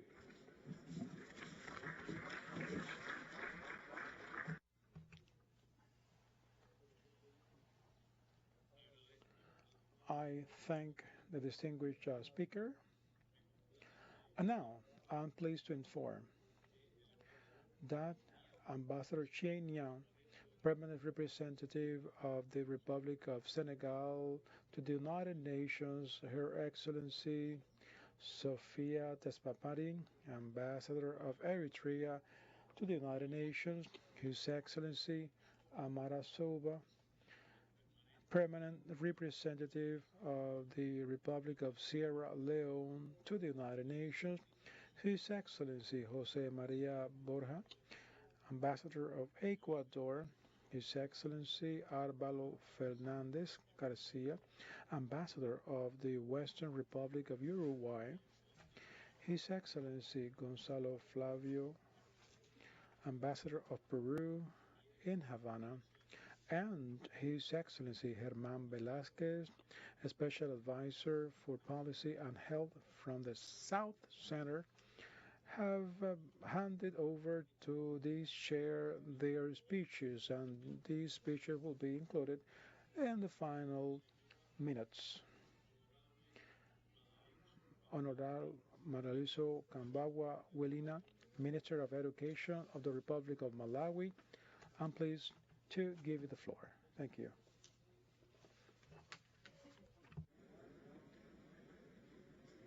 Starting. Your Excellency Miguel Diaz-Canel Bermudez, President of Cuba and Chair of the G77, Excellencies, Heads of Delegation and Government. First and foremost, let me take this opportunity to join those that have spoken before me to convey condolences from the President of Malawi, Dr. Lazarus Makathi Chakwera, to the government and people of Morocco and Libya for the tragedy that befell you. Our prayers go out to you. Let me also express my appreciation to the President, government, and the people of Cuba for hosting me and my delegation, and for the warm hospitality and courtesies that you have accorded to us. With me, I bring the fraternal greetings from the President, government, and the people of the Republic of Malawi to the President, government, and people of Cuba. Mr. President, please receive apologies from Dr. Lazarus Makathi Chakwera, the President of the Republic of Malawi, for his not being able to attend this extremely important gathering, which he supports fully. Mr. President, the Ministry of Education oversees all matters of science, technology, and innovation in Malawi. In that vein, my statement has 7 specific points that I have prepared to share with you all at this exciting G77 plus China Heads of State Summit. Excellencies, the Malawi government is convinced of the urgent need to act together as G77 and China to leverage on the power of science, technology, and innovation per the Doha Programme of Action, DPOA, for the least developed countries and small islands. The DPOA elevates human capital development as a pillar and lever for economic growth and development. We therefore reaffirm full respect for the purposes and principles of the Charter of the United Nations and international law. Based on elements of paragraphs 1 to 4 of the Havana Declaration 2000 and paragraph 1 of the Doha Declaration 2005. In the Malawi's National Development Blueprint, projecting to 2063, Malawi 2063, and in its first medium-term implementation plan, dubbed MIP1, latched to the Sustainable Development Goals and delimited to 2030, human capital development is decorated as the enabler and orchestra of all socio-economic sector players. Human capital development as an enabler has 8 focus areas, the first 2 of which are 1. Education and skills development and technology, and innovation. It is important to note that the Malawi government envisages that human capital development can support the advancement and implementation of specific and targeted innovation policies aiming at driving sustainable economic growth and the creation of new job opportunities. This is to satisfy the appetite of the job market that keeps on reinventing itself for the current and future generations. At the recently concluded African Heads of State Human Capital Summit in Dar es Salaam in Tanzania, the government of Malawi committed to the above two focus areas, including health and nutrition, as the top 3 priority focus areas selected for heavy investment, given the rationalization that these have multiplier effects and could, A, potentially accelerate the achievement of the SDGs by 2030, B, have a ripple effect on the sectors which naturally have not demonstrated rapid progress in solving society and development economic challenges. In fact, there are countries which have invested in product, process, or service innovation to grow their economy, and results as measured by economic indicators show that economic growth doubles, i.e. growth is accelerated or multiplied as compared to the traditional or conventional approaches of direct investment through budget policy in all sectors to grow the economy. We need to change our intervention strategies and investment targets if at all we can leapfrog in developing our economies. Excellencies, distinguished ladies and gentlemen, the Malawi government, as the first vice chair of the African Union Specialized Technical Committee for the 4th Bureau of Education, Science, Technology and Innovation, ESTI, has steered the establishment of the African Union Innovation Agenda, founded on 4 pillars, one of which is to enhance the capacities of science, technology and innovation, configured for a win-win cooperation for scientific and technological development. This is based on extensive consultations, joint contribution and shared benefits, which can bring huge gains to all countries and all parts of the world in building a community of shared future for the humankind. It is often argued that scientific thought is the common heritage of mankind.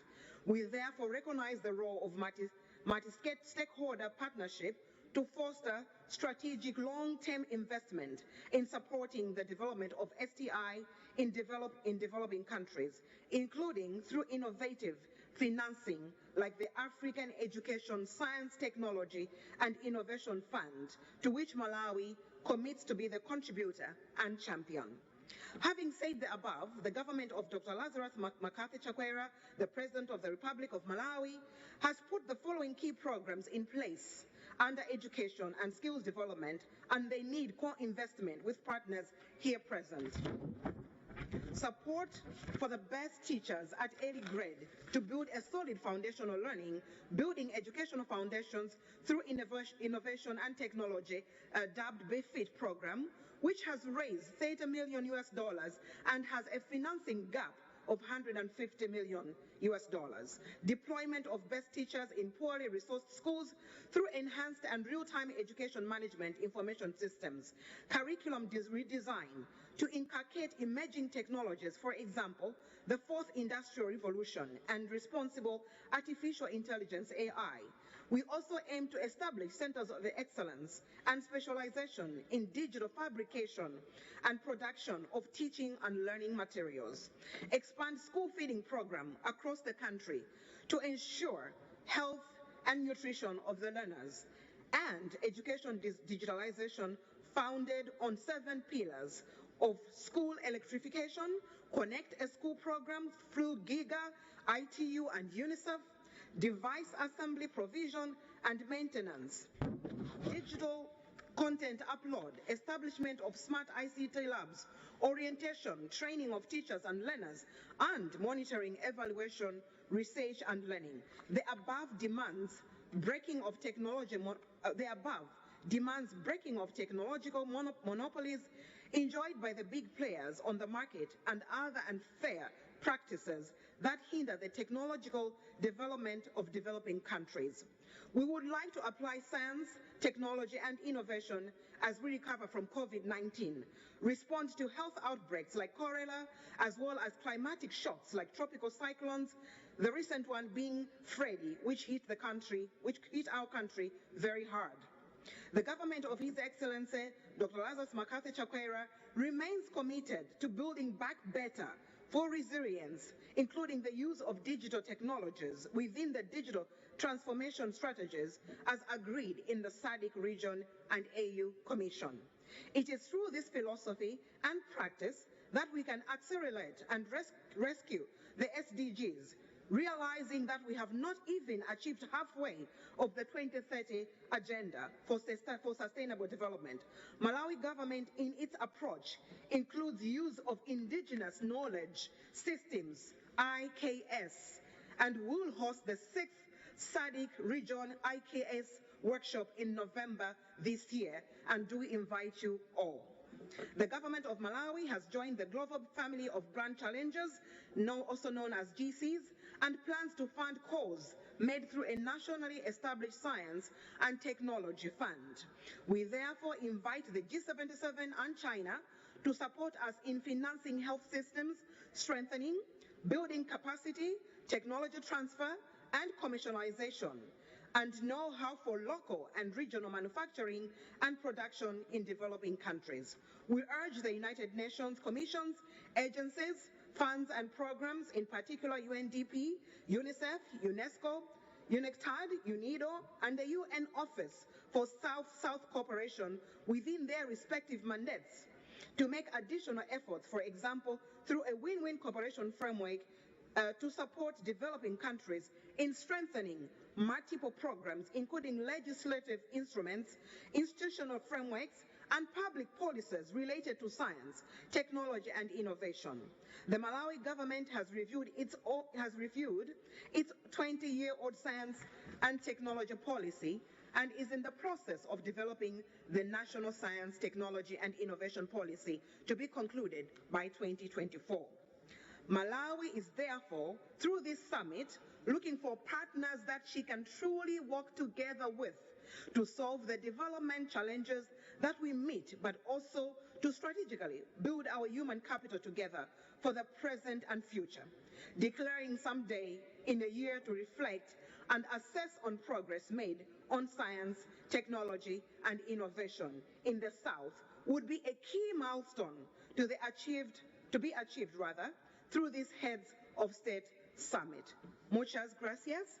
Thank you all. Thank you, Mr. President.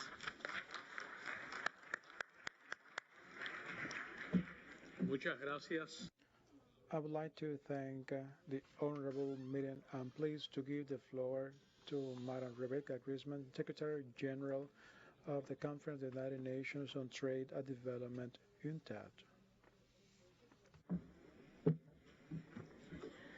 Presidente Díaz-Canel, President Díaz-Canel, dear Foreign Minister dear Murad, felicito muy especial. I would like to congratulate the Cuban government for the excellent meeting and organization of this important gathering. I would like to thank the support has always provided UNCTAD. It is an honor for me to be here in Havana, a city that I hold dear to my heart, and it's an honor for me to be here with the G77 plus China. And I have to say that we have a blood deal with this group. We were created the same year on the same city and with the same purpose. Next year, our institutions will be celebrating their 60th anniversary, and I hope we can all celebrate this landmark. Excellencies, we are faced with a time of paramount importance for the world. Agenda 2030 and its 17 development goals, another number of goals. These are a promise that we made to ourselves and also to the future generations. This is the only collective plan in a world that is more polarized than ever, a world that desperately needs solidarity and multilateralism. Therefore, we need the voice of G77 plus China because nothing will be happening automatically without our collective action and participation. There will be no sustainable development. Measure, we are moving backwards. Backwards on ending poverty, backwards on hunger, backwards on women's rights, and backwards on development, with only 12% of the Sustainable Development Goals on track. And yet, amidst all the gloom, there is hope. Frontier technologies such as because hope can take many forms, and technology is a powerful one. Frontier technologies such as the digital economy, artificial intelligence, and Industry 4.0 are reshaping our societies, our healthcare, and our development trajectories. How we harness these tools for the betterment of all is a test we cannot afford to fail. Earlier this year, we published our flagship publication, the Technology and Innovation Report. In it, we calculated that 17 frontier technologies already represented in 2020 $1.5 trillion market.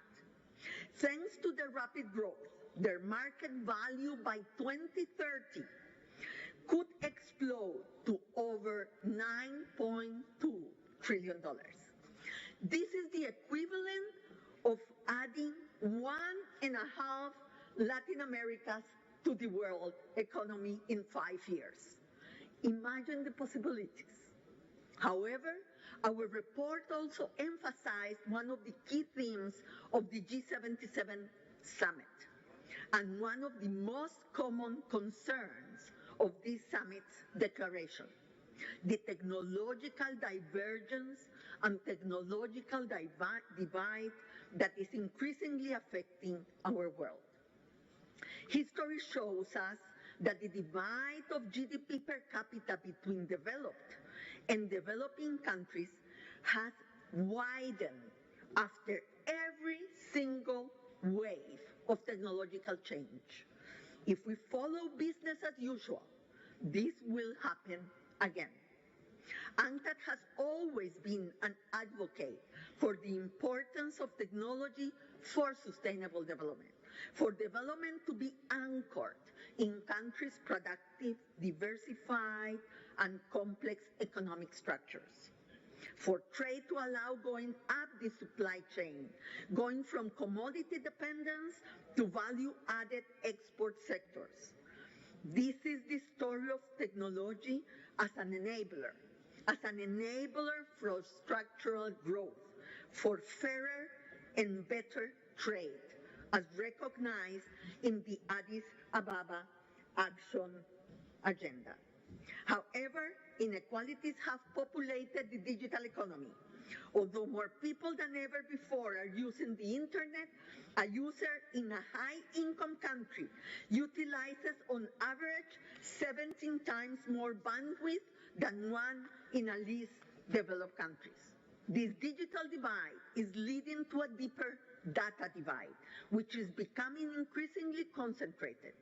The world's largest digital platforms now control most stages of the data value chain. 5 companies account for 2/3 of global cloud infrastructure and receive more than 70% of all advertising revenue. La tecnología también debe jugar. Technology should also be playing a crucial role in our fight against environmental degradation, since the construction of marine walls and decarbonization of the maritime industry, also the push for the future industry. Technology is the one that holds the key for energy transformation. Technology is the one that is making solar energy to be competitive. Technology is enabling carbon capture, and it's creating an alternative to plastic, and change the linear paradigms and logic move to regeneration. But once again, it is not only to create green products, it has to do with the reconfiguration mostly of our collective vision. And we have to move from an isolated development to a shared resilience. At these key times in history, the greatest contribution that technology can make does not have to do with the gadgets that we have. It has to do with technology, and it has to do with solidarity that we take into account when we apply. Two statistics bear witness to the current situation.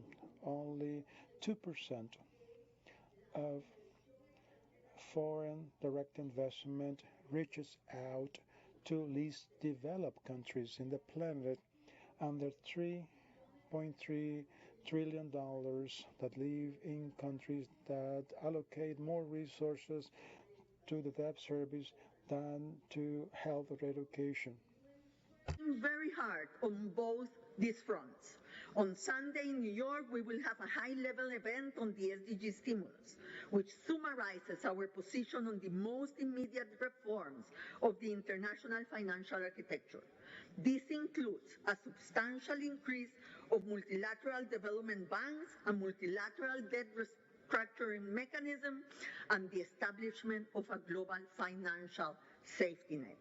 The voice of the UN in these issues needs the G77 plus China support.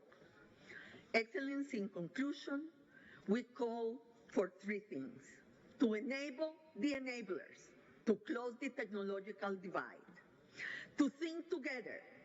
Some of the technological solutions to our most pressing problems will come and are coming from the South.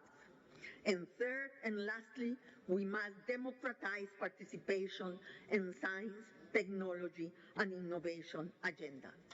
Excellencies, this is not an era for business as usual.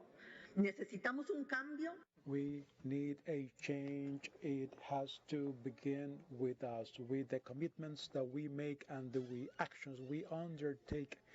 UNCTAD shall continue to have its voice heard in favor of this common objective. We have a colossal task ahead of us, but we together should be up to the expectations, because there's force in unity, there is riches in diversity, and within action there's hope.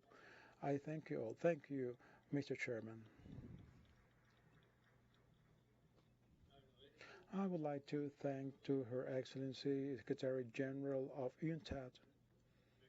And now I'm pleased to announce that His Excellency Samuel Henry Saturne, Director from the Cabinet of the Prime Minister of the Republic of Haiti, handed over his speech to us, and it will be included in the minutes of this meeting. I would like to urge the remaining distinguished delegates to follow the same procedure. Now I would like to give the floor to His Excellency Felix Chipota Mutati, Minister of Science and Technology from the Republic of Zambia.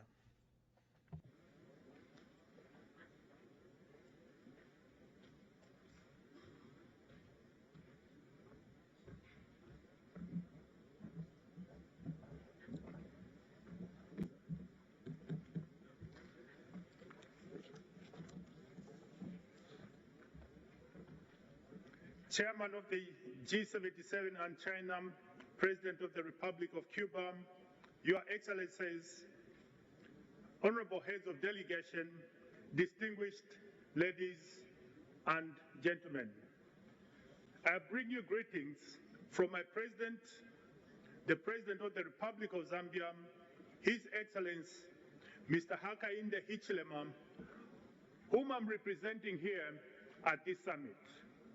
His Excellency the President sends his good wishes to us all and is hopeful that this summit will be successful. Your Excellencies, we extend our sincere condolences to the people of Morocco and Libya for the tragic events that have affected them in the past few days. We wish our brothers and sisters goodwill, hope as they recover from this unfortunate disaster. Excellencies, allow me to join those that have spoken before me in congratulating the Republic of Cuba for steering the group of 77 plus China, and I wish to commend Cuba for convening this important summit.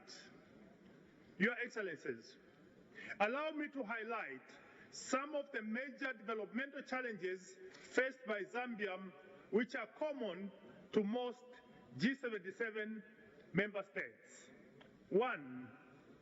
Affordable financing. The current global financial architecture does not favor members of the G77.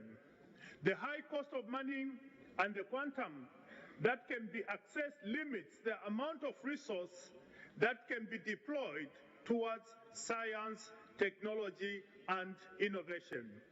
Further, Excellencies, most of the G77 members have fragile balance sheets, which compounds the inadequacy of resources available for development.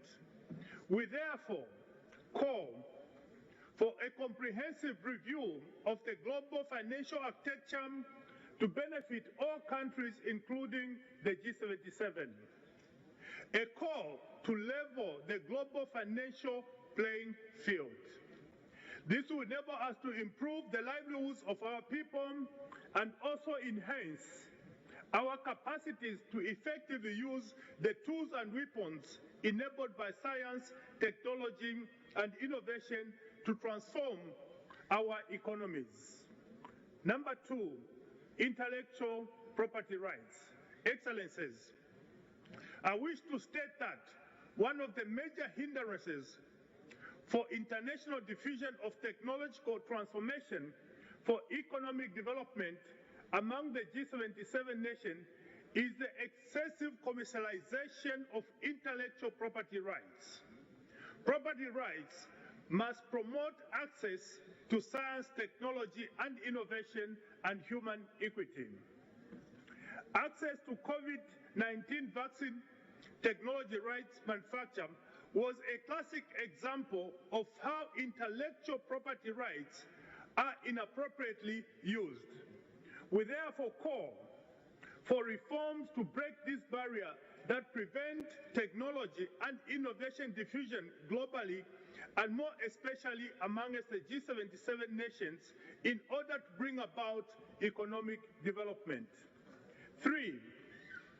The barrier to entry to the digital inner circle. Excellence. One of the key challenges of the G77 nations face currently in respect of technology diffusion is that we are not part of the inner circle of those that hold the means to essential technologies. There is need to urgently break these barriers that prevent us being part of the inner circle of technology transformation driven by the high cost of internet and digital technology infrastructure. 4. Digital transformation in Zambia.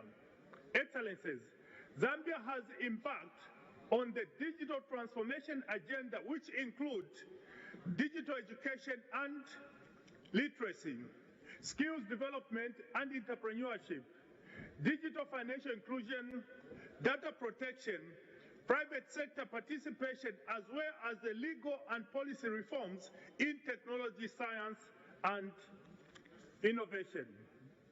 5. Ubuntu. Excellencies, may I encourage all of us to collaborate in the spirit of Ubuntu. Simply put, I am because we are. We need to embrace the philosophy of Ubuntu for us to have a united front in addressing the current developmental challenges.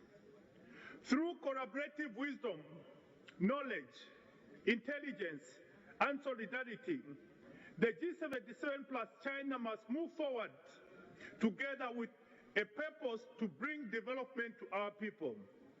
As I conclude, I wish to reiterate Zambia's unwavering support to the Republic of Cuba during the remaining tenure of the chairmanship of the G77 plus China. I also take this opportunity to express Zambia's support of the draft Havana Declaration on the current development challenges, the role of science, technology, and innovation. On behalf of my president, Zambia reaffirms her commitment to this important group as we forge greater ties in advancing science, technology, and innovation for the betterment of humanity and future generations. In particular, Excellencies, let's move forward from constructive dialogue to concrete action and impactful outcomes. I thank you and God bless.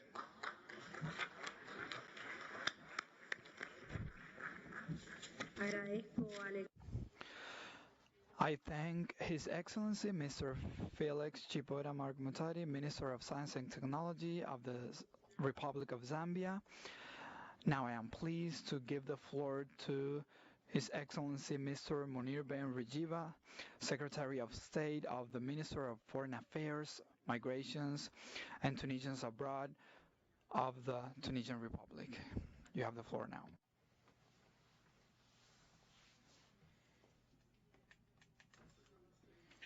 Your Excellency Miguel Diaz-Canel Bermudez, President of Cuba, Your Highness and Excellencies, ladies and gentlemen. At the outset, it's my pleasure to convey my condolences to Moroccan and Libyan peoples after the national disasters. May the deceased rest in peace, and we wish recovery to the injured people. In addition, I would like to convey to you the greetings of His Excellency Mr. President Kais Saied and his wishes for the success of this summit, as well as his attributes to his, in particular to the President Miguel, and for the active role in chairing this group of 77 plus China, and in its active role in multilateralism. Our presence today in Havana to deliberate the role of science and technology and innovation to face the current challenges to development. This reflects our common pursuit to mobilize efforts to address the issues and concerns of the developing countries. And this also shows the keenness of Cuba to coordinate our efforts and actions, in particular while we prepare for the high-level meetings of the 78th UN General Assembly. Mr. President, the commitment that we have taken upon ourselves so that no one is left behind, this central motto, which summarizes a big part of the purposes of SDGs of 2030, this could be difficult to attain, particularly in light of the setbacks inflicted on SDGs, including resulting from the worsening of consecutive crises and the rise of the challenges to finance development, and as well as the burden of debts and the impact of climate change and geostrategic divisions. Yet, failing to attain these objectives is not an option. The 2030 SDG agenda is a unique framework to bridge the gap between nations and eradicate poverty, establish stability in the world, and preserve our planet for a better future. It is interlinked with the purposes of the Agenda of 2063 of Development in Africa, which we work earnestly to implement on the intercontinental front. We would like to concert our efforts to deduce solutions to accelerate the implementation of SDGs, including by introducing essential reforms to global financial systems, developing education, empowering women and the youth, and fostering the efforts of combating climate change, especially by providing climate funding. We would like also to accelerate the bilateral and multilateral coordination to recover the looted funds abroad to benefit the impacted nations and enable them to use their own resources to face challenges. Mr. President, knowledge, education, science, technology, and innovation is one of the resources of economic development in developing countries, and it's one of the catalysts that accelerate progress in attaining the SDG agenda. It goes without saying that research to utilize the capacities and support corporations with technological patents, it is important to achieve productivity and also achieve competitiveness. Technology transfer to developing countries and is one of the things that developed countries must provide to developing countries in return for the recruitment of brains. In related context, the illegal migration is one of the serious challenges that our countries face. We would like to call for concerted efforts to address this issue and address its grassroots causes, including the developmental gap. Parallel with the current frameworks of coordination between the South and the North, we believe that South-South cooperation and partnerships in different areas, especially of those of high value, and as well as the tripartite cooperation, is one of the means available to us to achieve the development goals, as well as achieving sovereignty. Mr. Chairman, Tunisia has been pioneering in mobilizing and the efforts to employ technology and information technology to empower the nations, especially with the Information Community Summit that resulted from the Tunisian agenda for international community. Based on our belief in the importance of technology and in advancing sustainable development, Tunisia furthers these efforts in this particularly by hosting the 18th summit of Francophone in the island of Jerba in November 2022. The work focused on technology and the digital divide, and the final statement included these conclusions. Mr. President, our common interests require us to activate international solidarity and re-establish trust and confidence between the North and the South, working in multilateral and especially under the auspices of the United Nations. Tunisia will be always will remain an active partner in all the initiatives and efforts based on our firm belief for universal human values in a world that no one is left behind. Thank you for listening.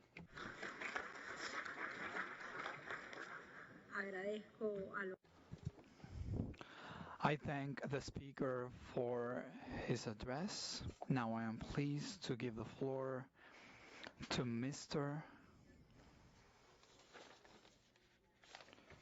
Elkin Velasquez, Regional Representative of ONU Habitat for Latin America.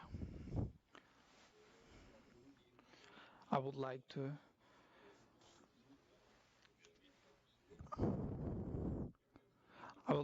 share her words, not without greeting Mr. President Diaz-Canel, and I will read this in English. Distinguished guests and colleagues, my heartfelt greetings are extended to all those present today. In standing before this assembly, I am deeply humbled by the weight of the collective aspirations and challenges of the developing world that we represent. I have 4 points to share with you. First, every gathering like this serves as a poignant reminder of our shared commitments to a brighter, more equitable future. And central to this is the transformative role of urbanization, together with innovation, science, and technology. The world is both urbanizing and digitizing at a very rapid pace. Our cities, pulsating with life, growth, and innovation, are indeed part of the solution. They are the crucibles where challenges can metamorphose into opportunities, and where humanity has always been most innovative and creative in promoting a better quality of life. In an era where the allure of technology is pervasive, we must remember that its true essence is not just in circuits and codes, but in its ability to enhance human connections. It is the people-centered approach, therefore, that elevates technology from mere tools to enablers of meaningful interactions and outcomes for everyone, everywhere. Our cities should be envisioned as vibrant ecosystems where technology acts as a bridge, fostering human relationships and ensuring that it serves the collective good rather than overshadowing it.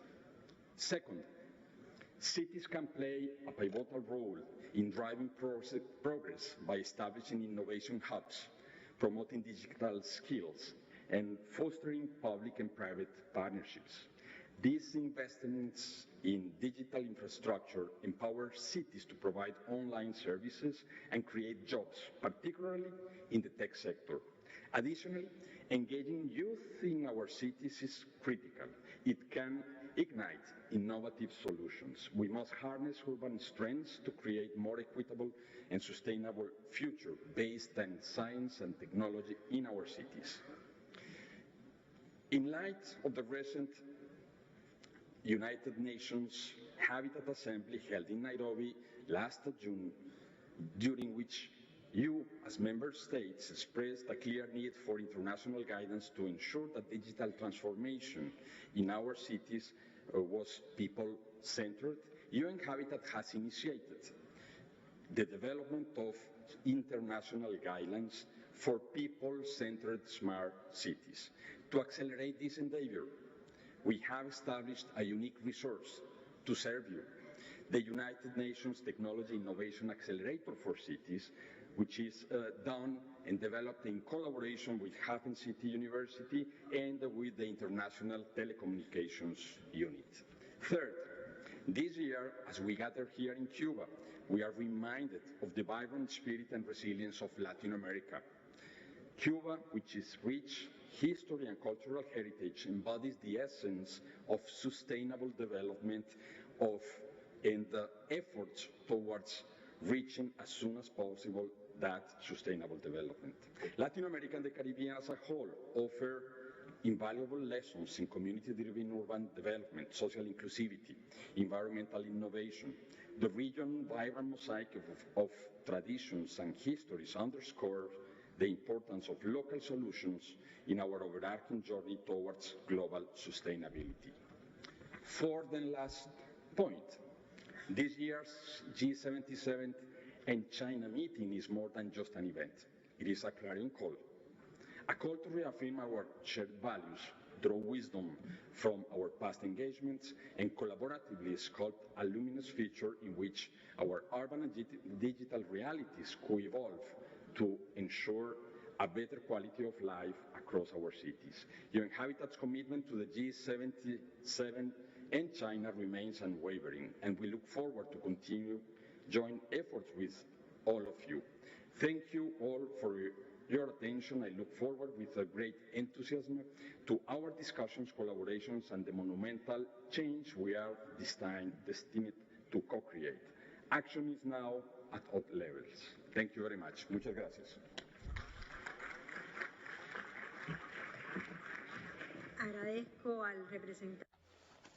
I thank the regional representative of UN Habitat for Latin America and the Caribbean, and now I am pleased to give the floor to His Excellency Mr. Mohammed Hossein Bal Arloum, Deputy Minister of Foreign Affairs of the Republic of Iraq. Please.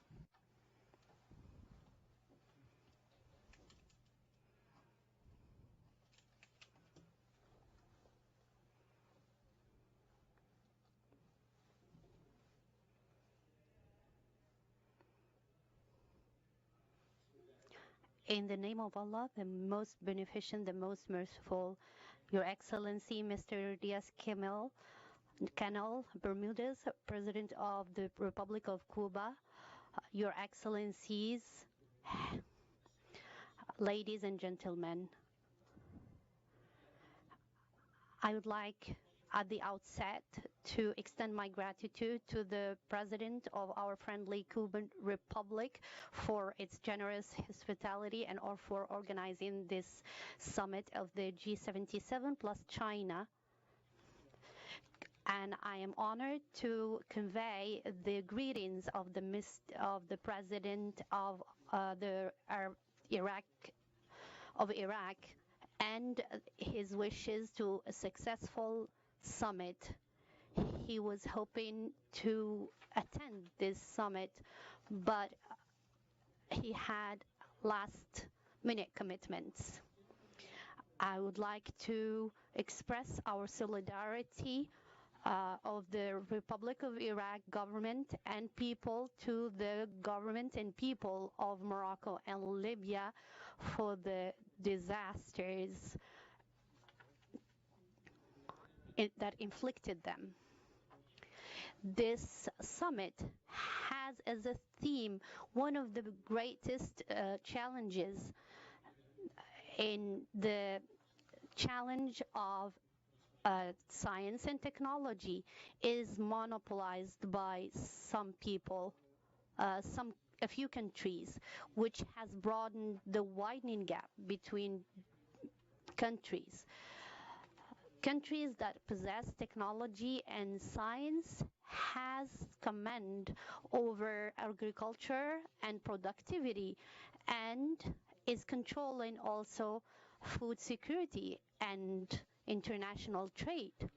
This is a threat. This poses a threat to countries, especially for food insecurity and independence.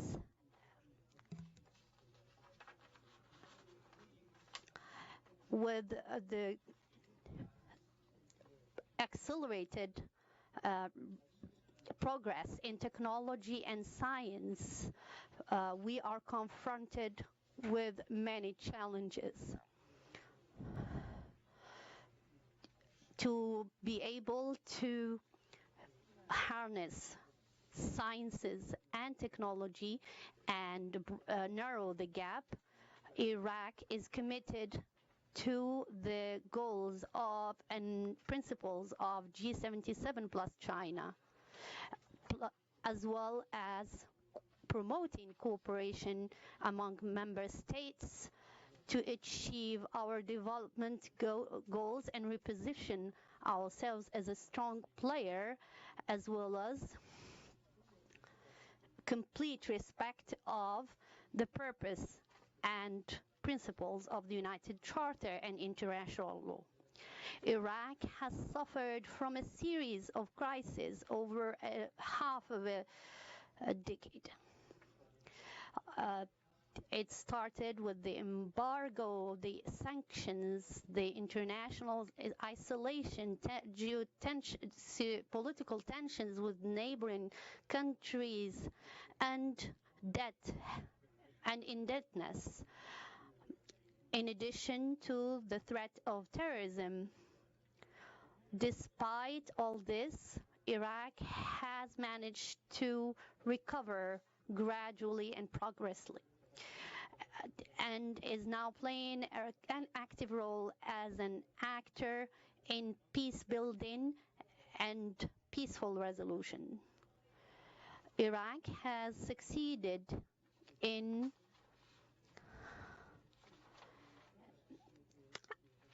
ensuring, as a member of the founders of the G77, its commitment to the principles of the G77 organization. We are committed to promoting economic diplomacy and multi-stakeholder diplomacy, as well as achieving sustainable development in its three pillars: economy, environment, and society. Iraq has also succeeded in demonstrating that we are sharing their ambitions for a more just international economic system.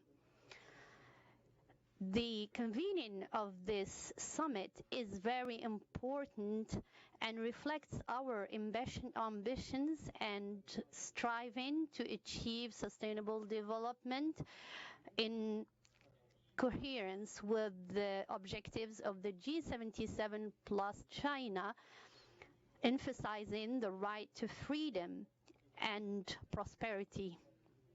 Iraq is strengthening its capacities to overcome challenges, especially inequities within countries and among them, and the challenges related to climate change, biodiversity loss, desertification, and desert storms, and energy volatility,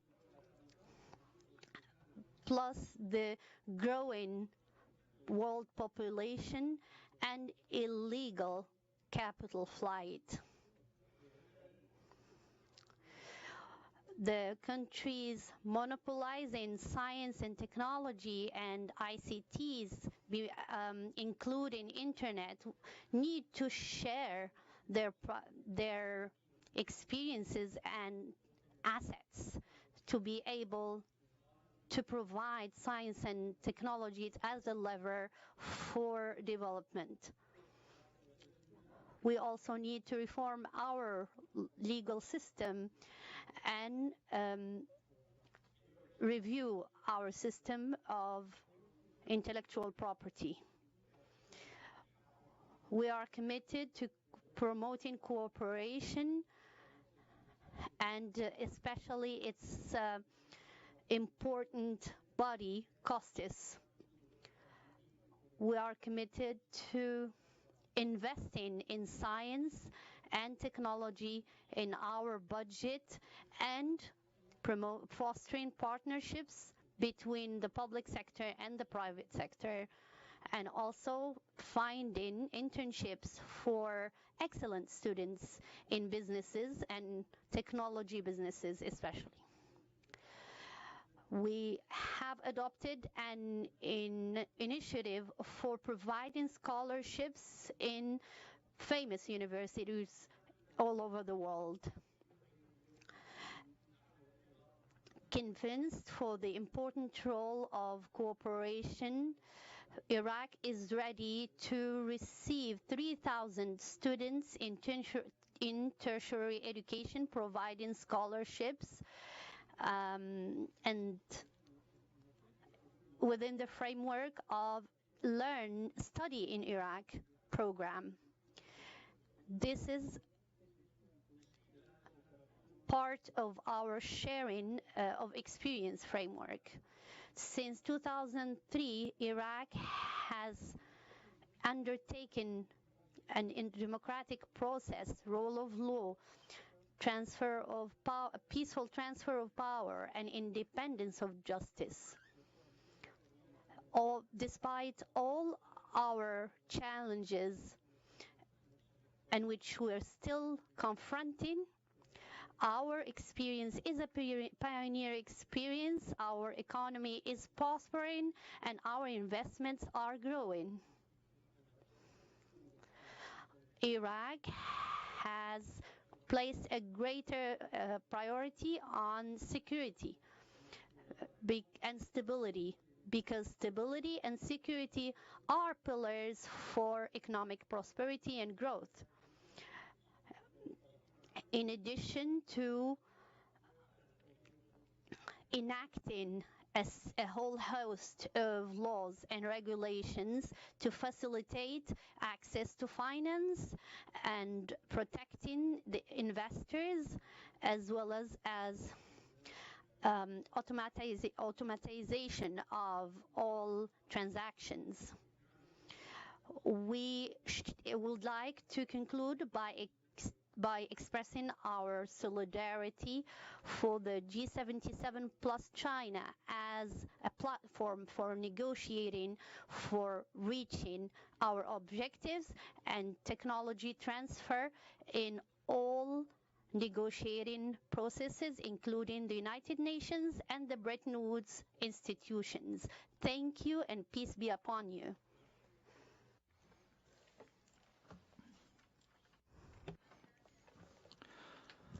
We thank the Deputy Minister of Foreign Affairs of the Republic of Iraq, and I am pleased now to give the floor to Mr. Sanjay Verma, the Deputy Minister of Foreign Affairs of the Republic of India.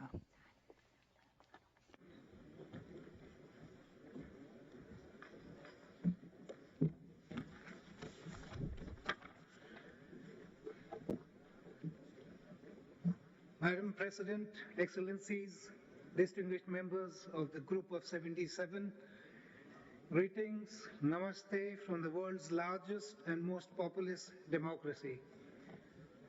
External Affairs Minister Dr. Jaishankar could not be here because of a special session of our Parliament. He sends his best wishes for the success of this summit. I begin on a solemn note. India expresses its deepest condolences to Morocco and Libya, who are facing consequences of natural disasters. We wish them early recovery and stand by them in this hour of their need. Madam President, India commends Cuba and its leadership for hosting this summit on a theme that resonates strongly with our G20 presidency of addressing developmental challenges through effective deployment of science, technology, and innovation.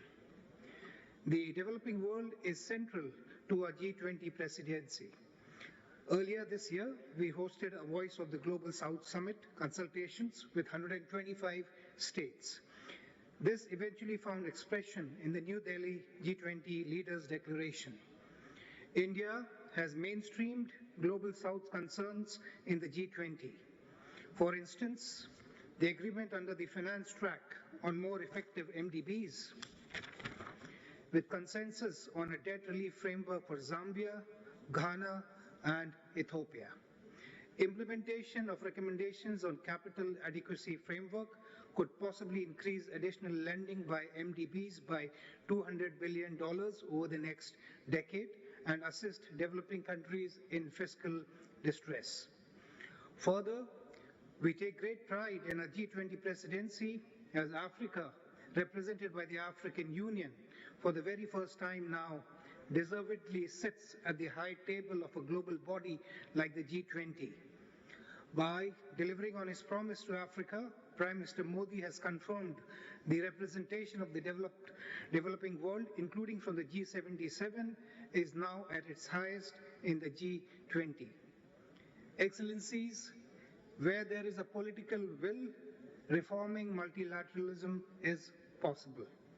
Madam President, I'm happy to report that India has made a choice to deploy science, technology, and innovation in its development policy interventions.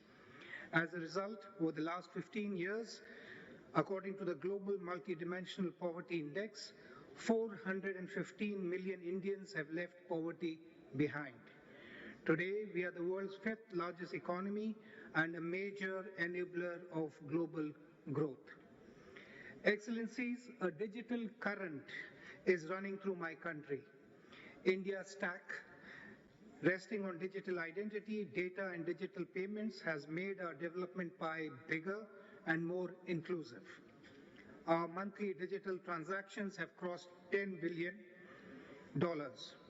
Transactions that deliver tangible progress on SDGs. India Stack is a public-private partnership. It is a digital public good, and today a global stack for both the developed and the developing world. Excellencies, self-reliance in science and technology is possible.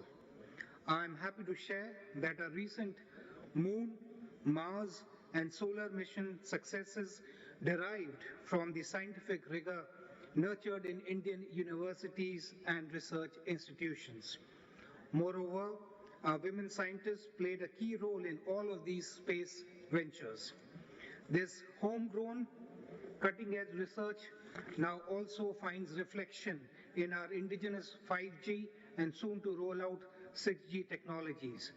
Our COVID-19 vaccines, which were sent to over 100 countries, are also standout examples of what can be achieved by a developing country. Madam President, India has a long legacy of sharing its knowledge and expertise with the Global South. One such platform is the Indian Technical and Economic Cooperation Program, which now extends to 160 partner countries. Every year, ITEC offers 14,000 scholarships across 200 premier Indian institutions through 800 courses. To conclude, we would like to flag 3 issues to the G77 family. 1, the group of 77 came together to speak in one voice at the UN on economic and developmental challenges. We should not get distracted by bilateral political issues amongst our member states. 2, let us reinforce the unity and solidarity of the group. Consensus has been our guiding principle and must be honored. Chair's ruling should be an exception and not become an operating norm. Our working methods and procedures must be credible, open, consultative, and transparent, and codified to avoid ambiguities. 3, in 1964, we were 77 member states. Today, we have nearly doubled, but keep the same name and undersell our case. Don't we deserve a name that reflects our numerical strength and our empirical weight at the United Nations? In closing, our felicitations to the government of Cuba for such excellent arrangements and your warm hospitality. India will continue to walk its talk on strengthening collaboration with the Global South. I thank you, Madam President.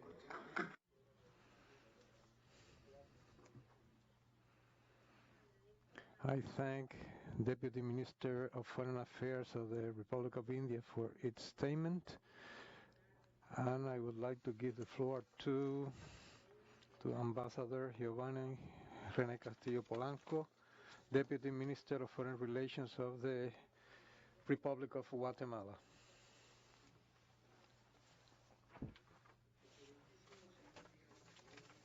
Your Excellency, Mr. Díaz-Canel, President of the Republic of Cuba, Mr. Bruno Rodriguez, Foreign Minister of Cuba, Your Excellencies, Heads of State of Government, distinguished delegates, ladies and gentlemen. I would like to begin my statement thanking Cuba for the organization of this summit. On behalf of Matej Faya, the President of Guatemala, I thank summoning this important summit of heads of state or government in order to advance in present challenges, to implement the Sustainable Development Goals and the important role of science, technology, and innovation to create a prosperous future for everybody. Emerging technologies can and should provide solutions for sustainable development in 3 dimensions: intelligently and efficiently. Technology is a key factor to recovery in a sustainable manner before the international crisis, because they may implement efficient methods as tools, public policies to attain and take care of less developed populations and to have access to services. As a planning method, technology is indispensable to understand democratic, and from this analysis to generate social measures, economic measures, and environmental measures for everyone. Consequently, Guatemala is committed to use tools and mechanisms with electronic government, implementing of digital inclusion and improving capacities of public institutions in a way. We have advanced the consolidation of Digital Government 2026 with the responsibility of the Minister of State that have enabled summarizing and so on. Providing and promoting social services and a confidence atmosphere in the population. Within this multi-sectoral framework of work, we have been using technology in the classrooms, installing solar panels to generate electricity in schools. We have been using technology through a digital platform to promote fairs, virtual fairs for higher education.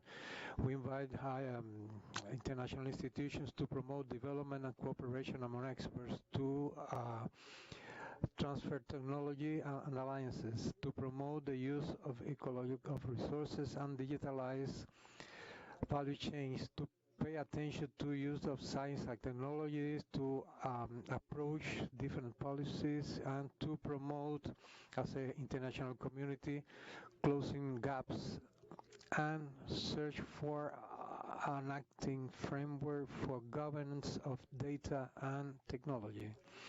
At present, Guatemala is working to strengthen scientific research to provide solutions through dissemination policy and propose solutions for national problems.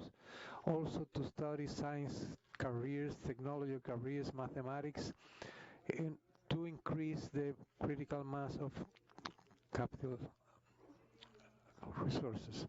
We have give priority to innovation, dissemination of sciences, and to train human capital of high level.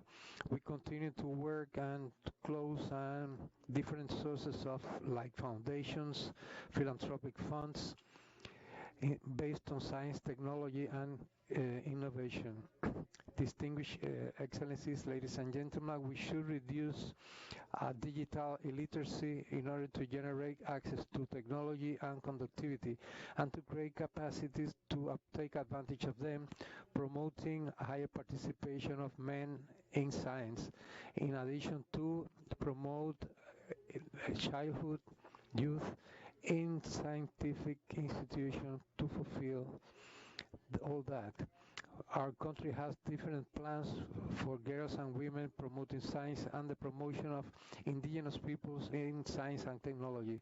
To strengthen access to technologies are also necessary for an environmental action more ambitious, to protect nature and also economic growth, to guarantee a better quality of life for future generations. One of these initiatives promoted by the government Guatemala is to promote information of biological diversity in order to promote the mobility of data, information about species and ecosystem of the country, like including agricultural technology linked to the communities and increasing their productive capacities, food security.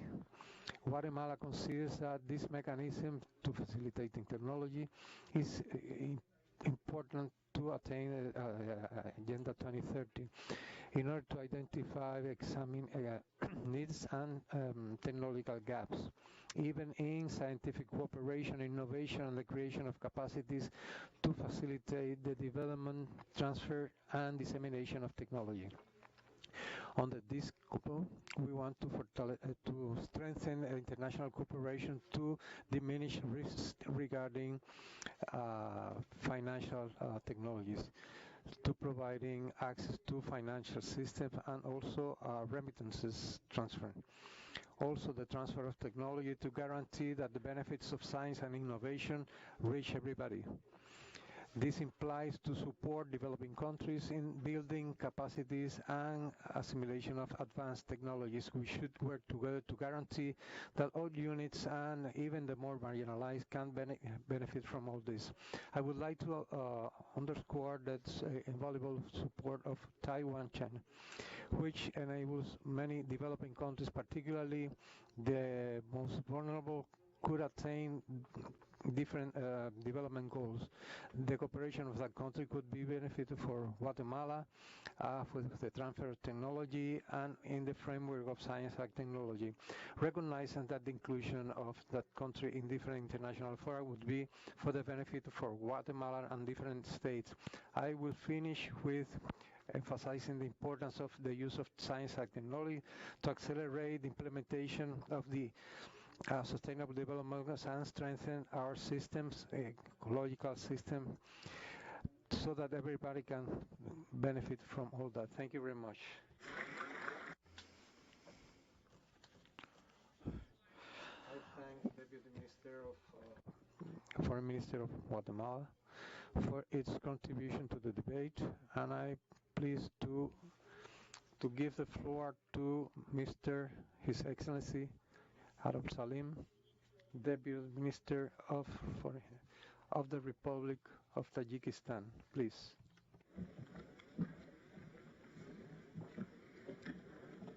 Madam Chair, distinguished participants, at the outset, please allow me to thank President of Cuba, His Excellency Mr. Miguel Diaz-Canel, for convening us in the beautiful city of Havana and for the great hospitality. I would like to also to congratulate Cuba on its pro-tempore presidency of Group of 77 plus China for 2023. For more than 50 years of its existence, the group has managed to maintain a multilateral approach as a guiding principle for the cooperation strategies, despite the differences on cultural, geographical, economic, and national realities of its members. Admittedly, in January 23, Cuba assumed the post of interim chair of the group, leading this negotiating intergovernmental organization of developing countries and making an important commitment to strengthen the unity, presence, and influence of the Group of 77 plus China in the numerous and relevant multilateral processes. During this year, Cuba has carried out its functions as a chair of the group, constructively putting into practice the transformative vision championed by the Group of 77 plus China. Dear participants, in the modern world, the role of science, technology, and innovation is irreplaceable. They have crucial functions in all areas of our lives, a sizable and expanding impact to the society. Tajikistan emphasizes the essential role of science, technology, and innovation as pillars, enablers, and a catalyst to support sustained, inclusive, and sustainable growth, accelerating the full implementation of the 2030 Agenda and Addis Ababa Action Agenda.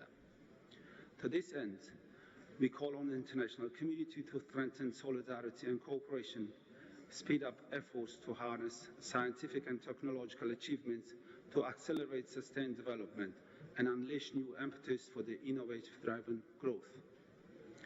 Science and innovations play an important role in solving environmental problems.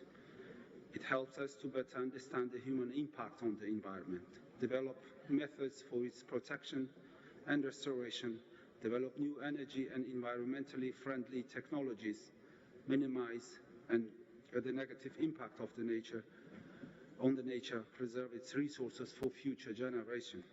Excellencies, in the recent years, the government of Republic of Tajikistan has created the legal and economic foundation for the development of innovative activities in the country and the formation of an effective innovative system, and contributes to the achievement of one of our national goals, accelerated industrialization. In fact, along with the legal and economic factors, another important thing in the development of the innovative activities is, of course, financial aspect. In this context, developed countries would be very supportive if they could mobilize means of implementation such as technology transfer, technical assistance, capacity building, and financing through the new additional and predictable resources in relation to the needs of developing countries. Also, we should not forget that developing countries are still far off track to achieve the Sustainable Development Goals, and we have 7 more years left to undertake closely joint responsibility, taking seriously and timely steps for achieving of the goals of sustainable development by means of science, technology, and innovations. To conclude, I would like to mention that we should clearly understand that today's development challenges require effective and efficient technologies to have a better future. Once again, I express my gratitude to the government of Republic of Cuba, chair of the Group of 77 in China, for an excellent organization of our event. I thank you, Mr. Chair.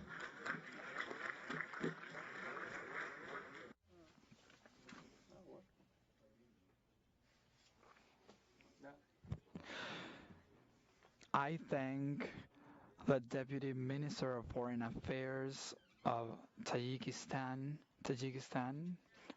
for his address, and I am pleased now to give the floor to His Excellency Mr. Kabele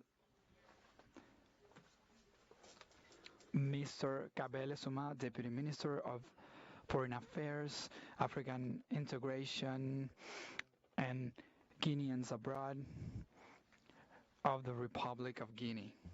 Excellences, Messieurs Miguel Díaz-Canel Bermúdez, Président de la République de Cuba, Président en exercice du groupe des 77 plus la Chine. Excellences, Mesdames et Messieurs les chefs d'État et de gouvernement, Excellences, Mesdames et Messieurs les chefs de délégation, Excellences, Monsieur l'ambassadeur, secrétaire exécutif.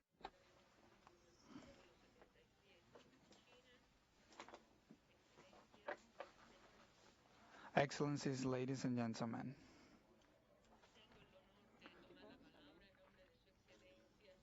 I have the honor of having the floor on behalf of the President of the Republic, head of the state, and the army, and on behalf of the people of Guinea, to fulfill a duty which is to acknowledge and thank solemnly the Cuban authorities for the warm welcoming and the hospitality that we have received here.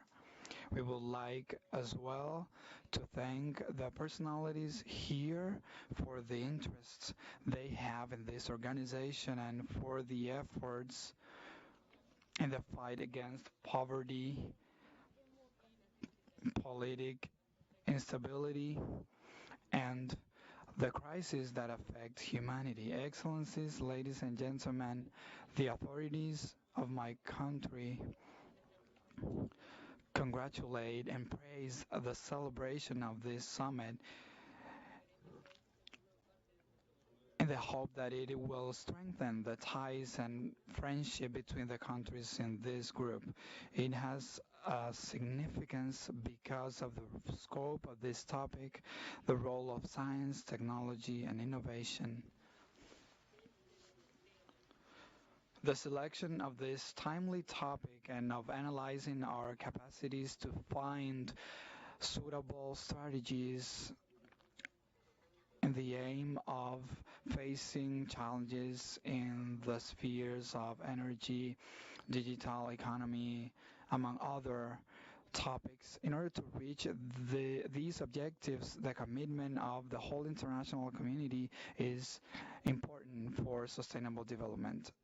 Excellencies, Mr. Chairman, ladies and gentlemen, this high-level meeting from its inaugural session set guidelines for a true framework of cooperation, association, exchange, and relevant recommendations among member states in favor of socio-economical development and to face the situations in this complex current world.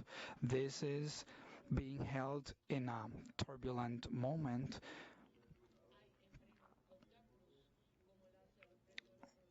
We are facing obstacles as the rise of prices, the migration crisis, the consequences of the COVID-19 pandemic. All these two events have effects on the economies of our countries, so we need to find ways to reaffirm with conviction our common will that our approaches are going to unite and we're going to find realistic solutions that we can actually execute and lasting solutions to fight poverty on the one hand, and on the other hand, to find parameters to give voice to the concerns of our peoples in international platforms. Mr. Chairman, it is wise to remember now that the African continent, in spite of the highlighted efforts, is facing crises that hamper the development. The Republic of Guinea, in spite of the considerable wealth that extends to different sectors like the mining and agricultural sector, are exposed to structural challenges. When the National Committee took power the 5th of September 2001, has been a milestone in the history of Guinea in its commitment to conduct important structural transformations in benefit of the population.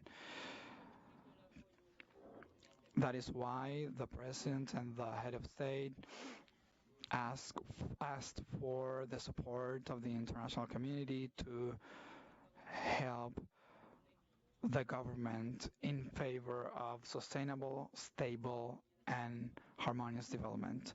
Ladies and gentlemen, since achieving its independence, the Republic of Guinea has made triangle and south cooperation a priority axis in its foreign affairs. The creation of the National Institute of Development for International Institute for South and Triangular Cooperation, the work of the least developed countries, a committee on South cooperation, and the second conference of the United Nations on South cooperation held in 2019. The creation of this institute fulfills a very important need to manage better, efficiently South cooperation and triangular cooperation. The government of the Republic of Guinea, after validating the constitutive document, is going to sign an agreement that is going to be accompanied by an agreement with all the necessary legislation, and this is open to all member states and observer states of the United Nations, as well as to international organizations that operate on South and triangular cooperation. Its aim is to help developing countries and mostly the least developed countries to reach a sustainable development in the context of climate change and multiple crises, and all of that requires the solidification and strengthening of the capacities in the spheres of South and triangular cooperation. It is also necessary to have coordination. That is a vehicle that we propose to the international community, and for which we ask for your support to take these collective efforts to all, taking into account that the Republic of Guinea was one of the last independent countries of Africa and the 80th admitted to the United Nations. It asks for the support of the United Nations and the G77 and China in particular for the creation and application in Conakry of this institute. Mr. Chairman, ladies and gentlemen, I take this opportunity to renew the Guinean support to the Cuban people in their effort to fight the blockade. I would also like to express the sentiment of solidarity of Guinea with the Moroccan and Libyan peoples after the earthquakes, and I would also like to thank again the Cuban authorities for their support to the sustainable development of our organization. The Guinean Republic is also happy because of these initiatives that are going to be the outcome of this work, and thanks thus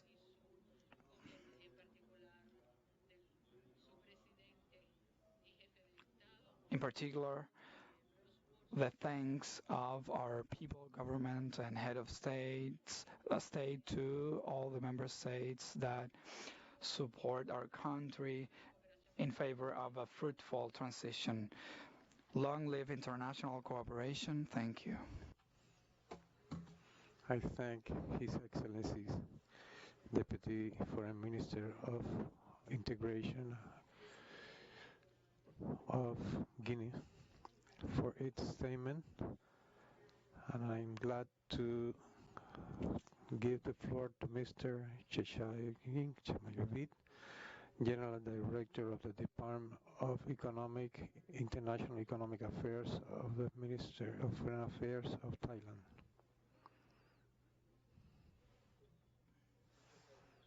Chair, for giving me the floor. Your Excellency, the President of the Republic of Cuba, Excellencies, delegates and colleagues, it is a privilege for me to participate in this meeting and of course to speak on behalf of the Prime Minister of Thailand, His Excellency Sethar Thavisin, who expressed his regret for not being able to join this very important and timely conversation. At the outset, I would like to thank the government of Cuba for the very warm and wonderful hospitality accorded to my delegation. In the interest of time, Chair, let me just go straight to the main points of my intervention. Promoting the creation, commercialization, and application of SDI is key for Thailand to make significant strides toward achieving the SDGs. Our approach places a strong emphasis on fostering research and development investments, with, of course, a primary focus on the private sector. Particular attention is directed towards supporting micro, small, and medium-sized enterprises and indeed startups. Over time, we have consistently implemented a range of policy measures aimed at fortifying human resource development and, of course, expanding our global collaborations and investment in R&D. The prevailing obstacles to progress include the upheavals caused by the COVID-19 pandemic, the uncertainties in the global economic and political landscape, and the unpredictable nature of the financial market, all of which pose significant barriers to reaching our objectives. Additionally, disruptions in supply chains, of course driven by geopolitical conflicts, have a ripple effect on international STI collaboration. Based on the discussions that we heard over the last 2 days, it is evident, very clear that we all have similar apprehensions. It is therefore of utmost importance that members of G77 and China deepen cooperation in STI by advancing cross-border investments in R&D infrastructure, fostering international collaborations in innovation and digital technology, and of course, promoting skills development. It is necessary for developing economies to take better advantage of the digital transformation and technological advancement. It will also enhance our resilience to future threats, disruptions, and challenges that may arise, and increase our capacity to collaborate with developed economies and join future policy dialogues on STI. Excellencies, delegates and colleagues, there is a clear difference between developed and developing economies on how we approach the discussions, the policy conversations and dialogues regarding STI. This imbalance perpetuates a significant technological divide that may hinder our progress toward achieving the SDGs. Additionally, it is evident that emerging technologies like AI, smart data, space technologies, and low-carbon technologies all have an immense growth potential that we must harness and transform into tangible outcomes. For this reason, Thailand encourages G77 and China to intensify our discussion and formulate our common stance on emerging technologies and their regulatory frameworks, such as data governance, data sovereignty, and of course, more importantly, AI governance. Only in doing so, the Global South can position itself at the forefront of governance and management of development challenges, rather than reacting to disruptions and threats.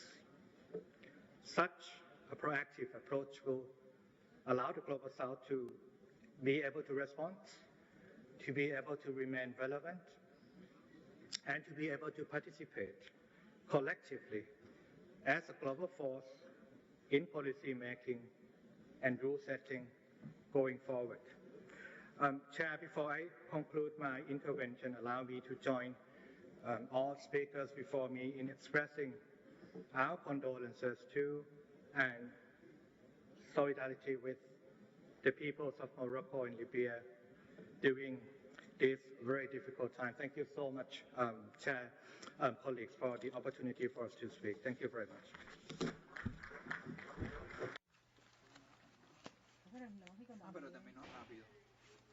We thank distinguished speaker for its contribution to the debate, and I'm glad to give the floor to His Excellency Mr. Abdellah Ben Malou, Director of Multilateral Cooperation and Economic Regional Affairs of the Foreign Ministry of International Cooperation of the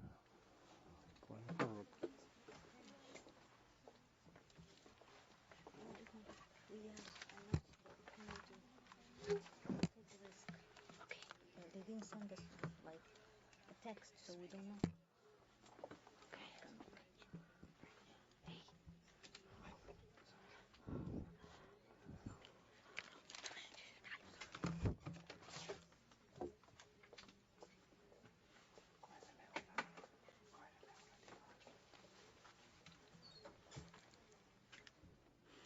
With Morocco, after the earthquakes we have suffered. Your Excellency, ladies and gentlemen, this summit has been characterized by multidimensional crises, especially sanitary, energy, food crisis, and geopolitical crisis. These crises, however, have brought about opportunities that we must seize, such as the huge potential of science, technology, and innovation to tackle the challenges of development. Science and innovation have allowed to lessen the COVID-19 pandemic through the production of vaccines with which we have been able to manage the disease. It is necessary to change this vision, invest even more in science and technology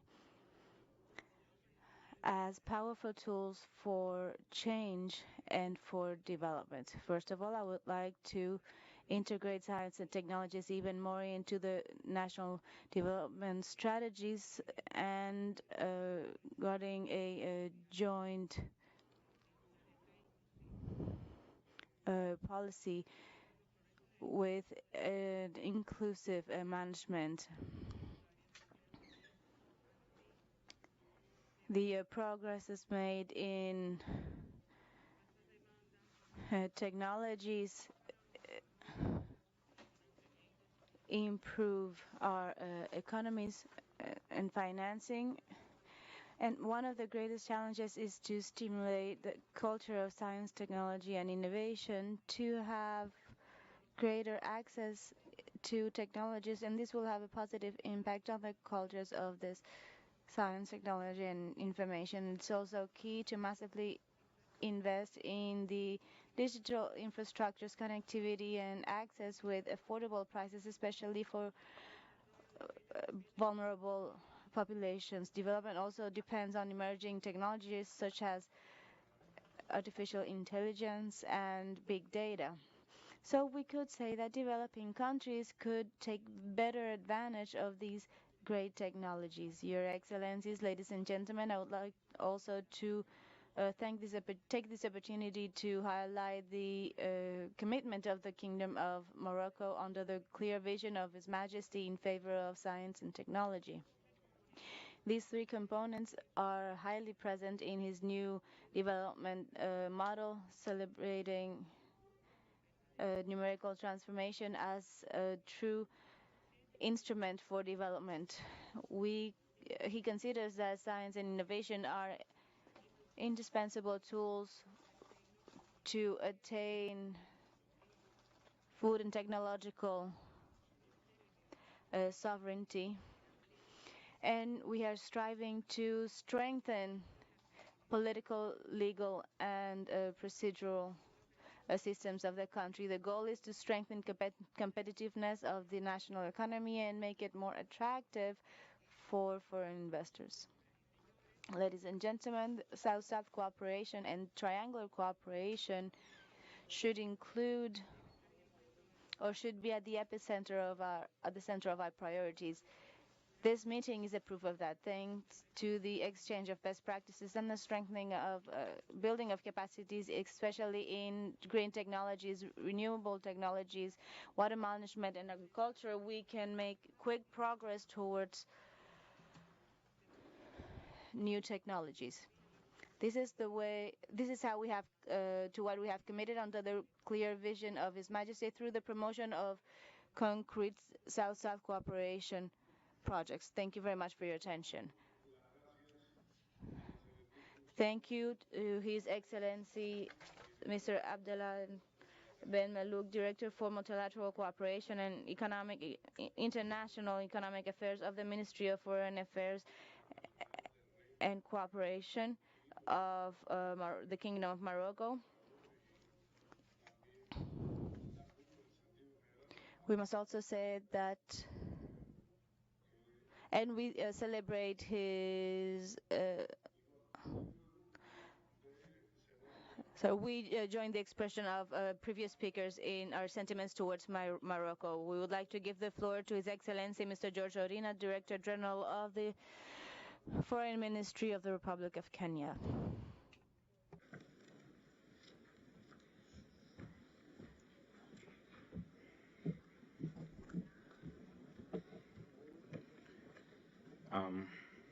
His Excellency Miguel Diaz-Canel Bermudez, President of the Republic of Cuba and the Chair of the Group of 77 on China, Excellencies, distinguished delegates, all protocols observed. The delegation of Kenya is happy to participate in this summit to deliberate on a timely topic on the current development challenges, the role of science, technology, and innovation.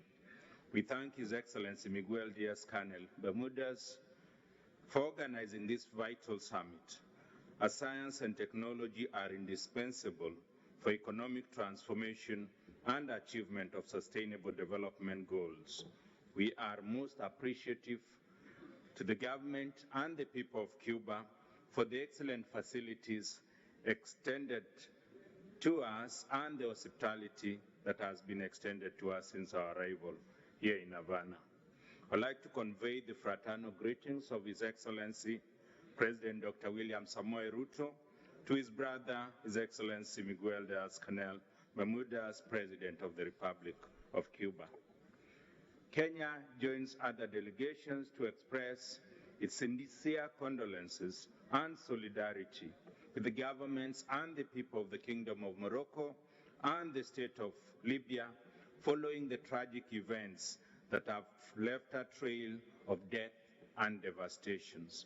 These tragic events and others that have happened in various parts of the world recently demonstrate the existential threat that climate change poses to the future of humanity. Scientific and technological progress enhances economic growth by fostering innovation and diversification. Extractive economies characterized by the export of raw materials and natural resources are not a sustainable path to transformation of our economies or to reducing poverty and social inequality. Science, technology, and innovation will help realize diversified economies characterized by the export of high value-added goods and services. We need to improve local production and enhance industrialization to increase the efficiency and productivity in various sectors. By adopting modern technologies, mechanization, and value processing, we can enhance our competitiveness in rapidly changing global economies. Excellencies, distinguished delegates, the COVID-19 pandemic exposed to us the importance of investing in research and development on health matters. It revealed inequities in access to treatments, vaccines, and health-related technologies. Developing countries were severely impacted as they lacked the requisite scientific and technological infrastructure to develop treatments and vaccines. Let us therefore develop strong partnerships for harnessing science and technology to address common health challenges, promote financial and technical support for scientific research and strengthening of our capacities in scientific knowledge-based solutions. Excellencies, distinguished delegates, Kenya has strategically incorporated science, technology, and innovation in the education curriculum and in its development agenda, which has led to progressive changes across various sectors.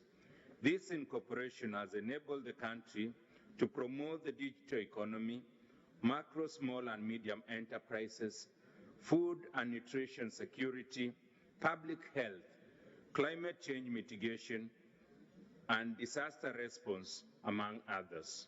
By leveraging on technology, the country has improved access to crucial services, accelerated economic growth, and positioned itself as a leader in technology-driven innovation in our region.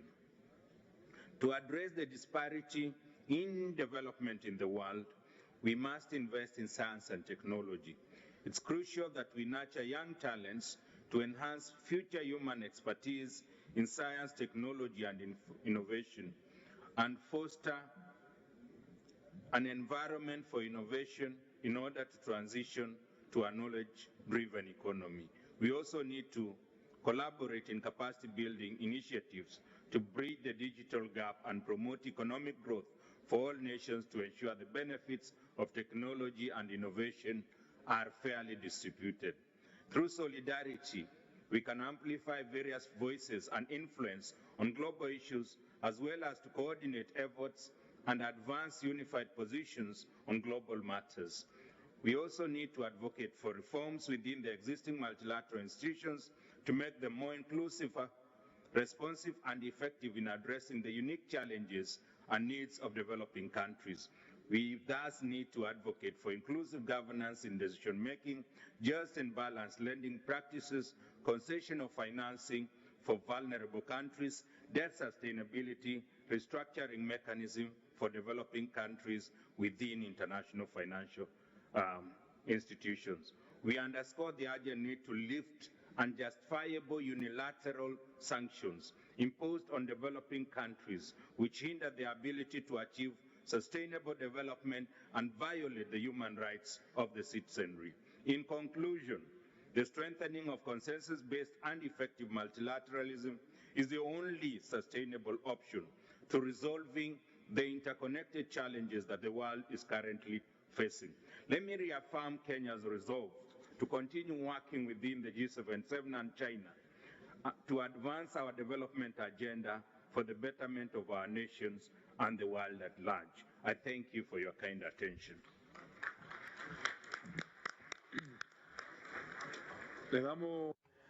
I would like to thank you for your talk. I would like to thank the Director General of the Foreign Ministry of the Republic of Kenya. Now I have the honor to give the floor to His Excellency Dr. Rosaba Ibrahim Ayad Sawan, Ambassador of the State of Libya in Brazil, who will speak on behalf of his country.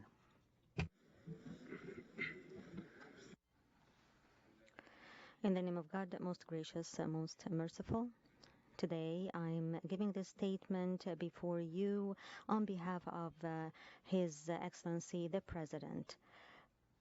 Mr. President Miguel Bermudez, the President of Cuba, Your Excellencies, Head of States and Governments, His Excellency Mr. Antonio Guterres, the Secretary General of the UN. I would like to start my statement to you, Your Excellencies, while mourning is surrounding Libya because of the disaster that occurred in Libya in the district of Green Mountain as a result of the hurricane that caused the death of thousands of victims, between people who lost their lives or injured, or even people who are homeless. And we are still trying to save and look for people day and night to find those who lost their lives and save the injured. Even though this hurricane caused the destruction of buildings, it built bridges and brought back connections and bonds of love and brotherhood among people of my country. I'm saying this because my country has been through a lot of wars and divide politically, and that caused political stalemate and stopped development.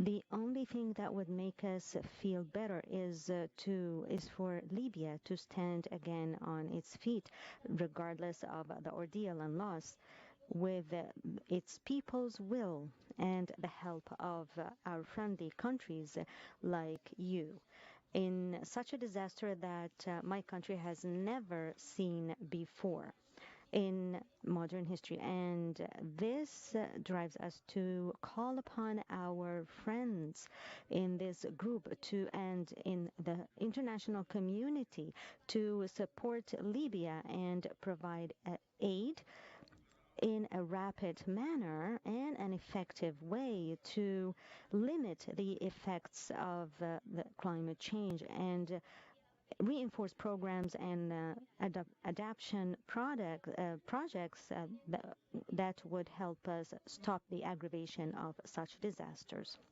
It is imperative that in this summit to convey a message of collaboration with the Libyan people and other states that need to stand with Libya and support it.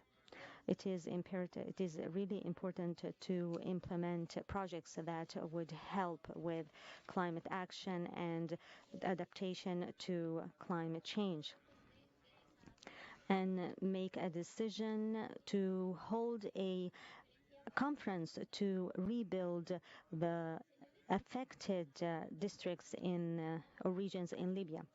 Ladies and gentlemen, the collective will, the constructive collective will that is behind the establishment of this group and its continuity, regardless of the changes that our world witnesses and still witnessing in the past 6 decades.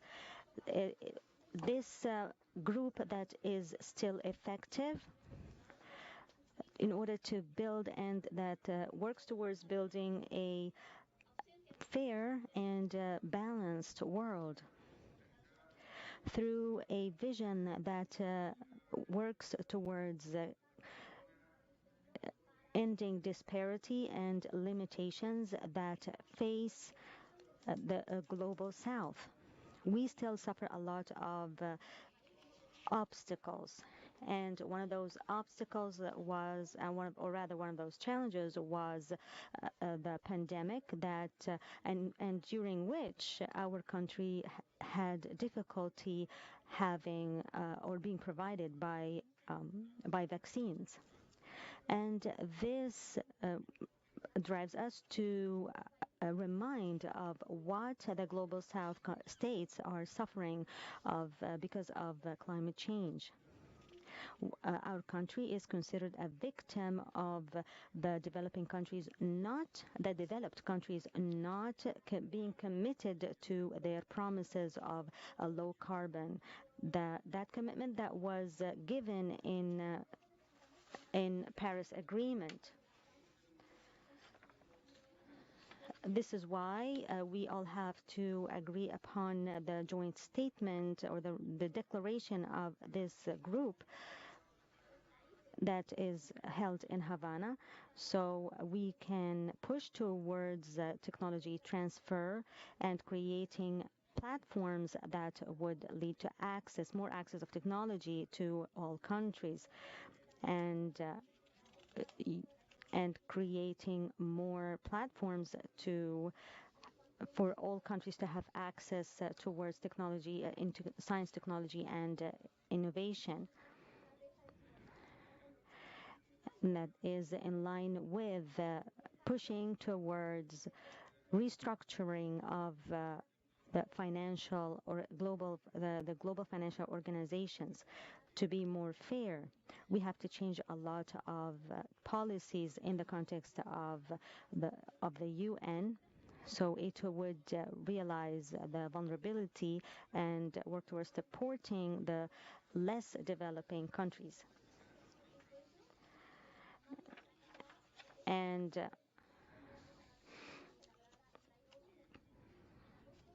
have including the semi-annual African Union conference that was held in Nairobi in last July.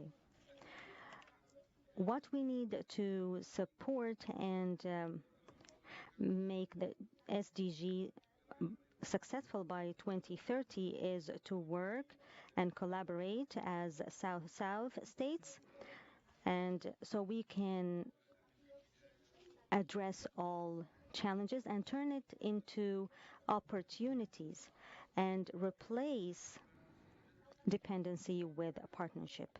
This is why we reiterate our complete commitment and support to G77 plus China to lift the coercive sanctions, the unilateral coercive sanctions that are imposed on the Republic of Cuba. We would like to thank you all for listening, and we hope that the activities of our summit would achieve the aspirations and hopes of our peoples to achieve development and prosperity. I would like to extend my thanks and appreciation to the President of Cuba and its people for their hospitality. Thank you very much.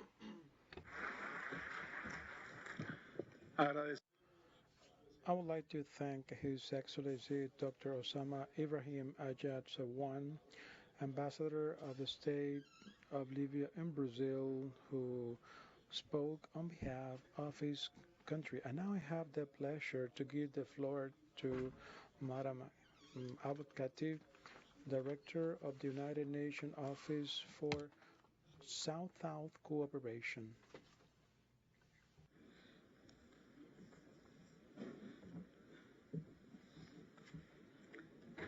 Excellency, President Miguel Diaz-Canel, Excellencies, Heads of States and Heads of Delegations, distinguished guests, ladies and gentlemen, I am really honored to join this important and timely conference, and I would like to thank the government of Cuba for the invitation and for hosting us in this beautiful Havana. Allow me first to join all the eminent speakers by expressing my condolences to both the Kingdom of Morocco and Libya for the loss of life and the damage incurred due to the recent natural disasters. The globe, especially the Global South, is currently facing dire challenges, interlinked crises and conflicts, all of which are reversing progress towards sustainable development. Many developing countries are now dealing with the cascading impacts of the pandemic, climate change, ongoing conflicts, decreased resources, and exacerbated digital divide, leading to unequal recovery. And as the world shifts its focus and resources towards addressing these challenges, concerns regarding pre-existing disparities in access to science, innovation, and technologies, the STI, have become an amplified and urgent topic. Although this issue of increasing global and digital divide has been at the forefront of various international agendas, their significance has been most realized in the midst of the pandemic. The potential of SDI in advancing sustainable development goals is vastly untapped, and institutional and other barriers that stand in the way of SDI progress must be recognized and lowered.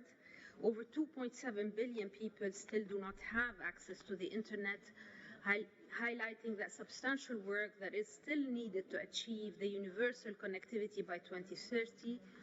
Universal connectivity remains particularly challenging in LDCs and LLDCs, where only 36% of the population is currently online.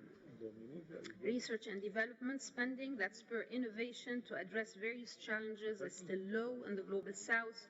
Many regions across the Global South were spending less than 1% of their GDP on research and development in comparison to the North, which is over 2.5% as of 2020. Least developed countries and the landlocked developing countries are even spending much less, which is between 0.20 and 0.27%. The numbers of researchers per million population was 700 compared to the North, which is over 4,000. Finally, intellectual property barriers make it difficult for countries in the Global South to access STI that is developed in other countries to respond to development challenges. Even though this alarming data, there are opportunities that must be leveraged. As mentioned by almost all the speakers and the previous leaders, South-South and Triangular cooperation, with its wealth of knowledge, experience, and expertise and other resources, play an essential role in scaling up STI in the Global South. It is gaining further standing in addressing critical issues such as climate change, biodiversity, conservation, and most recently the global pandemic. Let me just offer few opportunities, and I will be very brief, on South-South and Triangular cooperation that can be offered, starting from enabling easier accessibility to knowledge and expertise sharing, to increasing investments in joint research and development, to strengthening partnerships through a multi-stakeholder approach which engages also civil society and academia and the private sector, scaling up access and the transfer of technologies on mutually agreed terms, and this would require temporary intellectual property rights waivers for developing countries to address development challenges, strengthening capacity building and having more collaborative initiatives, enhancing market access and trade. We know that South-South and Triangular cooperation can foster trade and market access for innovative products and technologies developed by the developing countries. And lastly, engaging in policy dialogues and the harmonization of policies and standards. To leverage these opportunities effectively, it is crucial to establish effective coordination mechanisms, strengthen institutional capacities, promote networking among stakeholders, and allocate sufficient resources for STI cooperation. Additionally, leveraging digital platforms and communication technologies can enhance collaboration and knowledge sharing among participating countries. The United Nations Office for South-South Cooperation has been working with countries in the Global South and also the North with support of UN entities to scale up and strengthen this transfer of innovation and technologies.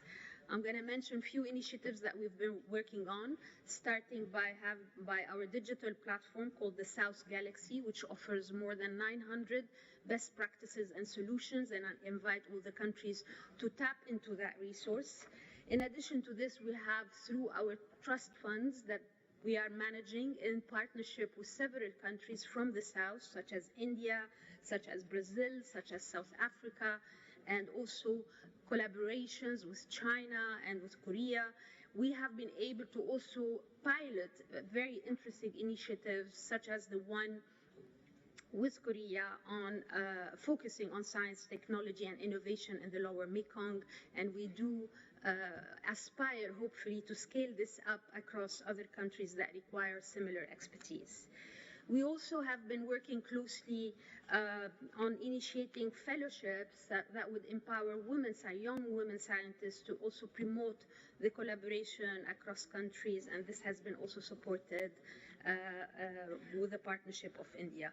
Of course, in addition to support to the policy agenda, supporting the office and the secretariat of the G77, we do aspire to continue and stand ready to work with all of you in order to advance and forge partnership for the advancement of South-South cooperation and triangular cooperation. I thank you.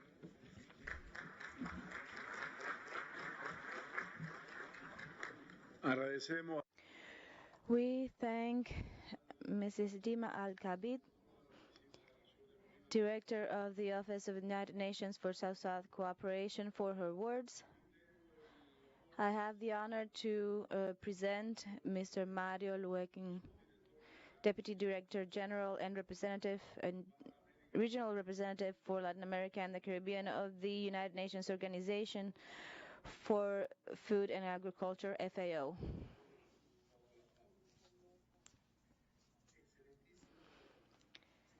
Your Excellency, Mr. Prime Minister of Cuba, Manuel Marrero Cruz, ladies and gentlemen, I would like to first of all express the greeting of the General Director of FAO to this very important event. The world, and especially the countries of the G77 plus China, are at a critical point. We are running behind in our efforts to put an end to hunger, the insecurity, food insecurity, and every form of malnutrition by 2030. At this rhythm, we will not fulfill the goals established for the agenda and the SDGs. 373 million of people were hungry in 2022, and more than 3.1 billion people could not afford a healthy diet. The impacts of the climate crisis, such as droughts and floods, are severely affecting, as you know, the agriculture and food security. Agriculture still suffers 26% of damages and losses brought about by extreme disasters. Our systems are under great pressure to produce more and satisfy the increasing demand for food, and minimizing the time and impact of the environment. It is imperative to transform our food systems to make them more efficient, more resilient, more sustainable. This transformation will depend on the implementation of innovative technologies, science and technology. The new strategy of science and innovation of FAO is based on three main pillars: to strengthen science and make decision-making based on evidence, supporting innovation and technology at the regional and international level, and better serve the members and promote for them to strengthen their capacities. These change the rules of the game, but the knowledge in itself does not promote change. Transformative governance and the strengthening of the society are a basis for their success. The induction of new scale technologies and innovation for an efficient development require three key elements: coherent and comprehensive agricultural systems, 2, investments in agricultural planning for development, and 3, participative focus for the exchange of transfer and knowledge. The agricultural systems cover all the cycles of production. They also include a wide range of technologies and innovations, including biotechnology, digital biotechnology, and renewable energies, among others. The advances of biotechnology have very diverse use and can be used for the genetic improvement of plants and animals in order to increase production, improve the health of the soils, and for the quick diagnosis of diseases and the development of vaccines. The technologies for gender addition also provide tools for the improvement of plants and animals. Drones also provide great opportunities to provide data and monitor crops and plagues, and also provides governments and farmers with alerts in real time for efficient and informed decision making to improve adaptation and resilience in the face of the threats and crises we have heard of in these days. Different technologies such as agricultural robots and digital technologies for financial improvement will help us face the current developments. We need to carry out efficient transformations in our agricultural systems in the world. One of our goals is to support the acceleration of rural transformations. Our geospace transformation helps us improve in the security of crops, among other areas. The digital future will multiply the advances of artificial intelligence and big data, among other aspects, which will translate into lesser costs and better capacity. But in order to guarantee the inclusion of digitalization, we must provide the proper environments. Science, technology, and innovation can be a powerful engine to end hunger and malnutrition, as well as to boost climate action. We have to take into account that countries have diverse challenges, needs, and capacities. Amongst others, in infrastructure, the levels of education, and technical abilities. To take advantages of science, technology, and innovation, especially in rural areas, efforts must be focused on improving the technological infrastructures, the levels of literacy and ability and access to services, and to reduce the cost of technology, strengthening a regulatory framework to make sure that no one does anything illegal. I would like to invite you to the FAO's forum for the World Food Day. The topic will be Science and Innovation for Climatic Action. We will highlight the relevance of science, technology, and innovation for the transformation of the agricultural systems for 4 improvements: better production, better nutrition, better environment, and better life. The G77 plus China continues to play a key role in ensuring that the developing countries remain at the avant-garde of the rural governance avant-garde. and to continue supporting those who need it the most. Triangle South-South cooperation and effective alliances with all interested parties continue to be the key to overcome the challenges of development in science, technology, and innovation, have the power to deblock our great collective potential. Thank you. We thank Mr. Mario Ulbekin, Director General and Representative for FAO, for its statements. I have the honor to give the floor Mr. Bruno Ramos, Director of the International Communications Union for Latin America, for the Americas.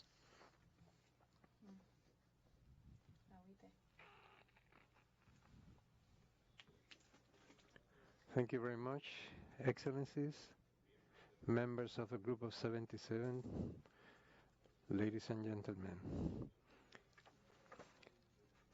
On behalf of Ms. Doreen Bogdan, of the Secretary General of the International Communications Agency, an agency of the United Nations specialized in technology of ethics, it's an honor to be here, to be honored in this summit.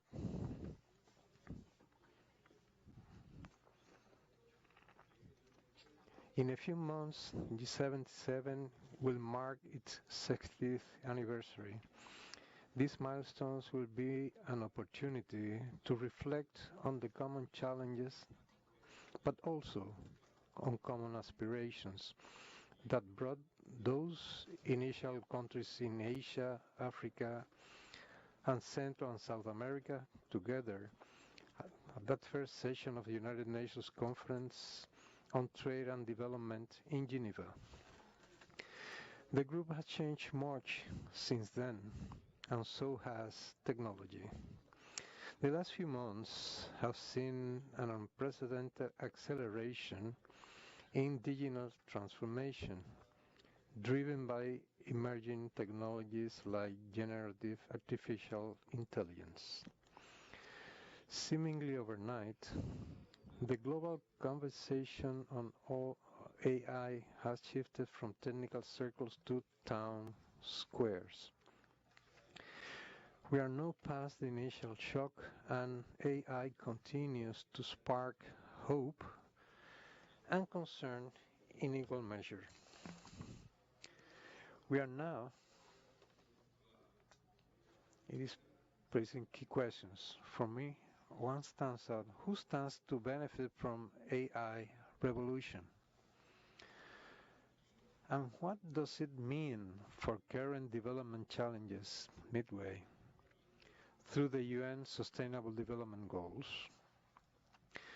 When just 15% of these goals targets are on track, when our planet just endured its hottest summer on record, when 1/3 of humanity is still offline. ITU's latest figures released earlier this week estimate that 2.6 billion people are cut off from the many advantages of connectivity, from access to information, education, and economic opportunity. In G77 countries and around the world, many who do have access don't go online because it's too expensive or the experiences isn't beneficial enough. Solving development challenges in the age of AI requires going beyond connectivity alone. Today, connectivity must be affordable, sure, and meaningful. While AI holds great potential to accelerate the SDGs, it also risks creating yet another divide in an already unequal digital world. To rescue the SDGs before humanity's most pressing deadline, we need coordinated action at the global level. That's why the UN Secretary General's SDG Stimulus to Deliver Agenda 2030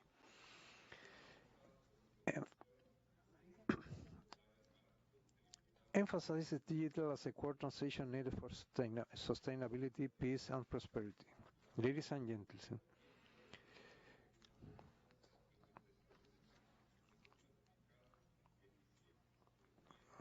as investing universal, Sir said in recent G20 meetings, here the role of science and technology is fundamental. When we invest on science and technology in key sectors like agriculture, medical assistance, and management of risks, we can help that AI and all digital technologies satisfy the needs of all, including the most vulnerable. This is a moment in which G77 countries are the most affected by climate change. This can be done together as a global family. In order to finish, we are in a moment in which technology increases and advances very quickly. This could be disturbing, but depends on us how to develop our digital future, shared, and who will benefit from it. The true potential of the digital resides in its empower everyone, but not just a few. It is the more strengths that define digital development as we know from. It is our opportunity and unique opportunity to generate, to be back on track. For that, the 2.6 billion people offline, let's take advantage of science, technology, and innovation for the benefit of all the countries of G77 and China and beyond. Thank you very much. Muchas gracias. Thank you very much, Mr. Bruno Ramos, Regional Director of the International Union for Telecommunications for the region of the Americas. I have the honor to present the last speaker of this session of the Summit of the G77 and China. And so we give the floor to Mrs. Anne Lemaitre, Director of the Regional Office of Culture for the Americas and Caribbean from UNESCO. You have the floor. Last but not the least, I hope. So thank you very much for your patience. Excelentísimo Señor Miguel Díaz-Canel. Your Excellency, Mr. Miguel Díaz-Canel Bermúdez, Your Excellency Manuel Marrero Cruz, Prime Minister of Cuba, Your Excellencies, Heads of State and Government of the G77 and China, Your Excellencies. It is an honor to, on behalf of the United Nations Organization for Education, Science and Culture, UNESCO, and on behalf of Mrs. Lidia Breitos, Deputy Director for Sciences, who unfortunately had a family emergency, I have the pleasure to greet you all. The Summit of Heads of State and Government of the G77 and China is a nucleus for consultation of the widest scope in the contemporary multilateral world. We also express our sincerest condolences and solidarity with the peoples of Libya and Morocco. We appreciate the invitation by Cuba, a nation to which we are linked, sustained and fruitful cooperation for more than 76 years in different areas of UNESCO. With special satisfaction, we have received the central theme called for this event. As UNESCO promotes and accompanies the decision-making and formulation of policies based on scientific evidence, as well as the scientific in technological process focused on constructing more just and equitable societies, from ethical and free approaches as UNESCO defends in its recommendation on ethical dimension of artificial intelligence, which has just been mentioned. The negative impact of the asymmetries in the access and development of the science and technology in the states in the world has become evident during and after the COVID-19 pandemic, which confirms the pertinence of to define strategies and alliances that can be useful to the decrease of gaps. That is why in UNESCO we accredit that science is like a vaccine against inequality. As the agency specialized in sciences in the system of the United Nations, in UNESCO we fervently believe in the necessity to move forward with the right to science. This program, which everyone has a right to participate in, and we believe that we all have the right to participate in the scientific process. In this framework, the recommendation for open science adopted by the General Conference of UNESCO in 2021 was approved by 293 member states, meaning the entire group of the G77. This recommendation on open science is the first to provide an international framework for open science policies and practices that acknowledges the differences between disciplines and regions in the perspectives of inclusive science, taking into account academic freedom, transformative approaches in gender matters, and specific challenges that scientists face in different countries. And so this recommendation contributes to reducing the digital, technological, and knowledge gaps that are present between and in the countries.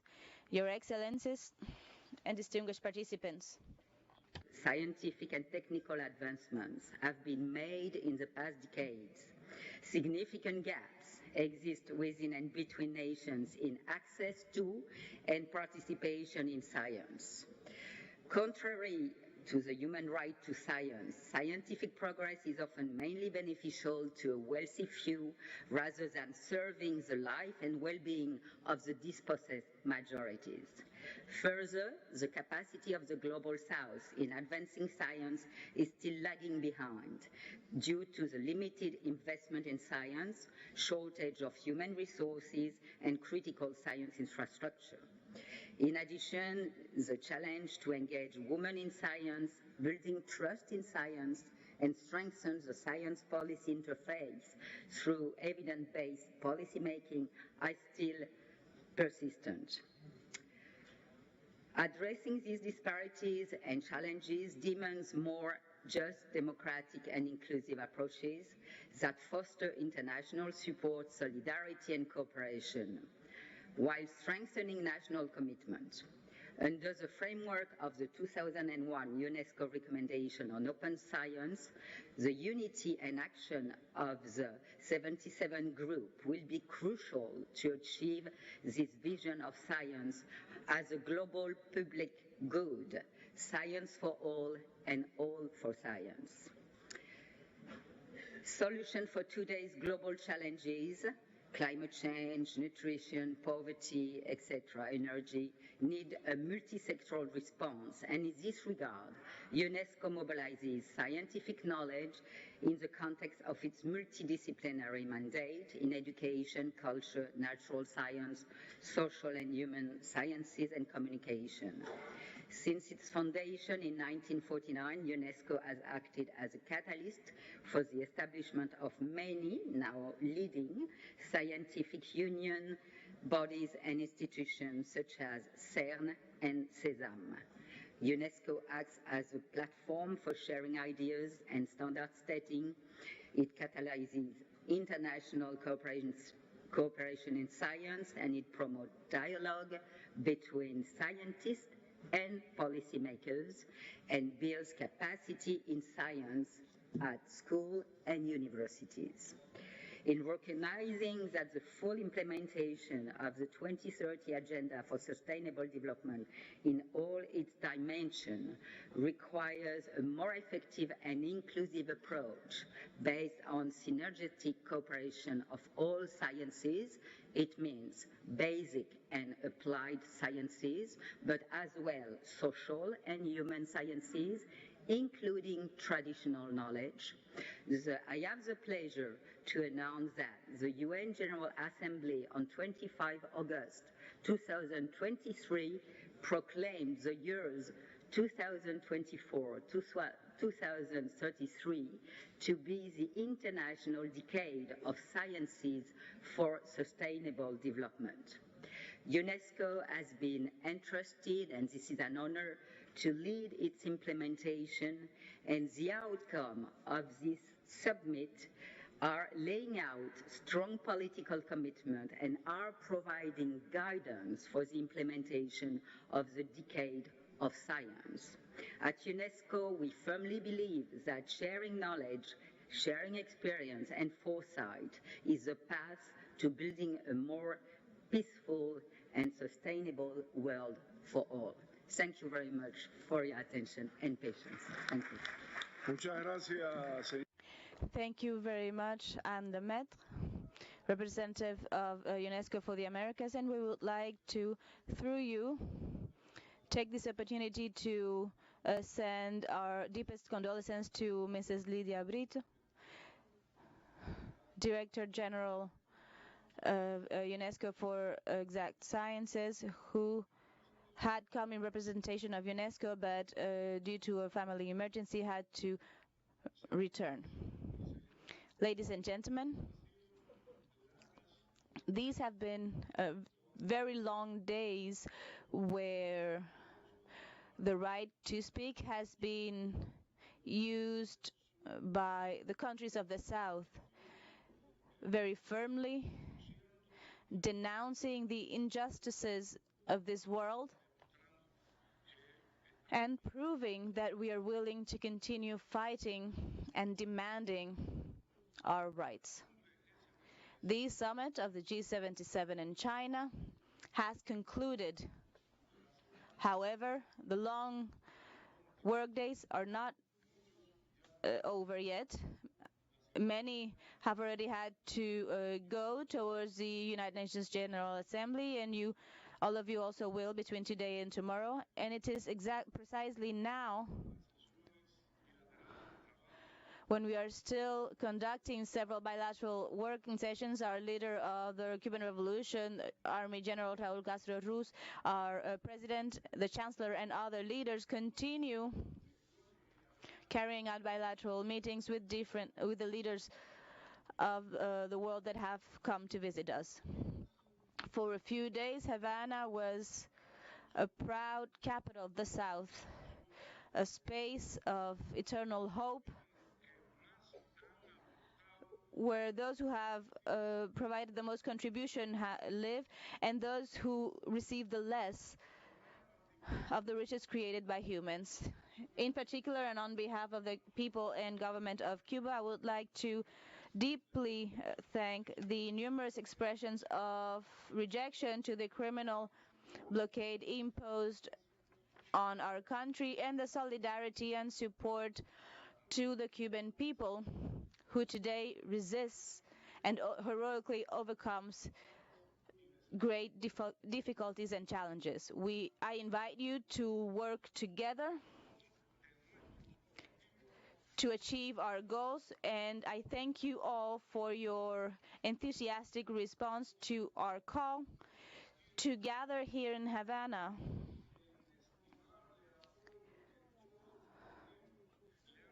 without the undoubted support of all the members have given to this group, we could not have achieved these results. Once again, thank you to all those who have participated and have made great contributions. To those of you who have been here until the end, greetings to the President of Nicaragua, the Prime Ministers of Dominica, Guinea-Bissau, among other colleagues and comrades who accompany us.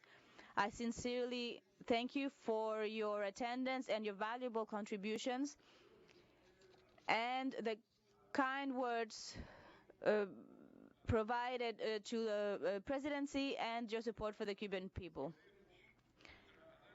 We would like to communicate to you all the firm conviction, steadfast conviction that we all must change this world, because as our Commander-in-Chief Fidel Castro Ruz said in 2003 in the University of Buenos Aires, when he said that a better world is possible.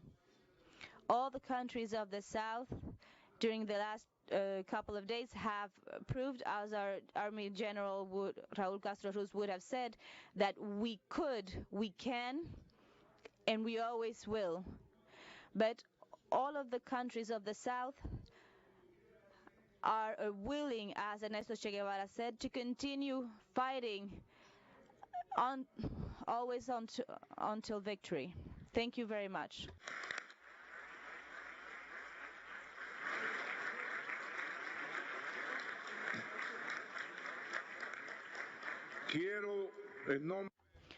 On behalf of the presidency, I would like to officially conclude the summit of the Group of the 77 plus China, held during the 15th and 16th of September in Havana, Cuba, the home to all the countries of the South and the world. Thank you very much, and much success in the upcoming work.